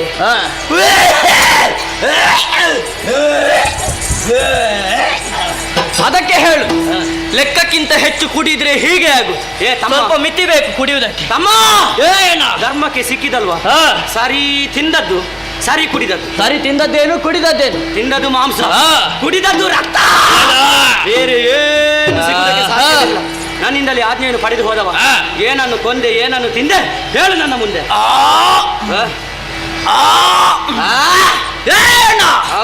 ಈ ಪಥವನ್ನು ಹಿಡಿದು ಬೇಟೆಗಾಗಿ ಹೊರಟವ. ನನ್ನ ಕಣ್ಣಿಗೆ ಗೋಚರಿಸಿದವು ನಾಲ್ಕಾನೆ. ಈಗ ಯಾವ ಪ್ರಯೋಜನಕ್ಕೂ ಅದರಲ್ಲಿ ಒಂದು ಆನೆ ನನಗೆ ಪ್ರಯೋಜನಕ್ಕೆ ಬಂದಿದೆ. ಓ, ಒಂದು ಆನೆ. 4 ಆನೆಯಲ್ಲಿ ಒಂದು ಆನೆಯ ಸೊಡ್ಡಿನ ನೆಲಕ್ಕೆ ಬಡಿದಿದೆ.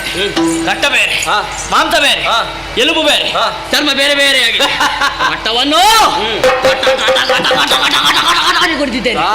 ಮಾಂಸವನ್ನು ಮಾಡಿ ಜಗಿದು ಜಗಿದು ತಿಂದಿದ್ದೇನೆ. ಒಳ್ಳೆದಾಗಿದೆ. ಎಲುಬನ್ನು ಕಟ್ಟು ಕುಟ್ಟು ಮಾಡಿ ಜಗಿದು ಜಗಿದು ಪುಡಿ ಪುಡಿ ಪುಡಿ ಮಾಡಿದ್ದೇನೆ. ಉಳಿದದ್ದು ಚರ್ಮ, ಅದನ್ನು ಪಿಡಿದು ಅಲ್ಲಿಗೆ ಹಾರಿದು ಮುಕ್ಕಿದ್ದೇನೆ. ಅಷ್ಟೊತ್ತಿಗೆ ಆಗುವಾಗ ನಿನ್ನ ನೆನಪಾಯ್ತು. ನನ್ನ ನೆನಪಾಯ್ತು. ಹೌದು, ಅದಕ್ಕೆ ನಿನಗೆ 2 ಕಿವಿ ತಂದಿದ್ದೇನೆ. ನಾನು ಕಿವಿ ತಿನ್ನುವ ಜಾತಿಯ? ಆನೆಯ ಕಿವಿ ಒಳ್ಳೆದಾಗ್ತದೆ. ಒಣಗಿಸಿದ್ದೀನಿ. ನೀನು ಒಂದು ಪಥವನ್ನು ಹಿಡಿದು ಬೇಟೆಗಾಗಿ ಹೊರಟವ. ಏನು ಕೊಂದೆ, ಏನು ತಿಂದೆ, ಏನು ತಂದೆ, ಹೇಳು ನನ್ನ ಮುಂದೆ. ತಮ್ಮ, ನಿನ್ನ ಜೊತೆಯಲ್ಲಿ ಬಂದರೆ ಏನು ಪ್ರಯೋಜನ ಇಲ್ಲ. ಯಾಕೆ? ಒಮ್ಮೆ ತಿನ್ನುವಾಗ ಇಷ್ಟಿಷ್ಟು 2 ಕೈಯಲ್ಲೆಲ್ಲ ಒಟ್ಟಿಗೆ ತಿಂದು. ನನ್ನ ಕ್ರಮವೇ ಹಾಗೆ. ನಿನ್ನ ಕ್ರಮದಲ್ಲಿ ನನಗೆ ಮಾಂಸವೇ ಇರುವುದಿಲ್ಲ. ಸರಿಯಾಗಿ ಆಲೋಚನೆಯನ್ನು ಮಾಡಿದೆ. ಓ, ಈ ದಿಕ್ಕನ್ನು ಹಿಡಿದು ಹೋದೆ. ಏನಾದ್ರೂ ಲಾಭ ಆಯ್ತಾ? ಹೋಗುವಂತಹ ಸಂದರ್ಭದಲ್ಲಿ ತಮ್ಮ ಹಂದಿ ನಾನು ಹಂದಿಯ ನಿನಗೆ ಹೇಳಿದಲ್ವ? ಮತ್ತೆ ನನ್ನ ಕಣ್ಣುಗಳಿಗೆ ಒಂದು ಕಾಡು ಹಂದಿ ಗೋಚರಿಸಿ ಒಳ್ಳೆ ಮಾಂಸ, ಅದರ ಬಾಲಕ್ಕೆ ಕೈ ಎಳೆದು ತಂದು ಬಂಡೆಗೆ ಬಡಿದ. ಅಲ್ಲಿಗೆ ಗುಡುಮ್ಮ. ಅದು ಬೇರೆ ಪ್ರಾಣಿ ಅಲ್ವಾ? ಮತ್ತೆ ಪ್ರಾಣಿಯನ್ನು ಬಡಿಯುವ ರಭಸಕ್ಕೆ ಬರುವಂತಹ ಶಬ್ದವೇ ಹಾಗಿರ್ಬೇಕಾದ್ರೆ ಇನ್ನು ಮಾಂಸ ಹೇಗಿರ್ಬೇಕು? ರಕ್ತ ಬೇರೆ, ಮಾಂಸ ಬೇರೆ, ಎಲುಬು ಬೇರೆ, ಚರ್ಮ ಬೇರೆ ಆಯ್ತು. ಮಾಂಸವನ್ನು ಬುಳುಮ್ಮನೆ ನುಂಗಿದ್ದೇನೆ. ರುಚಿ ಇರಬಹುದು. ರಕ್ತವನ್ನು ಘಟಘಟನೆ ಕುಡಿದಿದ್ದೇನೆ. ರುಚಿ ಇರಬಹುದು. ಎಲುಬನ್ನು ದವಡೆಯಾಡಿಗೆ ಸಿಕ್ಕಿಸಿ ಘಟಘಟನೆ ಕಡಿದು ಹಾಕಿ ಸ್ವಾದಿಷ್ಟ ಇರಬಹುದು. ಉಳಿದದ್ದು ಚರ್ಮ. ಅದಕ್ಕೆ ಚಳಿಗಾಲದಲ್ಲಿ ಹೊದ್ದುಕೊಳ್ಳುವುದಕ್ಕಲ್ವಾ? ಮತ್ತೆ ತಿರುಗಾಟ ಮುಗಿದ ಮೇಲೆ ನಮಗೆ ತಿನ್ನುವುದಕ್ಕೆ ಏನಿರುವುದಿಲ್ಲ. ಹೌದು, ಆವಾಗ ಒಣಗಿಸಿ ಜಗಿಯುವುದಕ್ಕಾಗ್ತದೆ. ಹೇಗೆ? ಕರ ಕರ, ಕುರು ಕುರು, ಕರು ಕುರು, ಕುರು ಕುರೆ ಲೇಸು ಒಳ್ಳೆದಾಗ್ತದೆ. ಒಳ್ಳೆ ರುಚಿ ಇರ್ತದೆ. ಒಳ್ಳೆ ಬೇಟೆ. ಅಮ್ಮ, ಅಣ್ಣ, ಬೇಟೆ ನಾಡಿ ಏನು ಕೂಡುವುದಿಲ್ಲ. ಇಲ್ಲ. ಶ್ರಮ ಜಲ ಇಳಿಯುತ್ತ. ಹೌದಲ್ಲ? ಒಂದು ಕೆಲಸ ಮಾಡುವ. ಏನು ಕೆಲಸ? ನಾನು ಸ್ವಲ್ಪ ಮಲಗ್ತೇನೆ, ನೀ ಸ್ವಲ್ಪ ಗಾಡಿ ಹಾಕು, ನೀ ಸ್ವಲ್ಪ ಗಾಡಿ ಹಾಕು, ನಾನು ಸ್ವಲ್ಪ ಮಲಗ್ತೇನೆ. ನಿನ್ನಷ್ಟೇ ನಾನು ಕೂಡ ದುಡಿದಿದ್ದೇನೆ. ಹೌದಾ? ಹೀಗೆ ಮಾಡುವ. ಹೇಗೆ? ಇದ್ದ ನಮ್ಮ ಸೇವಕ ವಾಯುದೇವ, ಅವನಿಗೆ ಆಜ್ಞಾಪಿಸುವ. ಏ ವಾಯುದೇವ, ನಿದ್ದೆ ಮಾಡಿದರೆ ಜಾಗ್ರತೆ. ಚೆನ್ನಾಗಿ ಗಾಳಿ ಬೀಸಬೇಕು. ಗೊತ್ತಾಗಲ್ಲ. ಗಾಳಿ ಬೀಸು, ಗಾಳಿ ಬೀಸು, ಗಾಳಿ ಬೀಸು. ಅವ ಬೀಸಿಯನ್ನು. ಇದು ತಗ್ಗು ಪ್ರದೇಶ, ಎತ್ತರವಾದ ಪ್ರದೇಶ. ಹೀನಗಿರಿಯನ್ನು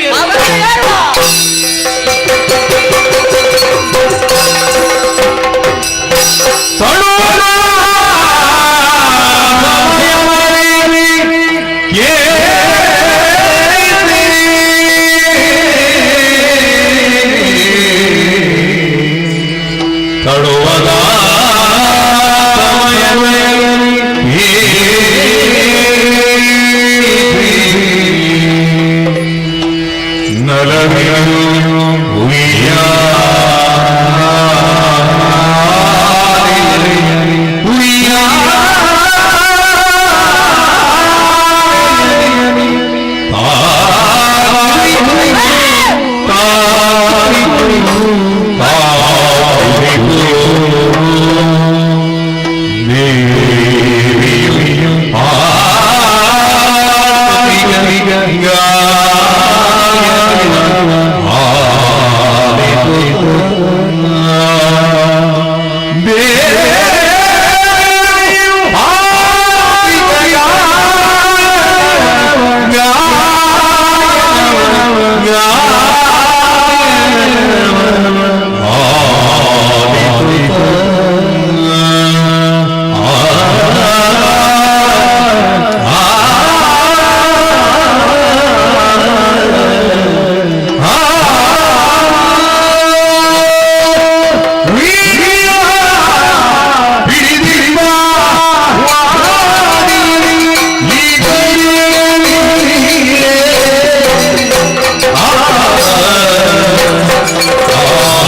ಮಂದವಾಗಿಯೂ ಅಲೆ ಅಲೆಯಾಗಿ ಬೀಸುತ್ತಾ ಇದ್ದಾನೆ. ಹೌದಲ್ಲ, ಆಯಾಸ ಎಲ್ಲವೂ ದೂರವಾಗಿ ಹೋಯ್ತು, ಎಳೆದು ಹೋಗಿದೆ. ತಮ್ಮ ಅಣ್ಣ, ಈ ಸಂದರ್ಭದಲ್ಲಿ ಒಮ್ಮೆ ನಿನ್ನ ಕಿವಿ ಕೊಡ್ತೀನಿ. ಹಂದಿ ಮರಿ ತಿಂದು ಕಿವಿ ಬೇಕಲ್ಲ ಏ ತಮ್ಮ, ನಿನ್ನ ಕಿವಿ ಯಾರಿಗೆ ಬೇಕು? ಮತ್ತೆ ಯಾಕೆ? ಗಾಳಿ ಬರುವ ಕಡೆಗೆ ಒಮ್ಮೆ ಕಿವಿ ಕೊಟ್ಟು ಆಲಿಸಂತೆ.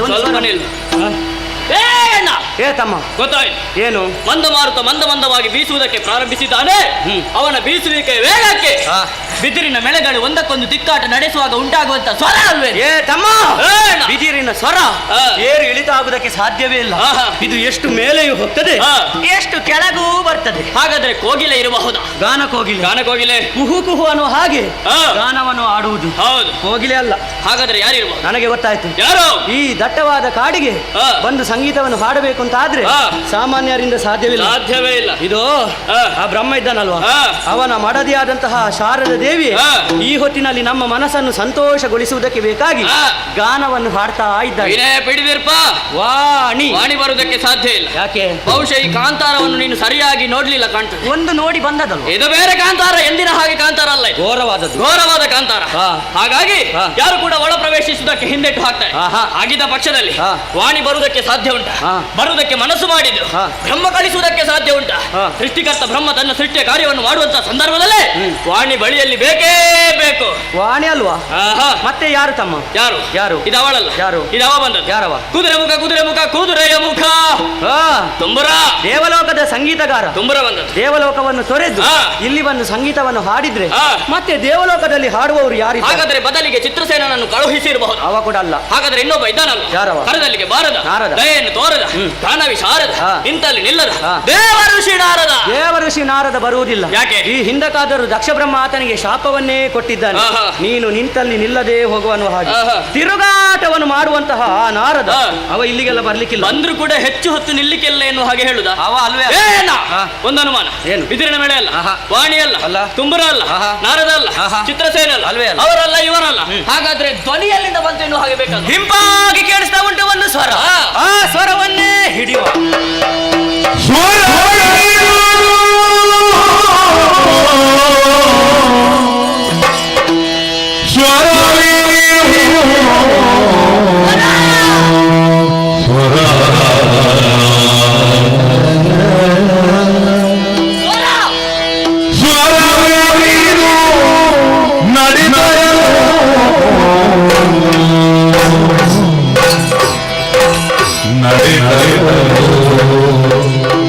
ತನುವಿನ ಪರಿಮಳ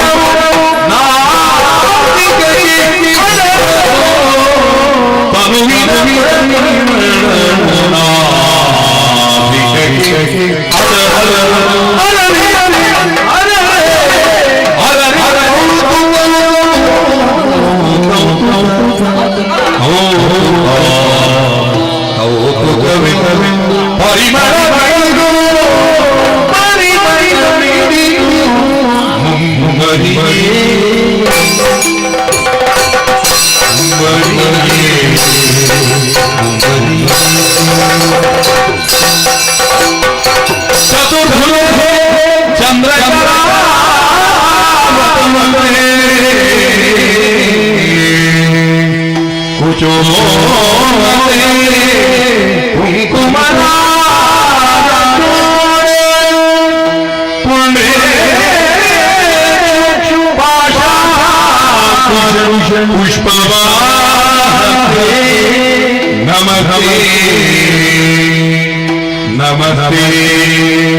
ನಮಸ್ತೆ ಜಗದೇಕ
ಕೌತುಕ, ಆಶ್ಚರ್ಯ, ಸ್ವರವನ್ನು ಹಾಗೂ ಪರಿಮಳವನ್ನು ಹಿಡಿದು ಮುಂದುವರಿದು ಬಂದವರು ನಾವು.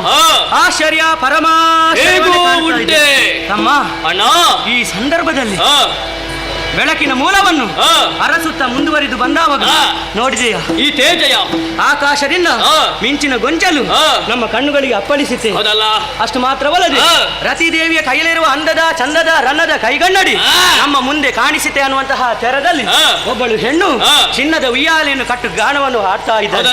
ಎಷ್ಟು ರೂಪವತಿ ಆಗಿದ್ದಾಳೆ. ಈಕೆಯನ್ನು ಕಂಡಾವಾಗ ಹೊಗಳದಂತಹ ನಾಲಗೆಯ ಯಾಕೆ ಚೆಲುವಿಕೆಯ ಚೈತನ್ಯವು ಪರಿಮಳದ ಪುತ್ಥಳಿಯು ವರ ರಸ ಸಾಕಾರದ ಸೌರಭವು ಮನ್ಮಥನ ವಿಜಯದ ಧ್ವಜವು ನಾಲ್ಕದ ಸತಿಯರ ನೂಕಲು ಮಡುವಿಗೆ ಈಕೆಯ ಕಾಣದ ನೇತ್ರಗಳೇತಕ್ಕೆ ಅಡಿಯೇನು ಮುಡಿಯೇನು ಹುಬ್ಬೇನು ನಮ್ಮ ಮನಕ್ಕೆ ಕಂಪನು ಹಿಂಪನು ಸೊಂಪನು ಕೊಡುವ ನಸುಮೊಗದ ಬಾಲೆ ಯಾರು ಚಂದ್ರ ಮುಖಿ ಸುಂದರಿ ಸುಮಗಂಧಿ ಕೋಮಲೆ ಮೋಹಿನಿಯೋ ತ್ರೈಪುಣದ ರತಿಯೋ ವಯ್ಯಾರದ ಸುಂದರಿಯೋ ಮೇಲ್ತುಹಿನಗಿರಿ ಶಿವಜವರದ ಮಾನಸ ಸರೋವರದಿ ಸಂಭವತೆ ವನದೇವಿಯರ ಸೇವೆಗಿಳಿದು ಸಂದು ಮುಂಬರಿದು ಸಾಗರ ನಪ್ಪು ತವಕದಿ ಪ್ರವೈಪ ಜಾಹ್ನವಿ ಹೊನಲು ಲಲನೆಯರ ಸೀಮಂತ ಮನೆಯು ಜಗದೊಳಗಿನ ಚೆಲುವಿಕೆಯ ಕಣಿಯು ತಪೋದನ ಕಣವರೆಗೆ ಇವಳೊಂದು ಶಣಿಯು ಇವಳೊಂದು ಬಂಗಾರದ ಮನೆಯು ಇವಳೊಂದು ಮಾಣಿಕ್ಯದ ಮನೆಯು ಇವಳನ್ನು ಹೊರಡುವುದಕ್ಕೆ ಸಾವಿರ ನಾಡಗಳೊಂದು ಆದಿ ಚೈತನ್ಯರು ಅಸಾಧ್ಯ ಅಸಾಧ್ಯ ಅಸಾಧ್ಯ ಸೌಂದರ್ಯವನ್ನು ಕಂಡು ನಾ ಬೆರಗಾಗಿದ್ದೇನೆ. ವರಿಸಬೇಕು. ಸಾಹಿತ್ಯ ಪುಣ್ಯ ಅಥವಾ ಹೆಣ್ಣಿನ ಬಳಿಗೆ ಹೋದವರೆಲ್ಲ ಸಾಯ್ತಾರೆ. ಅದು ಗೊತ್ತಿಲ್ಲ, ನಾವು ಸಾಯ್ತೇವೆ. ಅದು ಹೇಗೆ? ಬ್ರಹ್ಮದೇವ ಇತ್ತಂತ ವರವಲ. ಯಾವಾಗ ಚಂಡಮುಂಡರ ಬ್ರಹ್ಮಚರ್ಯ ಕೇಳ್ತದೋ ಅಂಬೆ ಮರಣ ಎನ್ನುವ ಹಾಗೆ ಕೇವಲ ಹೆಣ್ಣಿಗಾಗಿ ಚಂಡಮುಂಡರು ಸತ್ರು ಎನ್ನುವ ಹಾಗೆ ಪ್ರಚಾರ ಆಗ್ಬೇಕಾ? ಇದು ಅಪಪ್ರಚಾರವೇ ಸರಿ. ಒಂದು ಕೆಲಸ ಮಾಡುವ. ಏನು? ನಮ್ಮೊಡೆಯ ಶುಂಭ ಅವನಿಗೆ ಸರಿಯಾದ ಹೆಣ್ಣು ವಿಷಯವನ್ನು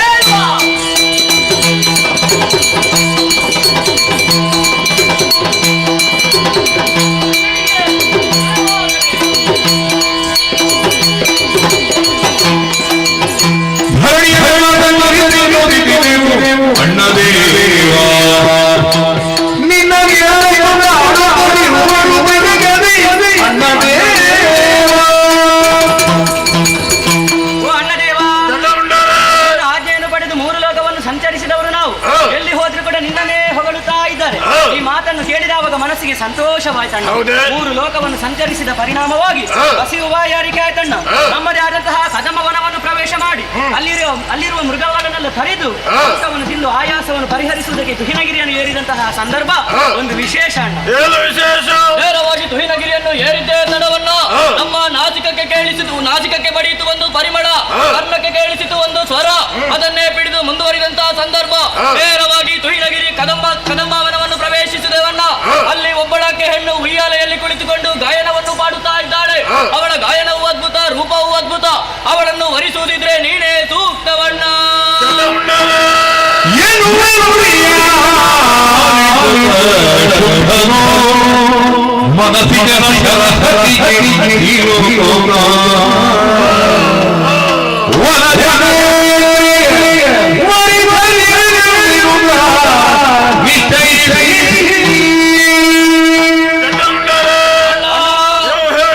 ವಿಚಾರವನ್ನು ಕೇಳಿದಾಗ ಸಂತೋಷವಾಯಿತು. ಆದರೆ ಮರೆಯಲ್ಲಿ ನಿಂತಹ ಮಾರ ಏಕಕಾಲದಲ್ಲಿ ಪಂಚಶರಗಳನ್ನೇ ನನ್ನ ಎದೆಗೆ ಪ್ರಯೋಗಿಸಿ ನಿಶ್ಚಯ ಮಾಡಿ ಆಯಿತು. ಮದುವೆಯಾಗಬೇಕು. ಬೇಟೆಯನ್ನು ಆಯಾಸಗೊಂಡಿದ್ದೀರಿ, ಹೋಗಿ ವಿಶ್ರಾಂತಿ ಪಡೆಯಿರಿ. ಯಾರಲ್ಲಿ? ಸಚಿವ ಸುಗ್ರೀವ. ಕುಂಭಾಸುರದೊರೆಯೇ, ಹೊಂದಿಸಿಕೊಂಡಿದ್ದೇನೆ. ಕರೆಸಿದ ಕಾರಣ ಏನೆಂಬುದು ನಾನು ಅರಿಯ ಪ್ರಭು. ಸಚಿವ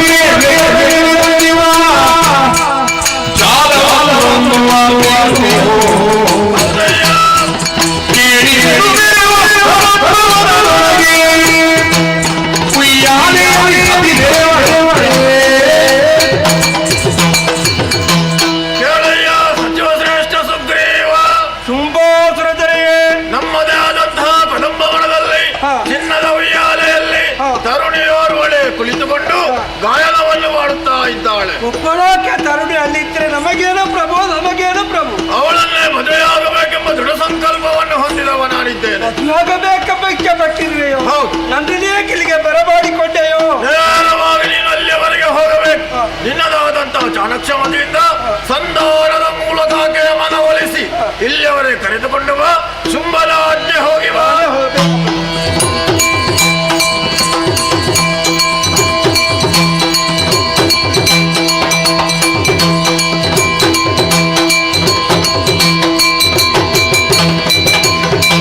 ಶುಂಭನ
ಸೌಂದರ್ಯವತಿಯಾದ ತರುಣಿ ಇದ್ದಾಳೆ, ಅವಳನ್ನು ಮದುವೆಯಾಗಬೇಕೆಂದು ಇಚ್ಛೆಪಟ್ಟಿದ್ದೇನೆ. ಸುಗ್ರೀವ ಹೋಗಿ ಸಂಧಾನ ಮೂಲಕ ಕರಕೊಂಡು ಬಾ ಎಂದು ಹೇಳಿದ ಮಾತು. ಅವನ ಮಾತಿನಂತೆ ನೇರವಾಗಿ ಅರಮನೆಯನ್ನು ತೊರೆದೆ ಕಾಡನ್ನು ಸೇರಿದೆ. ಇದೇಲ್ವೇ ಕದಪವನ? ಏನು ಸೊಬಗು, ಏನು ಸೊಬಗು, ಏನು ಸೊಬಗು! ನೋಡುತ್ತಾ ನೋಡುತ್ತಾ ಬುದ್ಧರಿದೆ.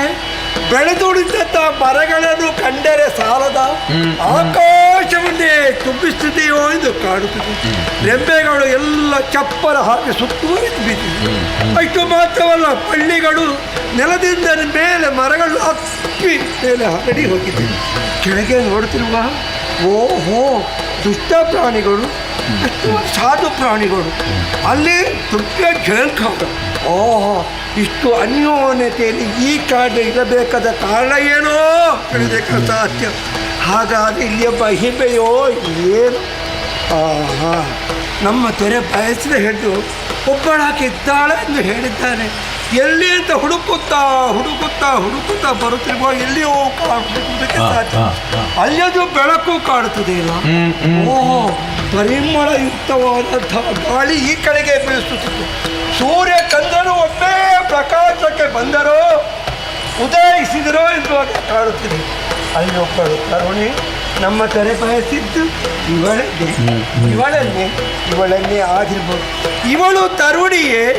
ನಮ್ಮ ತೆರೆ ಬಯಸಿದ ತರುಣಿ ಇವಳೇ? ತರುಣಿ ಅಲ್ಲಪ್ಪ, ಮೂರು ಲೋಕವನ್ನು ತನ್ನ ಉದರದಲ್ಲಿ ಇಟ್ಟು ಕಾಪಾಡುವಂತಹ ಮಹಾಮಹಿಮಳು ಇವಳಾಗಿದ್ದಾಳೆ. ಏಕೆ ಬಯಸಿದರೂ ಹೇಳುವುದಕ್ಕೆ ಸಾಧ್ಯ. ಈ ತರುಣಿ ನಮ್ಮ ದೊರೆಯಾಗಿರುವ ತುಂಬಾಸರನ ಕೈಗೆ ಸಿಗುವುದಕ್ಕೆ ಸಿಕ್ಕಿದರೂ ದಕ್ಕುವಳೆ, ದಕ್ಕಲಾರಳು, ಖಂಡಿತ ದಕ್ಕಲಾರಳು. ನಮ್ಮ ದೊರೆ ಇವಳ ಮೇಲೆ ಮೋಹ ಪಟ್ಟುದರಿಂದ ನಮ್ಮ ಕುಲವೇ ನಾಶವಾಗ್ತದೆ ಎಂದು ಹೇಳಿದರೂ ಹೆಚ್ಚಾಗಲಾರದು.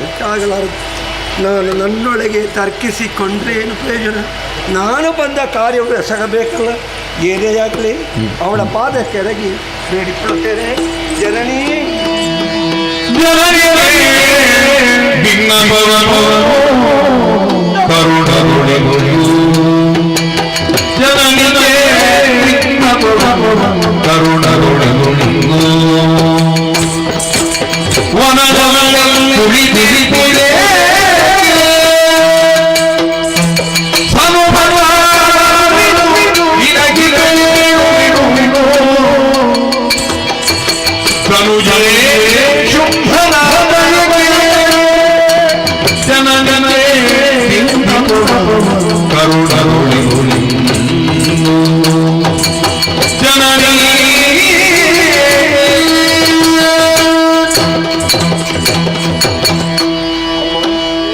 ತಾಯೇ, ತಲೆಯನ್ನು ತಗ್ಗಿಸಿದ್ದೇನಮ್ಮ, ಕರಗಳ ಜೋಡಿಸಿದ್ದೇನೆ. ತಾಯೇ, ನಿನ್ನ ಕರುಣಾ ದೃಷ್ಟಿಯನ್ನು ನನ್ನ ಮೇಲೆ ಬೀರಬೇಕೆಂದು ಮತ್ತೊಮ್ಮೆ ಮಗದೊಮ್ಮೆ ಬೇಡುತ್ತಾ ಇದ್ದೇನಮ್ಮ. ನಿನ್ನನ್ನು ಕಂಡು ತನ್ನನ್ನು ತಾನು ಮರೆಸೆಯಮ್ಮ. ಬಂಗಾರದ ಉಯ್ಯಾಲೆಯಲ್ಲಿ ಕುಳಿತುಕೊಂಡಿರುವೆ, ಕೈಯಲ್ಲಿರುವ ವೀಣೆಯನ್ನು ಮೀಟುತ್ತಿರುವೆ, ಸ್ಥಳಲಯಬದ್ಧವಾಗಿ ಹಾಡುತ್ತಿರುವೆ, ಓರೆ ನೋಟವ ಬೀರುತ್ತಿರುವೆ, ಕಿರುನಗೆಯ ಸೂಸುತ್ತಾ ನೀಡಿರುವೆ ಅಪ್ಪ, ನೀಡಿರುವೆ ಅಮ್ಮ. ಜನನಿ, ನಾಯೇ ಬಾಲ್ಯ ಕಳೆದು ಹೋಗಿದೆ, ಯೌವನವತಿಯಾಗಿ ಬೆರೆತಿರುವೆ ಅಮ್ಮ. ಯೌವನವತಿಯಾದ ನೀನೊಬ್ಬಳು ಇಲ್ಲಿ ಬಂದು ಕುಳಿತುಕೊಳ್ಳಬೇಕಾದ ಕಾರಣ ಏನೋ ತಿಳಿಯುವುದಕ್ಕೆ ಅಸಾಧ್ಯವಾಗಿ ಹೋಗುತ್ತಮ್ಮ. ಹೆಮ್ಮಕ್ಕಳು ಬಾಲ್ಯದಲ್ಲಿ ತಂದೆ ತಾಯಿಗಳ ಆಧೀನವಂತೆ, ಯೌವನದಲ್ಲಿ ಗಂಡನ ಸ್ವಾಧೀನವಂತೆ, ಮುಪ್ಪಿನಲ್ಲಿ ಮಕ್ಕಳ ರಕ್ಷಣೆ ಇರುವುದಂತೆ. ಅಮ್ಮ, ಬಾಲ್ಯ ಕಳೆದು ಹೋಗಿದ್ವಿ, ಯೌವನವತಿಯಾಗಿ ಬೆರೆತಿದ್ವಿ. ಯೌವನವತಿಯಾದ ನೀವು ಯಾಕೆ ಇಲ್ಲಿ ಕುಳಿತುಕೊಂಡೆಯೋ ಹೇಳೋದಕ್ಕೆ ಅಸಾಧ್ಯವಾಗಿ ಹೋಯಿತಮ್ಮ. ಅಮ್ಮ, ನಾನು ಭಾವಿಸುತ್ತಿರುವುದು ನಿನಗೂ ನಿನ್ನ ರೂಪಕ್ಕೆ, ನಿನ್ನ ಯೌವನಕ್ಕೆ, ನಿನ್ನ ಗೆಲುವಿಕೆಗೆ ಒಪ್ಪುವಂಥ ಗಂಡು ಎಲ್ಲಿಯೂ ಸಿಗದಿದ್ದುದರಿಂದ ತನಗೆ ಯಾವುದು ಬೇಡವೆಂದು ಭಾವಿಸಿ ನಾಡನ್ನು ತೊರೆದೆಯೋ ಕಾಡನ್ನು ಸೇರಿದೆಯೋ ಅಪ್ಪ, ಈ ಬಗ್ಗೆ ಯೋಚಿಸಬೇಕಾಗಿಲ್ಲ. ನಿನ್ನ ರೂಪಕ್ಕೆ, ನಿನ್ನ ಯೌವನಕ್ಕೆ ಒಬ್ಬ ಕಂಡಿದ್ದನಮ್ಮ. ಮೂರು ಲೋಕದ ಒಡೆಯ ತುಂಬಾಸುರ ದೊರೆ, ಅವನಿಗಿದ್ರು ಮತ್ತೊಬ್ಬರು ಯಾರು ಇರುವುದಕ್ಕೆ ಸಾಧ್ಯ ಇಲ್ಲಪ್ಪ. ಅಮ್ಮ, ನೀನು ಅವನನ್ನು ಮದುವೆಯಾದರೆ ಸ್ವರ್ಗ ಸುಖವನ್ನೇ ಅನುಭವಿಸಬಹುದಮ್ಮ, ಅನುಭವಿಸಬಹುದು. ತಾಯೇ, ನನಗೇನೆಲ್ಲೋ ಯೋಚನೆ ಹೊಡೆಯಿತು ತಮ್ಮ, ಹೊಡೆಯಿತು. ಚಂಡಮುಂಡರೆಂಬವರು ಬೇಟೆಗೆ ಬಂದಾಗ ನಿನ್ನನ್ನು ಕಂಡರಂತೆ ಅಮ್ಮ, ನಿನ್ನ ಸೌಂದರ್ಯ ವಿಷಯವಾಗಿ ಅರುಹಿದರಂತೆ. ಅದನ್ನು ಕೇಳಿದ ಅಕ್ಷರ ತುಂಬಾಸುರನ ಮನಸ್ಸು ಏನಾಯ್ತೋ ಹೇಳುವುದಕ್ಕೆ ಸಾಧ್ಯ ಇಲ್ಲಮ್ಮ. ನಿನ್ನನ್ನು ಮದುವೆಯಾಗಬೇಕು, ನಿನ್ನಿದ್ದ ಸುಖವನ್ನು ಪಡೆಯಬೇಕೆಂದು ಇಷ್ಟಪಟ್ಟಿದ್ದಾರಮ್ಮ. ಅಬ್ಬ, ನನ್ನ ಹೆಸರು ಸುಗ್ರೀವನು, ಅವನ ಪ್ರೀತಿಯ ಮಂತ್ರಿಯಾಗಿದ್ದೇನೆ.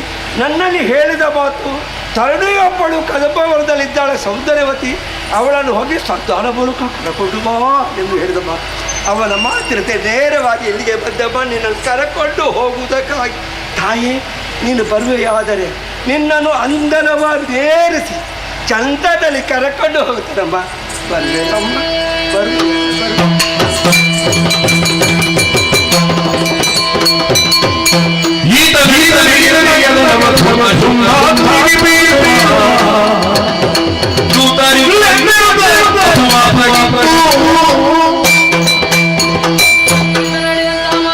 ಕೇಳುವಾಗ ಪಕ್ಕಲಿನ ಒಂದು ಚೆಲ್ಲಿ ಹೋಯಿತಲ್ಲ, ಬೀಸಿದಂತಹ ಮೋಹದ ಬಲೆಗೆ ತಂದಿರಲ್ಲರೂ ಬಿದ್ದರು ಎನ್ನುವುದು ಸ್ಪಷ್ಟವಾಯಿತು.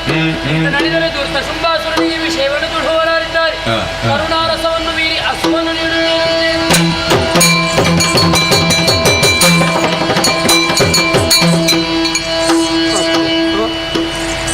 ನಾನು ಎಲ್ಲಿದ್ದೇನೆಂಬ ಕೊಡುವೆ ನನಗಿಲ್ಲ. ಭೂಮಿಯ ಮೇಲೆ ಇದ್ದೇನೋ, ಭೂಮಿ ನನ್ನ ಮೇಲುಂಟು. ರಾತ್ರಿಯೋ ಹಗಲೋ ಕನಸೋ ನೆನಸು ಹೇಳುವುದಕ್ಕೆ ಅಸಾಧ್ಯವಾಗಿ ಹೋಯಿತು. ನಮ್ಮ ದೊರೆಯಾಗಿರುತ್ತ ಶುಭಾಸುರನ ಬಗ್ಗೆ ಎಲ್ಲ ವಿಚಾರವನ್ನು ಹೊಗಳಿ ಹೊಗಳಿ ಹೊಗಳಿ ಹೇಳುತ್ತಿದ್ದಂತೆ ಓರೆ ದೃಷ್ಟಿಯ ಬೀರಿ ಕಿರುನಗೆಯ ಒಂದನ್ನು ಸೂಚಿಸಿದೆ. ಅದನ್ನು ಕಂಡಾಕ್ಷರ ಏನಾಯಿತೋ ನಾನು ಅರಿಯೆ ಮೂರ್ಛಿತನಾಗಿ ಭೂಮಿಯ ಮೇಲೆ ಬಿದ್ದೆ. ಭೂಮಿಯ ಮೆಲ್ಲಗೆ ಆಕರಿಸಿ ಎದ್ದು ಬಿಡುತ್ತಿರುವ ನಾನು ಭೂಮಿ ಮೇಲಿದ್ದೇನೆ. ನಾನು ಸತ್ತಿದ್ದೇನೆ, ನಾನು ಬದುಕಿದ್ದೇನೆ. ನನ್ನನ್ನು ಕೊಂದವರು ಯಾರು, ನನ್ನನ್ನು ಬದುಕಿಸಿದವರು ಯಾರು? ಈ ಬಗ್ಗೆ ಯೋಚನೆ ಮಾಡಿದರೆ ಸರ್ವಶಕ್ತಿ ಸ್ವರೂಪಳು ಇವಳೆ. ಕೊಲ್ಲುವುದಕ್ಕೂ ಸಮರ್ಥಳು, ಸಂರಕ್ಷಿಸುವುದಕ್ಕೂ ಸಮರ್ಥನೆ ಎಂದು ಹೇಳುವುದಕ್ಕೆ ಅನುಮಾನ ಇಲ್ಲ. ನಾನು ಬಂದಿದ್ದೇನೆ, ವಿಷಯಗಳ ಅರ್ಹಿದ್ದೇನೆ. ನನಗೇನು ಉತ್ತರ ಸಿಕ್ಕಿತು? ನಮ್ಮ ತೊರೆಯಾಗಿರುವ ಶುಭಾಸುರ ನನ್ನನ್ನು ಕಾಯುತ್ತಾ ಇರಬಹುದು. ಈಗ ಹುಡುಗಿಯರು ಕರಕೊಂಡು ಬಂದಾನು, ಈಗ ಹುಡುಗಿಯರು ಕರಕೊಂಡು ಬಂದ. ಎಲ್ಲಿಂದ ಕರಕೊಂಡು ಹೋಗುವುದು? ನನಗೇನು ಉತ್ತರವೇ ಸಿಕ್ಕಿದ್ದಿಲ್ಲ. ಉತ್ತರ ಬೇಕಲ್ಲ. ಕೊಲ್ಲುವುದಾದರೆ ಕೊಲ್ಲಲಿ, ಬದುಕಿಸಿದಾದರೆ ಬದುಕಲಿ, ಎಲ್ಲ ಅವಳ ಬಳಿ. ಆದುದರಿಂದ ಅವಳ ಪಾದ ಕೆಳಗೆ ಬೇಡಿಕೊಳ್ಳುತ್ತೇನೆ. ಅಮ್ಮ, ನಗಬೇಡಮ್ಮ, ನಗಬೇಡ.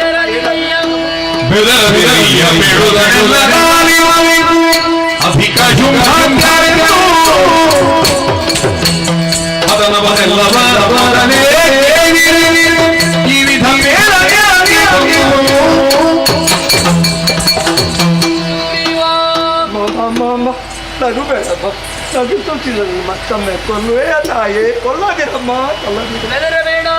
ಮತ್ತೊಮ್ಮೆ ಕಿರುಳಗೆ ಬೀರುವುದಿಲ್ಲ.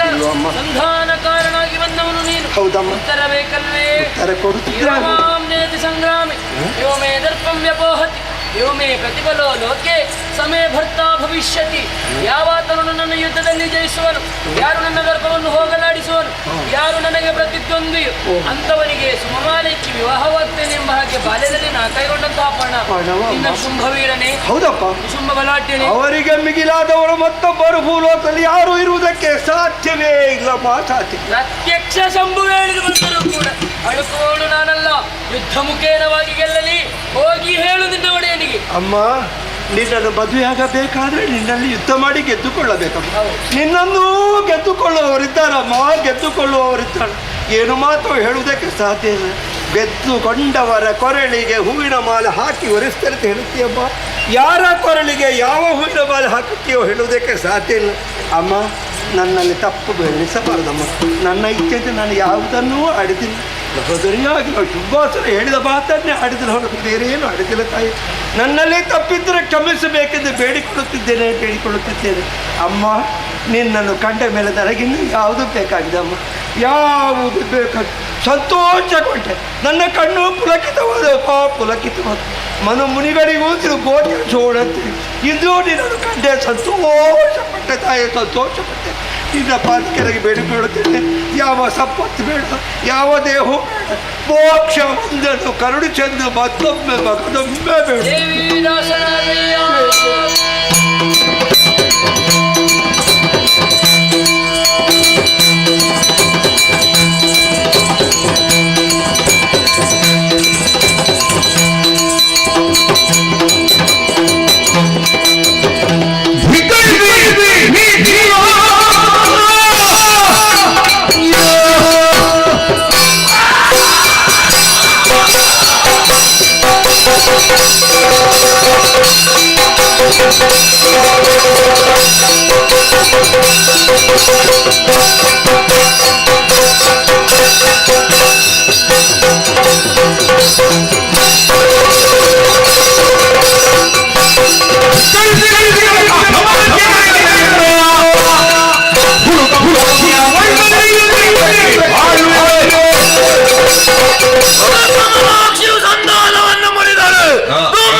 Oh,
ಭೂಲೋಕದಲ್ಲಿ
ಪವಿತ್ರವಾದ ಪಾದತ್ರಯಗಳಿಗೆ ರಕ್ತಬೀಜದ ಮಗಳು ಆಕಾಶವೇ ಸರಗೆ ಮುರಳಿದೆ, ಭೂಮಿಯೇ ಬಾಯ್ಬಿಟ್ಟಿದೆ, ಸಪ್ತ ಶರದಿಯ ನೀರೇ ಉಕ್ಕೇರಿದೆ ಎನ್ನುವಂತಹ ಕೋಲಾಹಲ ಪರಕಿಸುವುದಕ್ಕೆ ಬಂದು ನೋಡಿದೆ. ಭೈರವನಂತೆ ಕಾಣುತ್ತಾ ಇದ್ದೀರಿ.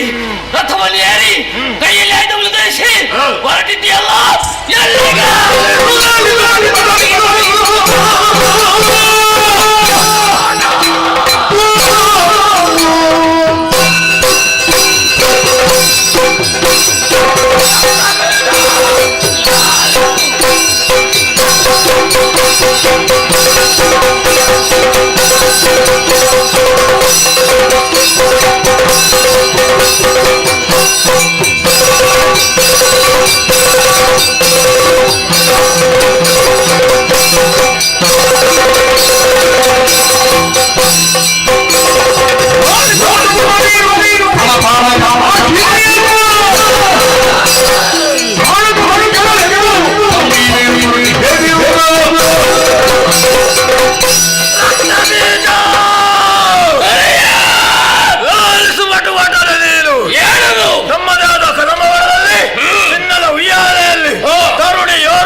ಸಂಧಾನಕ್ಕಾಗಿ ಸುಗ್ರೀವನನ್ನು ಕಳುಹಿಸಿಕೊಂಡು ಏನಾಯ್ತು? ಸಂಧಾನ ವಿಫಲವಾಗಿ ಹೋಯಿತು. ಸಂಧಾನ ವಿಫಲವಾಯಿತು. ಮುಂದೇನು? ಸಂಗ್ರಾಮವನ್ನೇ ಬಯಸಿದ್ದಾಳೆ. ಹೌದೇ? ರಾಜ ಮರ್ಯಾದೆಗೆ ಸರಿಯಾಗಿ ಧೂಮ್ರಾಕ್ಷನನ್ನು ಕಳುಹಿಸಿಕೊಟ್ಟೆ. ಧೂಮ್ರಾಕ್ಷ ತಂದರೆ ಓಂಕಾರ ಮಾತ್ರದಿಂದ ಧೂಮ್ರಾಕ್ಷನ ವಧೆ ಆಯ್ತು.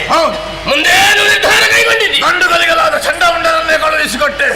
ಎಳೆ ತಂದರೆ ಚಂಡಿಕೆ ಆಗಿ ಬಂದವರ ಶಿರವಲ್ಲೇ ಚಂಡಾಡಿದೆ. ಶಿವನೇ, ಇನ್ನು ಮುಂದಕ್ಕೆ ನಮ್ಮ ಪಾಲಿಗೆ ಚಂಡಮುಂಡರು ಇಲ್ಲದೆ ಹೋದೆ. ಇನ್ನೇನು ಕೈಗೊಂಡ ವಿಷಯ? ಅವಳನ್ನು ಎಳೆದುಕೊಂಡು ಬರಬೇಕೆಂದು ಇದರ ತಲೆಯಲ್ಲಿ ಹೊರಟೆ. ಪ್ರಭು, ಸಂಬಂಧದ ಅಳಿಯ ರಾಜಕೀಯದಲ್ಲಿ ನಾನಿದ್ದವನು. ಈ ಸಂದರ್ಭದಲ್ಲಿ ಸನ್ನಿಧಾನದಲ್ಲಿ ಒಂದೆರಡು ಮಾತುಗಳನ್ನು ಆಡುವುದಕ್ಕೆ ಅವಕಾಶವಿದೆಯ ಪ್ರಭು?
ವಿಷಕ್ಕೆ ಯಾತನೆಗೂ ನಿಭಯ ಮನದಲ್ಲಿ ವ್ಯರ್ಥ.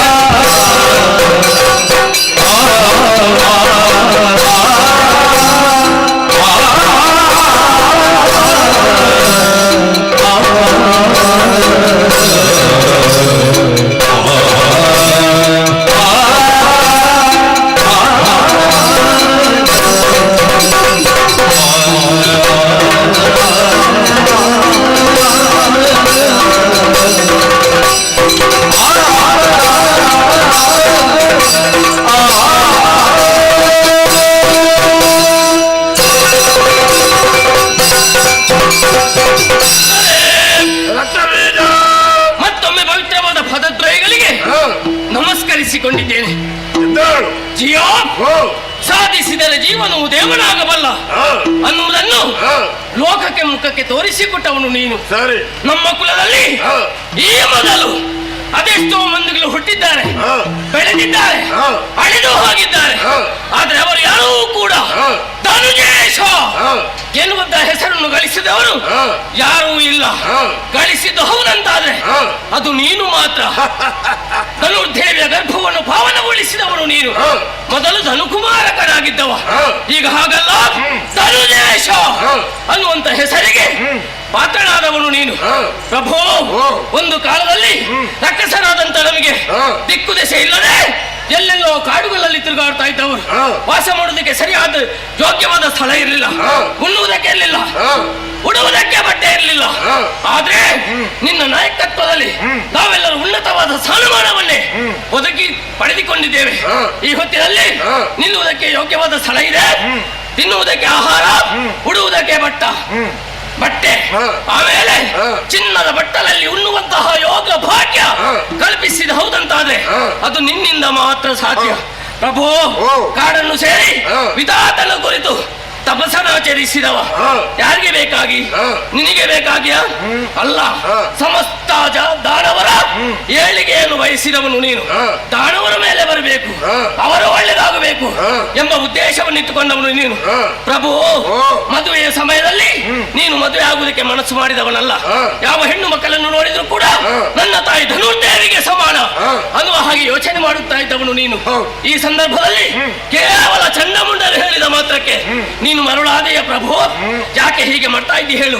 ಒಂದು ಕಾಲದಲ್ಲಿ ನಾವೇ ತಪ್ಪು ದಾರಿಯಲ್ಲಿ ನಡೆದ್ರೆ ನಮ್ಮನ್ನು ತಿದ್ದಿ ಸರಿ ದಾರಿಗೆ ತರುತ್ತಿದ್ದವನು ನೀನು. ಈಗ ಹಾಗಲ್ಲ, ನೀನೇ ತಪ್ಪು ದಾರಿಯಲ್ಲಿ ನಡೆಯುತ್ತಾ ಇದ್ದಿ ಪ್ರಭು. ಇಷ್ಟರವರೆಗೆ ಚುಂಬನು ಹಮ್ಮಳಿಸಿದ್ದನ್ನು ನಾವೆಲ್ಲರೂ ಬೆಂಬಲಿಸಿದವರು. ಆದ್ರೆ ಯಾವುದೇ ಕಾರಣಕ್ಕೂ ನೀನು ಹಾಳಾಗಬಾರದು, ನೀನು ಒಳ್ಳೆದಾಗಬೇಕೆಂಬುದೇ ನಮ್ಮ ಆಶೆ. ಪ್ರಭು, ಮನ್ಮಥನ ಕೈಯಲ್ಲಿ ವಿಶೇಷವಾದಂತಹ ಆಯುಧಗಳಿವೆ. ಅರವಿಂದ, ಅಶೋಕ, ಚೂತ, ನವಲಿಕ, ನೀಲಾತ್ಮಲೆಗಳೆಂಬ 5 ಸುಮ ಮಾಡಗಳು. ಆದ್ರೆ ಅದನ್ನು ಪ್ರಯೋಗಿಸಿದರೆ ಸಾಕು, ಎಂತಹ ಆಳವಾದ ಕಾರ್ಯವನ್ನು ಮಾಡುವುದಕ್ಕೆ ಆ ಬಾಣದಿಂದ ಸಾಧ್ಯ ಉಂಟು ಅನ್ನುವುದನ್ನು ಮನ್ಮಥನೇ ತೋರಿಸಿಕೊಟ್ಟಿದ್ದಾನೆ. ಈ ಸಂದರ್ಭದಲ್ಲಿ ಮನ್ಮಥನ ಶರಗತಿಗೆ ನೀನು ಸಿಲುಕಿದೆಯಾ ಪ್ರಭು? ಯಾವುದೇ ಒಂದು ಕಾರ್ಯ ಮಾಡಬೇಕಾದ್ರೆ 1000 ಸಲ ನಾವು ಯೋಚನೆ ಮಾಡಬೇಕಾಗ್ತದೆ. ರಾತ್ರಿ ಕಂಡ ಭಾವಿಗೆ ಹಗಲು ಬಿದ್ದ ಹಾಗಾಗಬಾರದು ನಮ್ಮ ಜೀವನ. ಪ್ರಭು, ಅಂಬರದಲ್ಲಿ ಕಾಣುವ ಚಂದ್ರನನ್ನು ಚಿಕ್ಕ ಮಗುವೊಂದು ಹಿಡಿಯುವುದಕ್ಕೆ ಮನ ಮಾಡ್ತಾನೆ. ಏನು ಅದರ ಅರ್ಥ? ಬಹಳ ಬುದ್ಧಿ ಅಲ್ವೇ? ನೀನು ಹಾಗಲ್ಲ, ಸಕಲವನ್ನೂ ತಿಳಿದವನು. ಎಲ್ಲವನ್ನು ಕುಳಿತುಕೊಂಡಲ್ಲಿ ತಿಳ್ಕೊಳ್ಳುವಂತ ಶಕ್ತಿ ಸಾಮರ್ಥ್ಯ ನಿನಗಿದೆ. ಆದ್ದರಿಂದ ಹೇಳುತ್ತಿದ್ದೇನೆ, ನಿನಗೆ ಮದುವೆಯೇ ಆಗಬೇಕು ಅಂತ ಆದ್ರೆ ನಮ್ಮ ಜಾತಿಯಲ್ಲಿ ಇಲ್ಲೂ ಹೆಣ್ಣು ಮಕ್ಕಳು ಎಷ್ಟು ಮಂದಿಗಳಿದ್ದಾರೆ. ಒಂದಲ್ಲ, ಎರಡಲ್ಲ, ಎಷ್ಟು ಬೇಕಾದ್ರೂ ಮದುವೆ ಆಗು. ಆದ್ರೆ ಅವಳನ್ನು ಮಾತ್ರ ನೀನು ಬಯಸಬೇಡ ಪ್ರಭು. ರಕ್ತಬೀಜ ಚಂಡಮುಂಡರು ಹೇಳಿದ ಪ್ರಕಾರ ಆ ಕದಂಬಾವರದಲ್ಲಿರುವವಳು ಸಾಮಾನ್ಯ ಬಗ್ಗೆ ತರುಣಿಯಲ್ಲವೇ? ಅವಳು ತರುಣಿ ಅಂತ ಭಾವಿಸಿದೆಯಾ? ಸರ್ವೇ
ಪ್ರಭು, ಈ ಸಂದರ್ಭದಲ್ಲಿ ಕದಮಾವಳದಲ್ಲಿ ಕಾಣಿಸಿಕೊಂಡಂತಹ ಹೆಣ್ಣು ಅವಳು ತರುಣಿ ಅಂತ ನೀನು ತರುಣಿ ಅಂತ ಭಾವಿಸಿದೆಯೇ ಪ್ರಭು? ಅವಳು ಹೆಣ್ಣಲ್ಲ. ಹಾಗಾದ್ರೆ ಯಾರು? ಅವಳೇ ಆದಿಮಾಯೆ. ಕೇವಲ ಚಂಡಮುಂಡರು ಹೇಳಿದ ಮಾತ್ರಕ್ಕೆ ಒಮ್ಮೆಲೆ ನೀನು ಮರಳು ಆಗಬಾರದು. ಚಂಡಮುಂಡರು ಇಷ್ಟರವರೆಗೆ ಹೆಣ್ಣು ಮಕ್ಕಳ ಮುಖ ನೋಡಿದವರಲ್ಲ. ಯಾಕೆ? ಅವರಿಗೆ ಬ್ರಹ್ಮಚರ್ಯ ವ್ರತ ಇದೆ. ಅವಳು ಯಾರು? ಅವಳು ಎಲ್ಲಿ? ಅವಳು ಯಾಕೆ ಬಂದಿದ್ದಾಳೆ? ಏನು ಉದ್ದೇಶ ಅಂತ ಅವರು ಕೇಳಲಿಲ್ಲ. ನೇರವಾಗಿ ಅವಳ ಸೌಂದರ್ಯವನ್ನು ನೋಡಿ ನಿನ್ನ ಹತ್ತಿರಕ್ಕೆ ಬಂದು ನಿನ್ನಲ್ಲಿ ಹೇಳಿದ್ದಾರೆ. ಅಷ್ಟಕ್ಕೆ ನೀನು ಮರಳಾಗುದ ಪ್ರಭು? ಪ್ರಭು, ಸ್ವಲ್ಪ ಯೋಚನೆ ಮಾಡಬೇಕಾಗ್ತದೆ. ಅವಳು ಯಾರು, ಅವಳು ಏನು ವಿಷಯ ಅನ್ನುವುದು ನಾನು ಚೆನ್ನಾಗಿ ಬಲ್ಲೆ ಪ್ರಭು. ಹೌದಪ್ಪ, ಅವಳು ಸಾಮಾನ್ಯದವಳ ಅಲ್ಲ, ಅಸಾಮಾನ್ಯಳು. ಅವಳು ಈಗಿನವಳಲ್ಲ ಪ್ರಭು. ಅವಳು ಆದಿಯಲ್ಲೇ ಇದ್ದವಳು. ಆದಿಯಲ್ಲಿ ಮೂರು ಮೂರ್ತಿಗಳನ್ನು ಏಕಕಾಲದಲ್ಲಿ ಸೃಷ್ಟಿಸಿ ಸೃಷ್ಟಿ, ಸ್ಥಿತಿ, ಲಯ ಎನ್ನುವಂತಹ ಮೂರು ಕರ್ತವ್ಯಗಳನ್ನು ಸಮಾನವಾಗಿ ಮೂರು ಮೂರ್ತಿಗಳಿಗೆ ಹಂಚಿಕೊಟ್ಟಿದ್ದಾಳೆ ಪ್ರಭು. ಈ ಸಂದರ್ಭದಲ್ಲಿ ಯಾಕೆ ಕಾಣಿಸಿಕೊಂಡಿದ್ದಾರೆ? ಜಿಯಾ, ನಮ್ಮವರು ಮಾಡುವಂತಹ ಅನ್ಯಾಯ ಒಂದ ಎರಡ ಹೇಳು. ರಸೆಯಲ್ಲಿ ಹುಟ್ಟಿಕೊಂಡ್ರೆ ಸಾಕು. ದೇವಲೋಕಕ್ಕೆ ಹೋಗುದು ಮೆಟ್ಟಲೇಶ್ವರ ಅನ್ನೋದು ಲೆಕ್ಕ ಹಾಕುದ್ರೆ ಬೇರೆ ಏನು ಅವರಿಗೆ ಗೊತ್ತಾಗುದಿಲ್ಲ. ದೇವತೆಗಳನ್ನು ಬಡಿದೋಡಿಸಿ ಸುರಪೀಠವನ್ನು ಏರಿ ಮೆರೆಯುತ್ತಾರೆ. ದೇವತೆಗಳನ್ನು ಬಡಿದೋಡಿಸಿ ಸುರಪೀಠವನ್ನು ಏರಿದ್ರೆ ಶಾಶ್ವತವಾಗಿ ಯಾರೂ ಕೂಡ ಉಳಿಯುವುದಿಲ್ಲ ಅನ್ನುವುದಕ್ಕೆ ನಮ್ಮವರೇ ಜ್ವಲಂತ ಸಾಕ್ಷಿಯಾಗಿದ್ದಾರೆ. ಕೈಸೋತಂತ್ರ ದೇವೇಂದ್ರ ನೇರವಾಗಿ ಹೋಗ್ತೇನೆ ವೈಕುಂಠಕ್ಕೆ. ಹರಿಯಲ್ಲಿ ಹೇಳ್ತಾನೆ, ಹರಿಯಲ್ಲಿದ್ದಂತ ಚಕ್ರದಿಂದ ಅವರ ತಲೆಯನ್ನೇ ಕರೆಯುತ್ತಾನೆ. ಆಗ ಈ ಸಂದರ್ಭದಲ್ಲಿ ಇವಳು ಯಾಕೆ ಕಾಣಿಸಿಕೊಂಡಿದ್ದಾಳೆ ಅನ್ನುವುದರ ಬಗ್ಗೆ ನಾವು ಯೋಚನೆ ಮಾಡಬೇಕಾಗ್ತದೆ. ಈ ಹಿಂದೆ ನಮ್ಮ ಕುಲದಲ್ಲಿ ಜನಿಸಿದ ಒಬ್ಬ ಇದ್ದಾನೆ. ನೀನು ಹುಟ್ಟುವುದಕ್ಕಿಂತ ಮೊದಲು ಶೋಣಿತಾಪುರದಲ್ಲಿ ಮಾಲಿನಿಗೆ ಮಗನಾಗಿ ಮಹಿಷ ಎನ್ನುವಂತಹ ದಾನವ ಬ್ರಹ್ಮನ ವರಪದಿಂದ ಕೊಬ್ಬಿ ಮೆರೆಯುತ್ತಾ ಇದ್ದ. ದೇವಲೋಕಕ್ಕೆ ಹೋದ, ದೇವತೆಗಳನ್ನು ಬಡಿದೋಡಿಸಿದ, ಸುರಪೀಠವನ್ನು ಏರಿ ಮೆರೆದ. ಆದ್ರೆ ಸ್ವತಂತ್ರ ದೇವತೆಗಳು ನೇರವಾಗಿ ವೈಕುಂಠಕ್ಕೆ ಹೋಗಿ ಆ ನಾರಾಯಣನಲ್ಲಿ ಹೇಳಿ ಮೂರು ಮೂರ್ತಿಗಳು ಒಂದಾಗಿ ಅವರ ಸತ್ವವನ್ನು ಹೊರಗೆ ಹಾಕಿದಾಗ ಅಂಬರಪಥದಲ್ಲಿ ನಾರೀ ರೂಪವನ್ನು ತಾಳಿ ಅಷ್ಟಭುಜೆಯಾಗಿ ಧರೆಗೆ ಇಳಿದು ಬಂದು ಮೂರು ಮೂರ್ತಿಗಳ ಕಣ್ಣು ಮುಂಭಾಗದಲ್ಲಿ ಪ್ರತ್ಯಕ್ಷಳಾಗಿದ್ದಾಳೆ. ಅವರು ಅರ್ಪಿಸಿದಂತ ಆಯುಧಗಳನ್ನು ಅಷ್ಟಭುಜಗಳಲ್ಲಿ ಧರಿಸಿ ಕೊಬ್ಬಿದ ಮಹಿಷರನ್ನು ವಧಿಸಿ ಲೋಕಕ್ಕೆ ಕ್ಷೇಮವನ್ನು ಒದಗಿಸಿಕೊಟ್ಟಿದ್ದಾಳೆ. ಆಮೇಲೆ ಅವಳು ಎಲ್ಲಿ ಹೋದಳು? ಶಕ್ತಿ ರೂಪಿಣಿಯಾದಂತಹ ಪಾರ್ವತಿಯಲ್ಲಿ ಆಯ್ಕೆಯಾದಳು. ಆದ್ರೆ ಈ ಸಂದರ್ಭದಲ್ಲಿ ಯಾಕೆ ಕಾಣಿಸಿಕೊಂಡದ್ದು? ದೇವತೆಗಳ ಕಷ್ಟದ ವಿಷಯವನ್ನು ಹೇಳಿ ಕೇಳಿ ಅವರನ್ನು ರಕ್ಷಣೆ ಮಾಡುವುದಕ್ಕೆ ಬೇಕಾಗಿ ಕದಂಬರಾವಣದಲ್ಲಿ ಕಾಣಿಸಿಕೊಂಡಿದ್ದಾರೆ. ತ್ರಿದೃಶರನ್ನು ಕೊರೆಯುವುದಕ್ಕೆ ಬೇಕಾಗಿ, ದುರುಳರನ್ನು ಸಂಹರಿಸುವುದಕ್ಕೆ ಬೇಕಾಗಿ ಕಾಣಿಸಿಕೊಂಡಿದ್ದಾಳೆ. ಆದ್ದರಿಂದಲೇ ಹೇಳುತ್ತಿದ್ದೇನೆ, ಅವಳ ವಿಷಯಕ್ಕೆ ಹೋಗುವುದು ಬೇಡ ಪ್ರಭು. ಸೃಷ್ಟಿ, ಸ್ಥಿತಿ, ಲಯದ ಕಾರ್ಯಗಳಿಗೆ ಪ್ರತಿಪಾದಕಳಾದಂತಹ ಆದಿಮಾಯ ಜಗನ್ಮಾತೆ ಅವಳು ಎನ್ನುವುದಾಗಿ ನೀನು ಹೇಳುತ್ತಾಯಿ. ಪರಾಶಕ್ತಿ. ಆದರೆ ನನಗೆ ನಂಬಿಕೆ ಬರಬೇಕು ಅಂತ ಆದ್ರೆ ಇದಕ್ಕೆಲ್ಲ ಸರಿಯಾದ ಆಧಾರವೇ ಏನುಂಟು ನಿನ್ನಲ್ಲಿ ಪ್ರಭು? ಆಧಾರ ಇಲ್ಲದೆ ನಾನು ಮಾತನಾಡುವವನಲ್ಲ. ಹೌದಾ? ಸ್ವಲ್ಪ ಯೋಚನೆ ಮಾಡಿ ನೋಡು ಪ್ರಭು. ಸಂಧಾನಕ್ಕೆ ಬೇಕಾಗಿ ನೀನು ಯಾರನ್ನು ಕಲಿಸಿಕೊಟ್ಟದ್ದು? ಸುಗ್ರೀವನಲ್ವೇ? ನೀನು ಅವ ಹೋಗುವಾಗ ನೀನು ಹೇಳಿದ ಹಾಗೆ ಕೇಳಿಕೊಂಡಿದ್ದ. ನನ್ನ ದೂತನಾಗಿ ಹೋಗಿದ್ದ. ನಿನ್ನ ದೂತನಾಗಿ ಹೋದ. ಆದ್ರೆ ಕದಮಾವಣಕ್ಕೆ ಹೋದ ಮೇಲೆ ಬದಲಾವಣೆಯಾಗಿ ಹೋದ. ದೇವಿದಾಸನಾದ. ಅದರಲ್ಲೂ ಕೂಡ ಒಮ್ಮೆ ಅವನನ್ನು ನೋಡಿ ಓರೆ ನೋಟವನ್ನು ಬೀರಿ ನಗಡಿದ್ದೇ ತಡ ಕ್ಷಣ ಮಾತ್ರದಲ್ಲಿ ಸುಗ್ರೀವ ಅಳಿದು ಹೋದನಂತೆ. ಆಮೇಲೆ ಅವಳಿಗೆ ಗೊತ್ತಾಯ್ತು, ನನ್ನ ವಿಷಯವನ್ನು ಶುಂಭನಲ್ಲಿ ಹೇಳುವರೆ ಬೇರೆ ಯಾರಿಲ್ಲ ಎಂಬ ಉದ್ದೇಶಕ್ಕೆ ಬೇಕಾಗಿ ಸುಗ್ರೀವನನ್ನೇ ಬದುಕಿಸಿದ್ದಾಳೆ. ಇದರಿಂದಲೇ ಅರ್ಥ ಮಾಡಿಕೊಳ್ಳುವುದಕ್ಕೆ ಸಾಧ್ಯ ಉಂಟು. ಸೃಷ್ಟಿ, ಸ್ಥಿತಿ, ಲಯ ಮಾತ್ರವಲ್ಲ, ಅಳಿಸುವುದಕ್ಕೂ ಉಳಿಸುವುದಕ್ಕೂ ನಾನೇ ಸರ್ವಸಮರ್ಥಳು ಅನ್ನುವುದನ್ನು ತೋರಿಸಿಕೊಂಡು ಕಳಿಸಿಕೊಟ್ಟಿದ್ದಾಳೆ ಪ್ರಭು. ಬಿಡು. ಆಮೇಲೆ ಧೂಮ್ರಾಕ್ಷ ಹೋದದ್ದು. ಧೂಮ್ರಾಕ್ಷನ ಪರಾಕ್ರಮ ಏನೆಂಬುದು ನಾನು ಹೇಳಬೇಕಾದಂತ ಅವಶ್ಯಕತೆ ಇಲ್ಲ, ನಿನಗೆ ಕೂಡ ಗೊತ್ತಿದೆ ತಾನೆ. ವೀರ ಧೀರ ಶೂರ ರಣಕ್ಷೇತ್ರದಲ್ಲಿ ಪ್ರತಿಸ್ಪರ್ಧಿಯಾಗಿ ನಿಂತು ಹೋರಾಟ ಮಾಡಿದ್ರೆ ಅವನನ್ನು ಗೆಲ್ಲುವವರು ಯಾರು ಇಲ್ಲ. ಅವನ ಅಕ್ಷಿಗಳಿಂದ ಉಭಯ ಬೆಂಕಿಯ ಉಂಡೆ ಹೊರಗೆ ಬಂದ್ರೆ ಸಾಕು, ಭೂಮಿಯನ್ನೇ ಸುಡುವಂತಹ ಶಕ್ತಿ ಸಾಮರ್ಥ್ಯ ಉಳ್ಳವನವನು. ಅವನನ್ನು ಹೇಗೆ ಕೊಂದದ್ದು?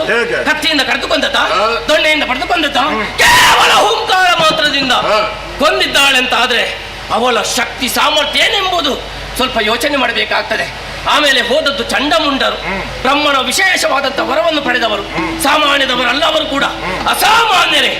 ಅವರನ್ನು ಕೊಂದದ್ದು ಹೇಗೆ? ಚಂಡಿಕೆಯಾಗಿ ಬಂದು ಚಂಡಮುಂಡನ ಶಿರವನ್ನೇ ಕಡಿದು ಚೆಂಡಾಡಿದ್ದಾಳೆ ಪ್ರಭು. ಆದ್ದರಿಂದಲೇ ಹೇಳುತ್ತಿದ್ದೇನೆ, ಅವಳ ವಿಷಯಕ್ಕೆ ಹೋಗುದು ಬೇಡ, ನಾವು ಇಲ್ಲೇ ಇದ್ದುಕೊಳ್ಳೋಣ ಪ್ರಭು. ಇಷ್ಟೆಲ್ಲ ಮಾತನಾಡುವುದರಲ್ಲಿ ಒಂದು ಮಾತು, ಏನು? ಅವಳನ್ನು ಕರೆತರುವ ಬಗ್ಗೆ ನಿನ್ನ ಮನದ ಅಭಿಪ್ರಾಯವೇನಯ್ಯ? ಒಂದು ಮಾತು ಹೇಳಬೇಕೆ?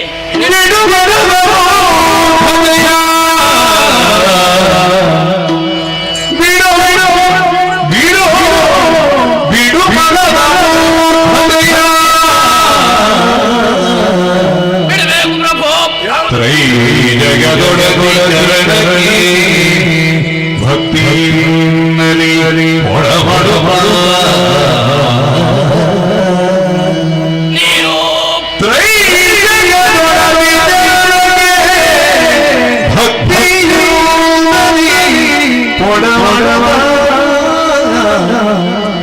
ಪಡೆದ ಬಡಗ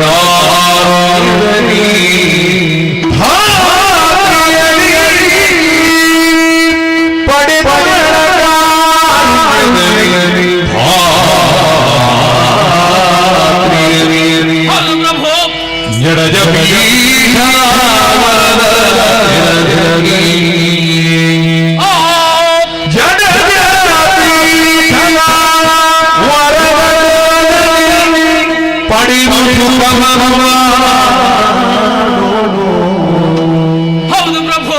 ಜಡ ಜಡಿಯ ಧನವರದ ಪಡೆದು ಬಿಡು ಬಿಡು ಪ್ರಭು.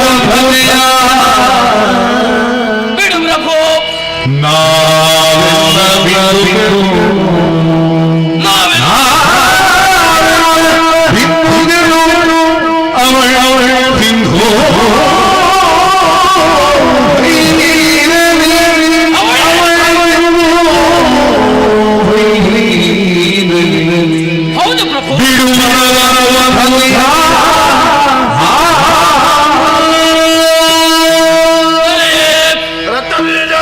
ಸರಿಯಾಗಿ ನಮ್ಮ ಸಭೆಯನ್ನು ವೀಕ್ಷಿಸಿ ನೋಡು ಪ್ರಭು. ನಿನ್ನ ಒಡ್ಡೋಲಗದಲ್ಲಿ ತುಂಬಿ ತುಳುಕುತ್ತಾ ಇತ್ತು ನಿನ್ನ ಸಭೆ. ಈಗ ಯಾರಾದ್ರೂ ಇದ್ದಾರಾ? ಈಗ ಸ್ವಲ್ಪ ಕಡಿಮೆ ಆಗಿದ್ದಾರೆ. ಕಡಿಮೆಯಾಗಿದೆ. ಯಾಕೆ? ಧೂಮ್ರಾಕ್ಷ ಹೋಗುವಾಗ 60,000 ರಾಕ್ಷಸರನ್ನು ಜೊತೆ ಸೇರಿಸಿಕೊಂಡು ಹೋದವರಲ್ಲಿ ಒಬ್ಬನಾದ್ರೂ ಹಿಂದೆ ಬಂದದ್ದುಂಟ? ಎಲ್ಲರನ್ನೂ ನಾವು ಕಳ್ಕೊಂಡಿದ್ದೇವೆ. ಹಾಗಾದ್ರೆ ಈ ಸಂದರ್ಭದಲ್ಲಿ ಇದ್ದವರನ್ನಾದ್ರೂ ಉಳಿಸಬೇಕಾದ್ದು ನಿನ್ನ ಕರ್ತವ್ಯ ಪ್ರಭು. ಅದಕ್ಕೆ ಬೇಕಾಗಿ ನಾನು ಹೇಳುವುದು ಒಂದೇ, ನೀನು ಬೇಡದ್ದನ್ನು ಯೋಚನೆ ಮಾಡಬಾರದು, ಒಳ್ಳೆಯ ವಿಚಾರವನ್ನೇ ಯೋಚನೆ ಮಾಡಬೇಕು. ಯಾಕೆ? ಬ್ರಹ್ಮನ ವರಬಲಕ್ಕೆ ನೀನು ಪಾತ್ರನಾದವನು, ಸಾಮಾನ್ಯದವನಲ್ಲ. ನಿನ್ನ ಹೆಸರು ಕೇಳಿದ್ರೆ ಸಾಕು 14 ಲೋಕವೇ ಗಡಗಡನೆ ನಡುಗುತ್ತಾ ಇದೆ. ಹಾಗಿರುವಾಗ ನಾವೆಲ್ಲರೂ ಅವಳ ಮುಂದೆ ಬಿಂದುಗೆ ಸಮಾನ. ಅವಳೇ ಸಿಂಧು ಭೈರವಿ ಮೆರೆಯುತ್ತಾ ಇದ್ದಾಳೆ. ಸಿಂಧು ಭೈರವಿ ಹಾಗಾದ್ರೆ ಏನು? ಅವಳು ಸಾಮಾನ್ಯದವಳಲ್ಲ, ಅಸಾಮಾನ್ಯಾಗಿದ್ದಾಳೆ. ಅವಳನ್ನು ನಂಬಿದವರ ಕೈ ಯಾವತ್ತೂ ಬಿಡುವುದಿಲ್ಲ ಪ್ರಭು. ಅದಕ್ಕೆ ಬೇಕಾಗಿ ನಾನು ಹೇಳುವುದು ಒಂದೇ, ನೀನು ಕೈ ಹಿಡಿಬೇಕಂತ ಮನಸ್ಸು ಮಾಡಿದ್ಯಲ್ಲ, ಕೈ ಬಿಡುವ ವಿಚಾರ ಬಿಡು, ಅವಳ ಕಾಲನ್ನೇ ಹಿಡಿ. ಖಂಡಿತವಾಗಿ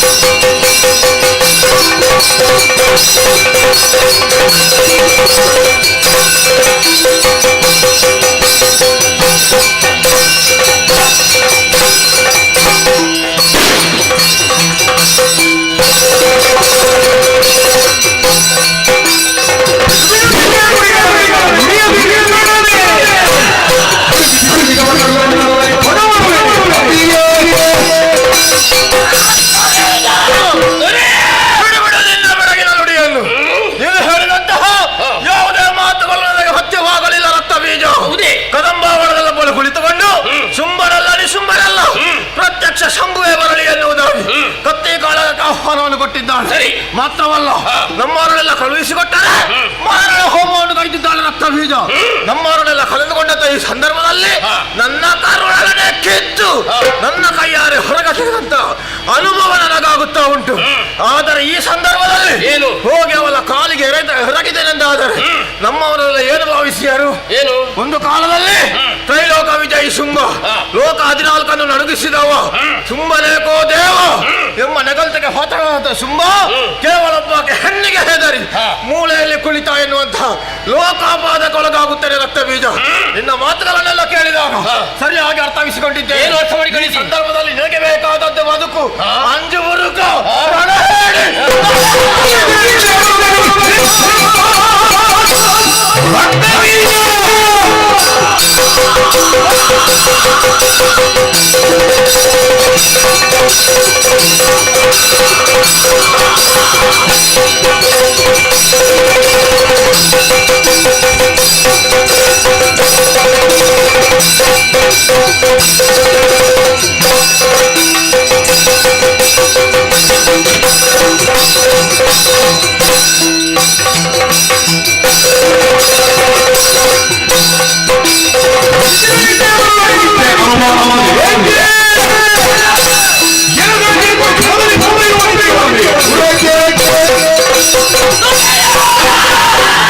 ನನ್ನನ್ನು ನಡಹೇಳಿ ಅಂತ ಹೇಳಿದ್ರೆ ಪ್ರಭು ಒಳಿತಿಗೆ ಬೇಕಾಗಿ ಒಂದೆರಡು ಮಾತುಗಳನ್ನು ಹೇಳಿದ್ರೆ ಅದು ನಿಮಗೆ ಪಥ್ಯವಾಗಲಿಲ್ಲ. ಪ್ರಭು ನೀನು ಯಾವುದನ್ನು ವಹಿಸಬೇಕಂತ ಆಸೆ ಪಟ್ಟಿದ್ಯಾ ಅದನ್ನು ಮೊದಲು ನಾನು ವಹಿಸ್ತೇನೆ, ನಾನು ಪಡೆಯುತ್ತೇನೆ. ಹೋಗಿ ಬರ್ತೇನೆ, ಹೋಗಿ ಬರ್ತೇನೆ.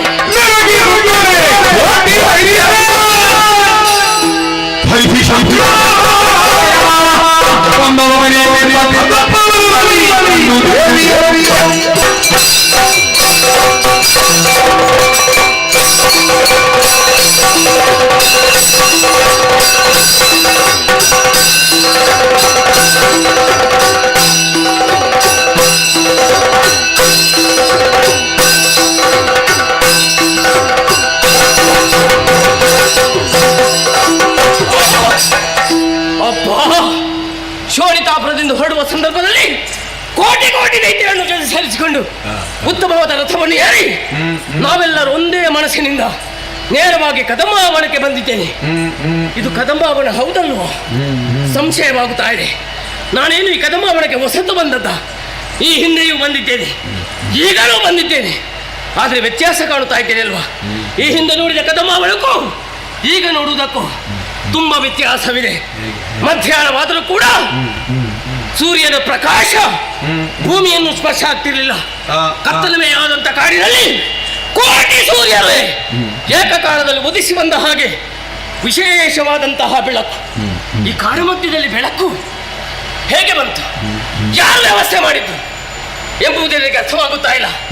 ಇಲ್ಲಿ ಬಂದು ಸುತ್ತಲನ್ನೇ ಕಣ್ಣಾಡಿಸಿ ನೋಡಿದ್ರೆ ಓ ಹೋ ಹೋ ಹೋ ಒಂದಕ್ಕೆ ಒಂದನ್ನು ನೋಡಿದ್ರೆ ಮೃಗಗಳಿಗೆ ಆಗುವುದಿಲ್ಲ.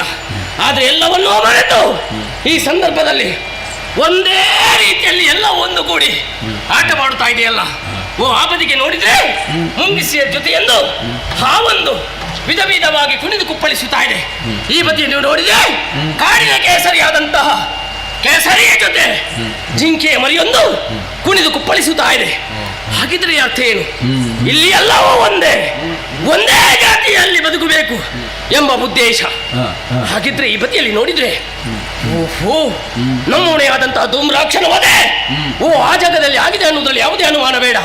ನೋಡಿದ್ದೀರಾ ಸುಟ್ಟಂತಹ ಜಾಗ ಹೊಗೆ ಮೇಲೆ ಏರಿ ಹೋಗುತ್ತಾ ಇದೆ. ಹಾಗೆ ಮುಂದುವರಿದು ನೋಡಿದ್ರೆ ಚಂಡಮುಂಡರನ್ನು ತಲೆ ಕತ್ತರಿಸಿದ ಜಾಗ ಅಲ್ಲಿ ಅನ್ನೋದು ಸ್ಪಷ್ಟ. ನದಿಯ ಹಾಗೆ ಹರಿಯುತ್ತಾ ಇದೆ ಚಂಡಮುಂಡರ ಶಿರದಿಂದ ರಕ್ತ. ಇದೇನು ಕದಂಬಾವನವ ಅಲ್ಲ ಕ್ಷೇತ್ರವ? ಒಂದು ನನಗೆ ಅರ್ಥವಾಗುತ್ತಾ ಇಲ್ಲ. ಏನೇ ಆಗಿರ್ಲಿ ಇಲ್ಲಿಗೆ ಬಂದಾಗ ಮನಸ್ಸಿಗೆ ಬಹಳಷ್ಟು ನೆಮ್ಮದಿ ಆಗುತ್ತಾ ಇದೆ. ದೇವಿಯೇ ಈ ಜಾಗದಲ್ಲಿ ನೆಲೆಯಾಗಿದ್ದಾಳೆ ಅನ್ನುವುದರಲ್ಲಿ ಯಾವುದೇ ಅನುಮಾನ ಬೇಡ. ಹಾಗಿದ್ರೆ ಇದೇ ತಾನೇ ದೇವಿ ಮಹಾತ್ಮೆ ಎಂಬುದರಲ್ಲಿ ಎರಡು ಮಾತಿಲ್ಲ. ಏನೇ ಆಗಿರ್ಲಿ ಒಂದು ಕಡೆಯಲ್ಲಿ ಕೇಳುತ್ತಾ ಇದೆ ಇಂಪಾದ ಸಂಗೀತ, ಮತ್ತೊಂದು ಕಡೆಯಲ್ಲಿ ಬೆಳಕು ಕಾಣುತ್ತಾ ಇದೆ. ಕಾಣುತ್ತಿರುವಂತಹ ಬೆಳಕನ್ನೇ ಅರಸುತ್ತಾ ಮುಂದುವರಿದ್ದೇನೆ.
ನೋಡಿದ ತಕ್ಷಣ ನನಗೆ ಅರ್ಥ ಆದ್ದು ಒಂದೇ, ಕಲಿರಕ್ತ ಬೀಜ ಅನ್ನುವ ಹಾಗೆ. ಏನಿದರ ಅರ್ಥ? ನೀನು ಅಭ್ಯಾಸ ಮಾಡಿದ್ದು ಕಡಿಮೆಯಾಗಿದೆ, ಇನ್ನಾದ್ರೂ ಸ್ವಲ್ಪ ಉದಾಸೀನ ಬಿಟ್ಟು ಅಭ್ಯಾಸ ಮಾಡು, ಸರಿಯಾಗಿ ನೋಡು ಅನ್ನುವ ಹಾಗೆ ಹೇಳುವ ರೀತಿ ಇದೆ. ಶಿವನೇ, ಇಂಥವಳನ್ನೂ ನಮ್ಮ ಒಡೆದ ಬಯಸಿದನಲ್ಲ. ಚಿನ್ನದ ಉಯ್ಯಾಳೆಯಲ್ಲಿ ಕುಳಿತಿದ್ದಾಳೆ. ಚಿನ್ನದ ಉಯ್ಯಾಳೆಗೆ ಚಿನ್ನದ ಸರಪಳಿಯನ್ನು ಬಿಗಿದಿದೆ. ಆ ಸರಪಳಿನ ಯಾವುದಕ್ಕೆ ಬಿಗಿದಿದೆ ಅನ್ನುವ ಹಾಗೆ ಸುತ್ತಮುತ್ತ ನೋಡಿದ್ರೆ ಕಟ್ಟಿದ್ದು ಎಲ್ಲಿ ಅಂತ ಕಾಣುವುದಿಲ್ಲ. ಆಕಾಶದಿಂದ ತೆರೆಗಿಳಿದು ಬಂದಿದೆ. ಚಿನ್ನದ ಉಯ್ಯಾಳೆಯಲ್ಲಿ ಕುಳಿತು ಒಮ್ಮೆಮ್ಮೆ ಪಾತಾಳ ಕೆಳಿತಾಳ, ಒಮ್ಮೆಮ್ಮೆ ಆಕಾಶ ನೆಗಿತ್ತಾಳ ಎನ್ನುವಂತ ವಿಶೇಷವಾದ ಆಕರ್ಷಣೆ. ಕೈಯಲ್ಲಿ ತ್ರಿಶೂಲವನ್ನು ಹಿಡಿದುಕೊಂಡಿದ್ದಾಳೆ. ಏನಿದರ ಅರ್ಥ? ಸೃಷ್ಟಿ, ಸ್ಥಿತಿ, ಲಯ ಎನ್ನುವಂತಹ 3 ಕರ್ತವ್ಯಗಳನ್ನು ಮಾಡುವುದಕ್ಕೆ ನಾನೇ ಸರ್ವ ಸಮರ್ಥಳು ಅನ್ನುವುದೇ ಲೋಕಮುಖಕ್ಕೆ ಗೊತ್ತಾಗಬೇಕು ಎಂಬುದರಿಂದ ಕುಳಿತುಕೊಂಡಿದ್ದಾಳೆ. ಇವಳನ್ನು ನಮ್ಮ ಹೊಡೆಗೆ ಬಯಸಿದನಲ್ಲ. ಯಾವುದಕ್ಕೂ ಒಂದು ಇತಿಮಿತಿ ಅಂತ ಇದೆ. ಇವಳು ಹೇಗೆ ಅನ್ನುವುದು ತಿಳಿಯದೆ ನಮ್ಮ ಒಡೆಯ ಬಯಸಿದ್ದೇ ತಪ್ಪು. ಇವಳನ್ನು ಬಯಸಿ ನಮ್ಮ ಒಡೆಯ ಕೆಟ್ಟು ಹೋದ ಅನ್ನುವುದರಲ್ಲಿ ಯಾವುದೇ ಅನುಮಾನ ಬೇಡ. ಕೇವಲ ಅವ ಒಬ್ಬನೇ ಕೆಟ್ಟು ಹೋದದ್ದಲ್ಲ, ಅವನ ಜೊತೆಯಲ್ಲಿ ನಮ್ಮನ್ನು ಕೆಡಿಸಿದನಲ್ಲ ಪ್ರಭು. ಏನು ಮಾಡಲಿ? ಒಂದು ಅರ್ಥದಲ್ಲಿ ಒಳ್ಳೆಯದಾಯ್ತು. ನನಗೆ ಬಯಸದ ಬಂದ ಭಾಗ್ಯ. ಇವಳನ್ನು ಕಾಡಬೇಕಂತ ಇದ್ರೆ ಋಷಿಮುನಿಗಳು ಸಾವಿರ ವರ್ಷ ತಪಸ್ಸು ಮಾಡಿದ್ರು ಕೂಡ ಇವಳು ಗೋಚರಿಸುವವಳಲ್ಲ. ಆದ್ರೆ ಈ ಸಂದರ್ಭದಲ್ಲಿ ಕನಸಿನಲ್ಲೋ ಭಾವಿಸಿದವನು ನಾನಲ್ಲ ಇವಳನ್ನು ನೋಡ್ತೇನೆ ಅಂತ ನೋಡುವಂತಹ ಭಾಗ್ಯ ನನ್ನ ಪಾಲಿಗೆ ಶುಂಭ ದೊರಕಿಸಿಕೊಟ್ಟದ್ದು. ಅವನಿಗೆ ನಾನು ಚಿರಋಣಿಯಾಗಲೇಬೇಕು. ಆದ್ರೆ ಒಂದು ಏನು ಮಾಡೋಣ ಕಠ ಸೋನಿತಾಪುರದಿಂದ ಹೊರಡುವಂತ ಸಂದರ್ಭದಲ್ಲಿ ಶುಂಭನ ಕೂಡ ಭಾಷೆಯನ್ನು ನಾನು ಕೊಟ್ಟಿದ್ದೇನೆ. ಅವಳನ್ನು ಕರೆತರ್ತೇನೆ ಅನ್ನುವ ಹಾಗೆ ಸ್ವಾಮಿ ಕಾರ್ಯದಲ್ಲಿ ನಾನು ಹಿಂದುಳಿಬಾರದು, ಅದರಲ್ಲಿ ಮುಂದೆ ಹೋಗಲೇಬೇಕು.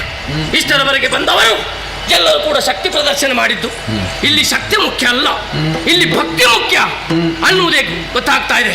ಅದಕ್ಕೆ ಬೇಕಾಗಿ ಅಮ್ಮನನ್ನು ವಿಧ ವಿಧವಾಗಿ ಪೂಜೆ ಮಾಡಬೇಕು, ಪೂಜಿಸಬೇಕು, ಅರ್ಚಿಸಬೇಕು. ಅಮ್ಮ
Ah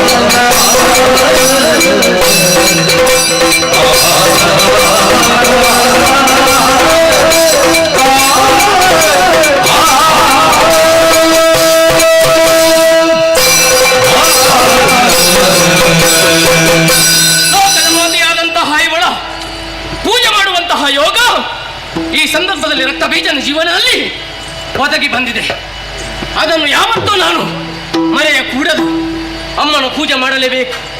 ಅಮ್ಮ, ನಿನ್ನ ಮುಖ ನೋಡುವಾಗಲೇ ನನಗೆ ಆಶ್ಚರ್ಯವಾಗುತ್ತಾ ಇದೆ.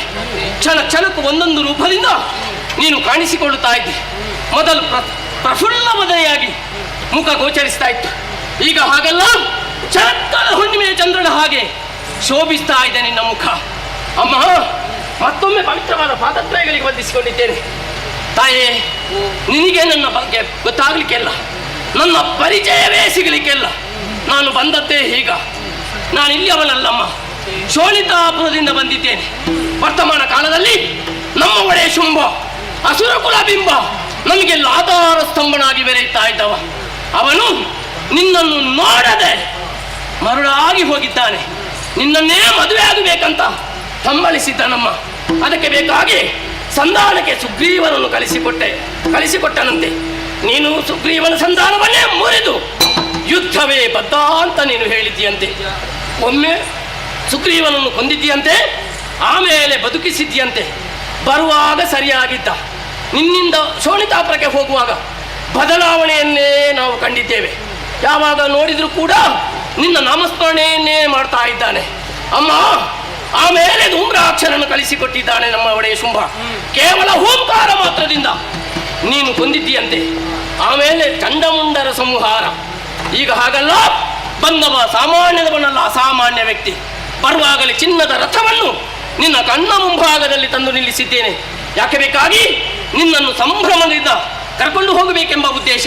ಆದ್ದರಿಂದಲೇ ಚಿನ್ನದ ಉಯ್ಯಾಲೆಯಲ್ಲಿ ನಿಲ್ಲಿದು ನಾನು ತಂದ ರಥವನ್ನು ಏರಿ ಶುಂಭನ ಕೈ ಹಿಡಿದು ನಮ್ಮನ್ನೆಲ್ಲ ಪೊರೆಯಬೇಕಮ್ಮ, ಪೊರೆಯಬೇಕು. ರಕ್ತಬೀಜ ಅಮ್ಮ, ದಾನವರನ್ನೆಲ್ಲರನ್ನೂ ಕೂಡಿಕೊಂಡು ಬಂದು ನನ್ನಲ್ಲಿ ಭಕ್ತಿಯಿಂದ ಮಾತನಾಡುವುದಕ್ಕೆ ಮುಂದಾದೆಯಲ್ಲ. ಸರಿ ಅಮ್ಮ, ನಿನ್ನ ಭಕ್ತಿಯನ್ನು ಅಪ್ಪಿಕೊಳ್ಳಬೇಕು ಎನ್ನುವಾಗ ಅರ್ಥವಾಗುವುದಿಲ್ವಲ್ಲ. ಭಕ್ತಿ ಇನ್ನಷ್ಟು ಮಾಡಬೇಕಂತ ಆಸೆ ಉಂಟು. ನಿನ್ನನ್ನು ನೋಡುವಾಗ ಏನು ಮಾಡಬೇಕಂತಲೇ ಗೊತ್ತಾಗುದಿಲ್ಲ. ರಕ್ತಬೀಜ, ಓ, ಇದು ಸ್ವಾಮಿ ಕಾರ್ಯವೋ ಸ್ವಕಾರ್ಯವೋ? ಇದು ಸ್ವಾಮಿ ಕಾರ್ಯ. ಅದರಲ್ಲಿ ಸ್ವಕಾರ್ಯವನ್ನು ಅಳವಡಿಸಿಕೊಂಡು ಬದುಕುವ ಬುದ್ಧಿಯನ್ನು ಪ್ರದರ್ಶಿಸಿದೆ ಎನ್ನುವುದು ಸ್ಪಷ್ಟವಾಯಿತು. ಏನಮ್ಮ ಬದುಕುವ ಬುದ್ಧಿ? ಅದೇ ಉಳಿಬೇಕು ಎನ್ನುವಂತಹ ಬದುಕುವ ಬುದ್ಧಿ. ನಿನ್ನನ್ನು ಸಂಭ್ರಮದಿಂದ ಕರೆದುಕೊಂಡು ಹೋಗಬೇಕಂತಲೇ ನನ್ನ ಮನಸ್ಸಮ್ಮ. ಅದಕ್ಕೆ ಬೇಕಾಗಿ ನಾನು ಪ್ರಯತ್ನ ಪಡ್ತಾ ಇದ್ದೇನೆ. ಸಂಭ್ರಮದಿಂದ ಕರೆದುಕೊಂಡು ಹೋಗುವುದು ಮದುವೆಯಾಗುವುದಕ್ಕಲ್ವೇ? ಹೌದು. ಆದ್ರೆ ಆ ಪಣವನ್ನು ಮುರಿಯಬೇಕು ಎನ್ನುವ ಹಾಗೆ ಹೇಳಿ ಕಳುಹಿಸಿದ ಬಳಿಕವು ನಿಮ್ಮವರು ಅಧಟುತನದಿಂದಲೇ ಮುಂದುವರಿದು ಬರ್ತಾ ಇದ್ದಾರೆ. ಹಾಗಾಗಿ ಅವರನ್ನೆಲ್ಲರನ್ನು ವಧಿಸಿದವಳಿದ್ದೇನೆ. ಅದರಲ್ಲಿಯೂ ಆತ ಅರ್ಥ ಮಾಡಿಕೊಳ್ಳುವುದಿಲ್ಲ. ಇನ್ನೂ ಹೀಗೆ ಕಳುಹಿಸುತ್ತಾ ಇದ್ದಾನೆ ಅಂತ ಆದ್ರೆ ಆತನಿಗೆ ಹೋಗುವ ಕಾಲ ಬಂತು ಎನ್ನುವುದು ಸ್ಪಷ್ಟವಾಯಿತು. ಅಂದ್ರೆ ಆತ ಬರಬೇಕಿತ್ತಲ್ವೇ? ಅವ ಯಾಕೆ ಬರುವುದಮ್ಮ? ನನ್ನನ್ನು ಕಳಿಸಿಕೊಟ್ಟಿದ್ದಾನೆ, ನೀನು ಜಾಗ್ರತೆಯಿಂದ ಕರೆದುಕೊಂಡು ಬರಬೇಕು ಅಂತ. ಆತ ಬರಲಿಲ್ಲ ಅಂತ ಆದ್ರೆ ಅರ್ಥ ಏನು? ಏನಮ್ಮ? ಆತ ಒಬ್ಬ ಅಂಜು ಬುರುಕ.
ಬಂದಂತ ಸಪ್ತ ಮಾತೃಕೆಯರಂತೆ ಅವಳಲ್ಲಿ ಒಬ್ಬಳಾಕೆ ಇಂದ್ರಾಣಿ ನನ್ನ ಹೊಣೆಗೆ ಹೊಡೆದಿದ್ದಾಳೆ.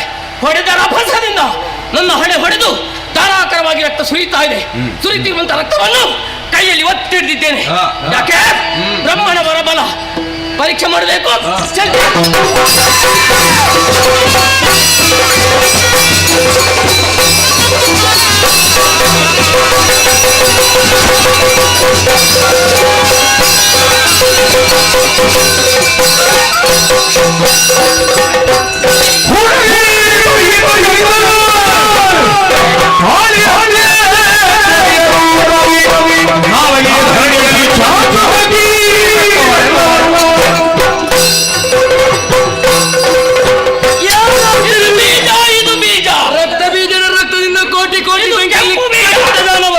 ಈತನ ರಕ್ತದ ಬಿಂದು ಬೆಳಕ್ಕೆ ಸೋಂಕದ ರೀತಿಯಲ್ಲಿ ನೀಳವಾದಂತಹ ರಸನೆಯನ್ನು ಚಾಚಿ ರಕ್ತ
ಭಾಗವತರೇ ಮಾಯಗಾರ ಅಪ್ಪನ ಅಪ್ಪನಂತನೇ ಆಕಾಶದ ಭೂಮಿ ಜದ ಭದ್ರಂಚಿತನ ಮಾಯಕದ ದೈವಯನ ಎಲ್ಲ ಕಲೆಗಾರನಿಗಳು ನಿರ್ನಂಜನ ಭಕ್ತರು ಮತಲಿ ಭೂಮಿದ ಮಿತ್ತ ಸ್ವಲ್ಪ ಭಯಭಕ್ತ ಸೇವನ ಸಂಧಾನದಲ್ಲಿರತೆ ಇಂಥ ಸೇವನ ಸಂಧಾನ ಶ್ರೀ ಗೋಪಾಲ ದೇವಾಡಿಗರ ಮಕಾರ ಇಲ್ಲೊಂದಾಗತ್ತೆ ಭಾರಿ ಸಂತೋಷ ಆತನ ಭಕ್ತರ ಭಾರಿ ಬರ್ಲಾಗ್ತದೆ ನಿಗ್ರು ಸಂಧಾನ ನಂಚಿನ ಭಕ್ತ ಸೇವನ ಅಪ್ಪ ಪರ್ವತ ಸ್ವೀಕಾರ ಬಂತಂದೇನೆ ಅಪ್ಪನ ಮನಸ್ಸಿಗೆ ಸಂಪೂರ್ಣ ಸಂತೃಪ್ತಿ ಆತನ ಭಕ್ತರೇ ಮಿತ್ರಗಳ ಇಂಟರ್ನೆಟ್ಗಳ ಹೆಚ್ಚಿನ ಸೇವೆಯನ್ನು ಸಂದರ್ಭ ಮೇಲೆ ಸಂಕಲ್ಪ ಬಂತಲ್ಲೇ ಒಂಜಿತ್ತ ಭಕ್ತುಂಡು ಭಕ್ತಿ ಸ್ವಲ್ಪ ಮುಚ್ಚುಂಡು ಬಂಪಾವೆ ಮಾತ್ರ ನಿಗಲೆ ಭೂಮಿಡಂತೆ ಬೋಲೆ ಅಲ ಬಲ ಸರ್ವ ಭಾಗ್ಯಗಳು ಒದಗದ ಪರ್ವೆ ಅತಂದ ನಿಗಲ ಪುರಂಚಿನ ಉದ್ಯೋಗಡ ಒಡ ವ್ಯಾಪಾರ ವ್ಯವಹಾರಡು ಅವೇ ನಮನಿದ ಕಷ್ಟ ನಷ್ಟ ತೊಂದರೆ ತಾಪತ್ರಯ ಬರ ನಿಲಕ ಇನಿಕತ್ತೆ ಎಲ್ಲಗತ್ತೆ ಶತಕಾಲ ಸಾವಿರ ವರ್ಷ ಮುಟ್ಟ ನಿಗಲೆ ಸುತ್ತ ಕಾರ್ಪದ ಬೇಡಿಯಾದ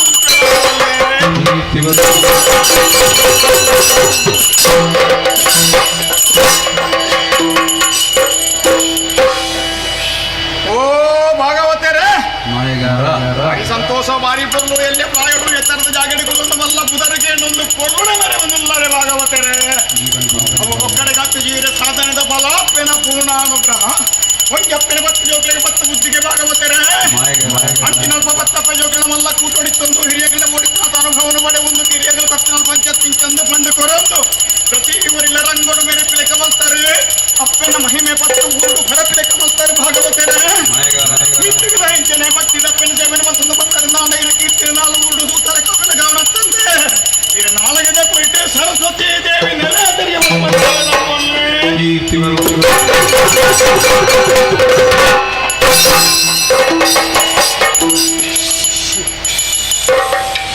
ಓ ಮೊದಲಗಾರರೇ ಭಾರಿ ಸಂತೋಷ ಭಾರಿ ಬರಲು ಬಗಲಿಡೀಕ ಸಂಚಾರಿ ಸೇವೆ ಮಾಡ್ಕೊಂಡು ಬರು ಅಂದ್ರೆ ಎಲ್ಲಿ ಪುನಗ ಕಲ್ಪಿನ ಅಪ್ಪನ ಬದುಕಿನ ಸೇವೆನ ಬಿಡ್ರವಲ್ಲಿ ಬಂದು ಭಕ್ತಿಡಿ ಸಂಚಾರಿ ಸೇವೆ ಮುಗಿತೊಂದು ಬಯ್ಯಾನಗಿಲ್ಲದೆ ಹೋಗುತ್ತ ಅಮಸರ ಗೊತ್ತು ದಂಟು ಮುಟ್ಟೆ ಕಟ್ಟೊಂದು ಗಿಡಡೊಂದು ಪಾರು ಮನೆ ಅಂಟಿಗೆ ಸಾಧ್ಯ ಅರ್ಧ ಸಾಧ್ಯ ಕಣ್ಣು ಕಟ್ಟದ ಪರಡೊಂದು ಪರಡದು ಎರಡವರೆಗೆ ಮಲ್ಪಾರು ಆ ಕ್ಷಣಪಾಡೆ ಉದಾಗಿದ್ದು ಬತ್ತು ಮುಗಿಲ ಬಿಟ್ಟು ಬರ್ಪೆ ಅಂಚ ರಂಗೋಡು ಬರ್ತದೆ ಎಲ್ಲೇ ಮಲ್ಲ ತಿಟ್ಟು ಮಿತ್ತು ಬಂತು ಭೇದ ಭಾವ ಬಂದೆ ಪ್ರತಿ ಊರಿನ ಕಾರು ದೂದೆ ಬಾರ್ಸ ಬರೆ ಮೊದಲಗಾರ್ರೆ ಹೊರಡು ತಾಲೋಣೆ ಏನೈತೆ ನನ್ನ ತಾಲೋಣೆ ಬಾರ್ಸಾಯರು ಒಟ್ಟಾರೆ ತಾಳ ತಕ್ಕ ತರಪುರ ಮತ್ತಮ್ಮ ಅನ್ನೋತ್ರ ಏನ ಬಾರ್ಸಾಯರು ಮುಂದುವರುದ ಸೇವೆ ಮಿತ್ತುಗಳ ಇಂಚನೆ ಭಕ್ತಿ ಲಕ್ಕನ ಸೇವನೆ ಮತ್ತೊಂದು ಬರ್ತಾರೆ ನಾನು ಮೊದಲಗಾರ್ರೆ ಇದಕ್ಕೆ ಸಿಟ್ಟು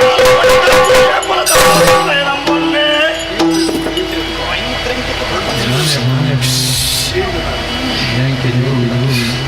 ಬೇಂಕೆ ಜೋರು ಹೆಂಚಿ ನಾವು ನಾನು ಒಂತೆ ಹಣ್ಣು ಗೊತ್ತದು ಬಸ್ ಮನೆ ಅಪ್ಪನ ಅಂದಾಜಿ ಪೇಂಟ್ ಅಂತ ದಿನ ಆಯ್ತಾನೆ ಭಾಗವತೇರೆ ಬೇಂಕೆ ಲತ್ತು ಪೇಂಟುನ ಲತ್ತು ಅಪ್ಪ ಮೇಯ್ಕೆ ಬತ್ತರೋ ಏನತ್ತೆ ಹಂಗಂದು ಕಡೆಯವರ ಆಪು ಜತೆ ಬಂಜಿಸು ನಾನೇನಲ್ಲ ಆಸರ ಮಣಿ ಉಂಡೋ ಒಂದು ಸತ್ಯೋಗಿತ್ತೆ ಬುಂಡನೆ ಹೋಗಕ್ಕ ಹೆಚ್ಚಿನ ಮಾತ ಪತ್ತನಾಜ ಕರಿದು ಎಟ್ಟೆ ಗಾಳಿ ಬರ್ಸೋಗುವಿನ ಇತ್ತನ ಕೈಕೊಂಡು ಇತ್ತೆ ಆಸರ್ ಇತ್ತನ ಬೊಂಡ ಇತ್ತನ ಬರಡು ವರ್ಣಪಗ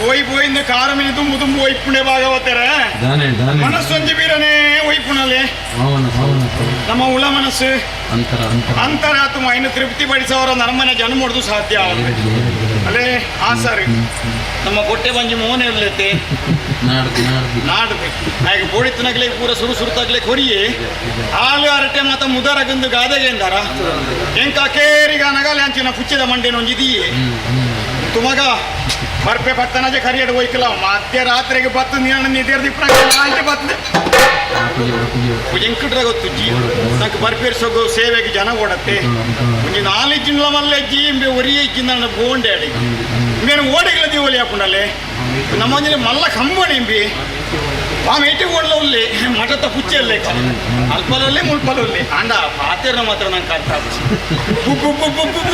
ಅನ್ಪಿ ರಾಜ ತಿಂಗಳು ಒಟ್ಟಿಗೆ ಇಪ್ಪನಾಗತ್ತ ನಮ್ಮಂಜಿ ಅಂದಾಜು ಮಾತ ನೋಡ ಬಲ್ಲೆತ್ತು ನೀನು ಎಪ್ಪು ಊಟ ಅವನಾತಿ ಕುಶಾಲ ಬಾಯಿ ನಮ್ಮ ಭಾಗವತೇರೆ ಆಸಾರ ಬರ್ದೆ ಎನ್ನ ಒರಿಯನ ಬಂಜಿ ಸಂಪುಂಡು ಅಂಡ ಅಪ್ಪೆ ಏನು ಒರಿಯನೆ ಮಗೆ ನನ್ನಲ್ಲಿ 50 ಜನ ಇದ್ದೇರೆ ಮುಜಿ 4 ಕಮ್ಮಿಂಡು ನಂಗೆ ಉಳತ್ತೊಲೈ ನಂಗೆ ಹಚ್ಚಿ ಅಲ್ಲೇ ಬಂಜಿಸು ತಡೆಯರದಿರಂದೆ ಕೋಡಿ ಮುಡಿಡುವಂಥದ್ದು 4 ಉತ್ತ ಮತ್ತು ಓಂಗುನ ಕೂತಾರ ನಾನೇ ಕೈ ವೆಚ್ಚಾಪುಂಡೋನು ಓಂಗುನ ಬಗದೆ ಗುಡೈರು ಮಲ್ಲ ಬಗತ್ತೇರತೆ ಒಂಜಿ ವೇಳೆ ಮರತ್ರ ಏರ್ನಲ್ಲ ಈರುಲ್ಲರತ್ತೆ ಈ ಅಪ್ಪನಿಪ್ಪನ ಬತ್ತನಜೆ ಮುಟ್ಟಂಕಿನ ಪವಿತ್ರಗೆ ನಯಪ್ಪ ಅವರತ್ತ ರಾಮನಿನ ಧೂಮಗೆ ಗುತ್ತಿಯಾರು ಸೀನನೇನು ಭಾಂಡಿಗೆ ಗುತ್ತಿಯಾರು ಪತ್ತರ ಮೂರು ರಾಘವೈ ಪರಶುರು ಮತ್ತೆ ಗೋಜಿಲ ಪೋತೆ ಹಾಗೆ ಕುದಿಜಾರ ಸಪ್ಪು ಆತು 4 ದಿನ ನನತೆ ಕಿರಾತ ಕಟ್ಟಿದ ಕಷಾಯ ಕೊಡ್ದು ನಲ್ಲ ಸುಮಾರು ಅಂಡ ಬರ್ರವನು ಭಾಗವತೇರೆ ಇನ್ನ ತಪ್ಪತ್ತು ಉರಿಬೇಡ ಅಪ್ಪನ ಸೇವೆ ಹಾಕೊಂಡೆ ಮತ್ತೆ ರೀತಿದ ಕೊಟ್ಟು ಅಪ್ಪನ ಒಂಜಿ ಸೇವೆ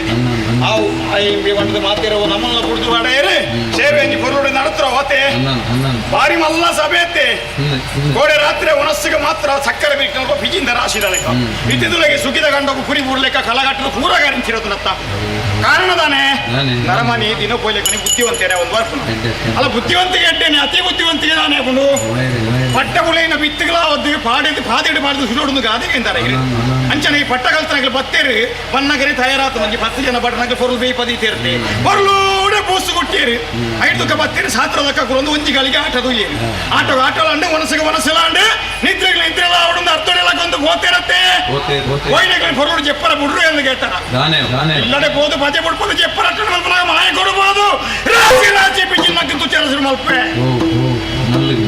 ಚಿಕ್ಕ ಕರ್ಮನೆ ಈಗ ಹೊಸಬರ ಸಂಘದಲ್ಲಿ ಕೊನೆ ಏತು ನಮ್ಮದ ಬಿಜಿನುಂಡ ಇರಡ ನಲ್ಲ ಬಿಜಿನು ಕೇವು ಬಿಜಿನು ಕುಣಿಪ್ಪೆ ಒಂಜಿಲ ಹಾವಂದವು ಅರೇ ನೇ ಬಿಜಿನ ಅವಡು ದಾಯ ಬಂಡ ಹುಲ್ಯ ಮುಂಡ ತುಚ್ಚಿನ ಪಾತ್ರತನ ಕಣ್ಣಿಗೆ ತೋಜರವಲ್ಲೆವು ಭುಜಂಕೊಂದು ಕಾಲ ಗಡಿಪಡುತ್ತ ನಮಗಳು ಒಂಜಿ ಪೊಟ್ಟು ನಿದ್ರೆ ಬತ್ತಿರ ಬಿಡ್ರೆ ಮಾಯ ಕರಡ ಈ ನಮ್ಮದ ಒಂಜಿ ಕುರ್ಕು ಸೆಲ್ಗ ಬುಡಲೆ ಭಾಗವತ್ತೇನೆ ಹೋಯ್ನಾಗ್ಲಿ ಬೋಡಾಗ್ಲಿ ಭಾಗ್ಯ ಇದ್ದೇನೀಗ ಅಗ್ಲೇ ಬಿಡೋದು ಕೊರ್ಮುದು ಅರ್ಧ ರಾತ್ರಿ ಮಾತ್ರ ನನ್ನ ಒಂಜಿಗಳಿಗೆ ಮೇಲೆ ಬರಾಕೊಂಡ ಇದು ನಂಗೆ ಇತ್ತನಾಗ್ಲಿ ಅಂಡ ಇತ್ತನಾಗ್ಲಿ ನಾವು ಅವರಿವರೆಲ್ಲ ಎತ್ತನ ಮುಹೂರ್ತ ಮೀರೊಂದ ಭಾಗವತ್ತೇನೆ ಅವಾಗ ರಾಶಿಗೆ ಬರೀ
ಸಾಮಾನ್ಯ ಹೆಣ್ಣೆಂದು ರಣಕ್ಷೇತ್ರಕ್ಕೆ ಧೂಮಕ್ಕಿದ್ದಾರೆ. ಚಂಡಿಕೆಯಾಗಿ ನನ್ನನ್ನು ಬೆನ್ನಟ್ಟಿಕೊಂಡು ಬರುತ್ತಾ ಇದ್ದಾಳೆ. ಇವಳ ಮುಂದೆ ಸೆರೆ ಸಾಡುವುದಕ್ಕೆ ನಿಂತಾರೆ. ನನ್ನ ಸಾವು ಖಚಿತ. ಇಲ್ಲಿಂದ ಒಮ್ಮೆ ಓಡಬೇಕೆನ್ನುವ ಹಾಗೆ ತೀರ್ಮಾನವನ್ನು ಮಾಡಿಕೊಂಡಿದ್ದೇನೆ. ಓಡುವುದಾದರೂ ಎಲ್ಲಿಗೆ? ತಿಳಿಯಿತು. ಪಾತಾಳ ಲೋಕದಲ್ಲಿ ಗುರುಗಳಾದ ಶುಕ್ರಾಚಾರ್ಯ ಇದ್ದಾರೆ. ಅವರನ್ನು ಕಾಣಬೇಕು.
Thank you.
ಮಹಾತಾಯಿ ಶುಂಭವದ ಕಾಲದಲ್ಲಿ ಉಗ್ರ ರೂಪವನ್ನು ತಾಳಿದ್ಯಾ ತಾಯಿ, ಶಾಂತಳಾಗಮ್ಮ.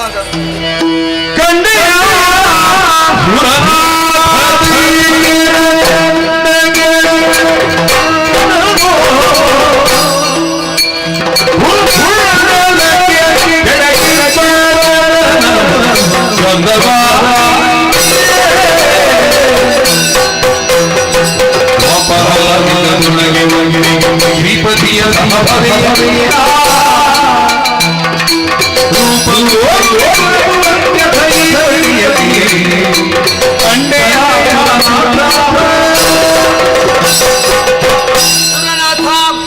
ಗಂಧರ್ವರಾಜನ ಹಾಡಿನ ಮೂಲಕವಾಗಿ ಅಪ್ಸರಾಂಗ ನೀರು ನೃತ್ಯದ ಮೂಲಕವಾಗಿ ಮಹರ್ಷಿಗಳನ್ನೊಳಗೊಂಡು ಎನ್ನನ್ನೇ ನುತಿಸಿದೆಯ.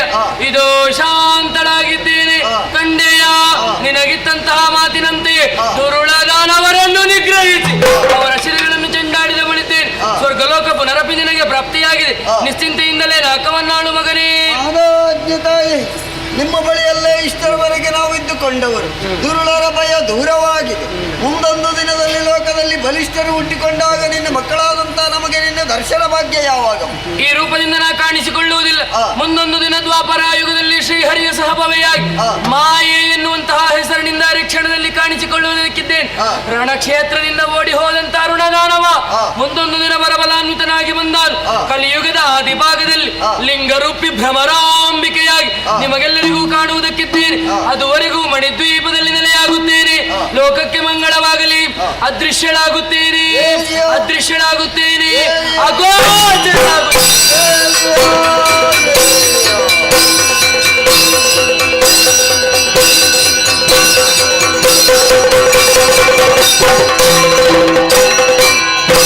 ಅನ್ಯಾಯ ಅಧರ್ಮದಿಂದ ಮುಂದುವರಿಯುತ್ತಿರುವಂತಹ ದುರುಳರನ್ನು ತರುವುದರ ಮೂಲಕವಾಗಿ ಭೂಭಾರವನ್ನು ಇಳಿಸಿ ಜಗನ್ಮಾತೆ ಧರೆಯಲ್ಲಿ ಧರ್ಮಸ್ಥಾಪನೆ ಮಾಡಿದ್ದಾಳೆ.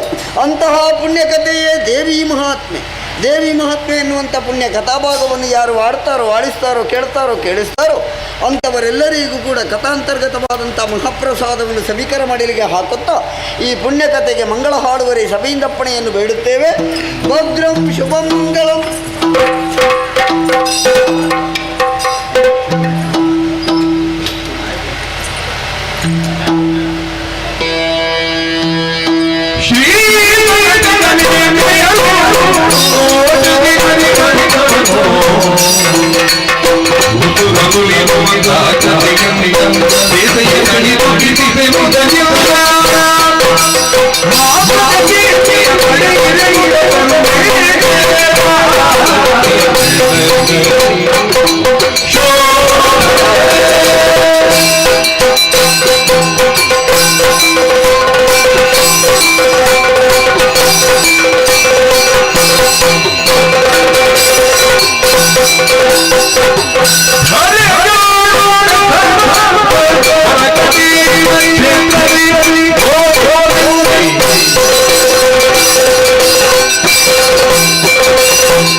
ಕಾಹೋ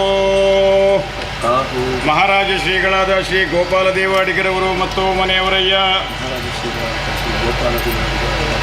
ಭಲ ಶಾಬಾತ್ ಭಲ ದಕ್ಕೀತು ಬಿಡರಕ್ಕೆ ಅಪ್ಪಣೆ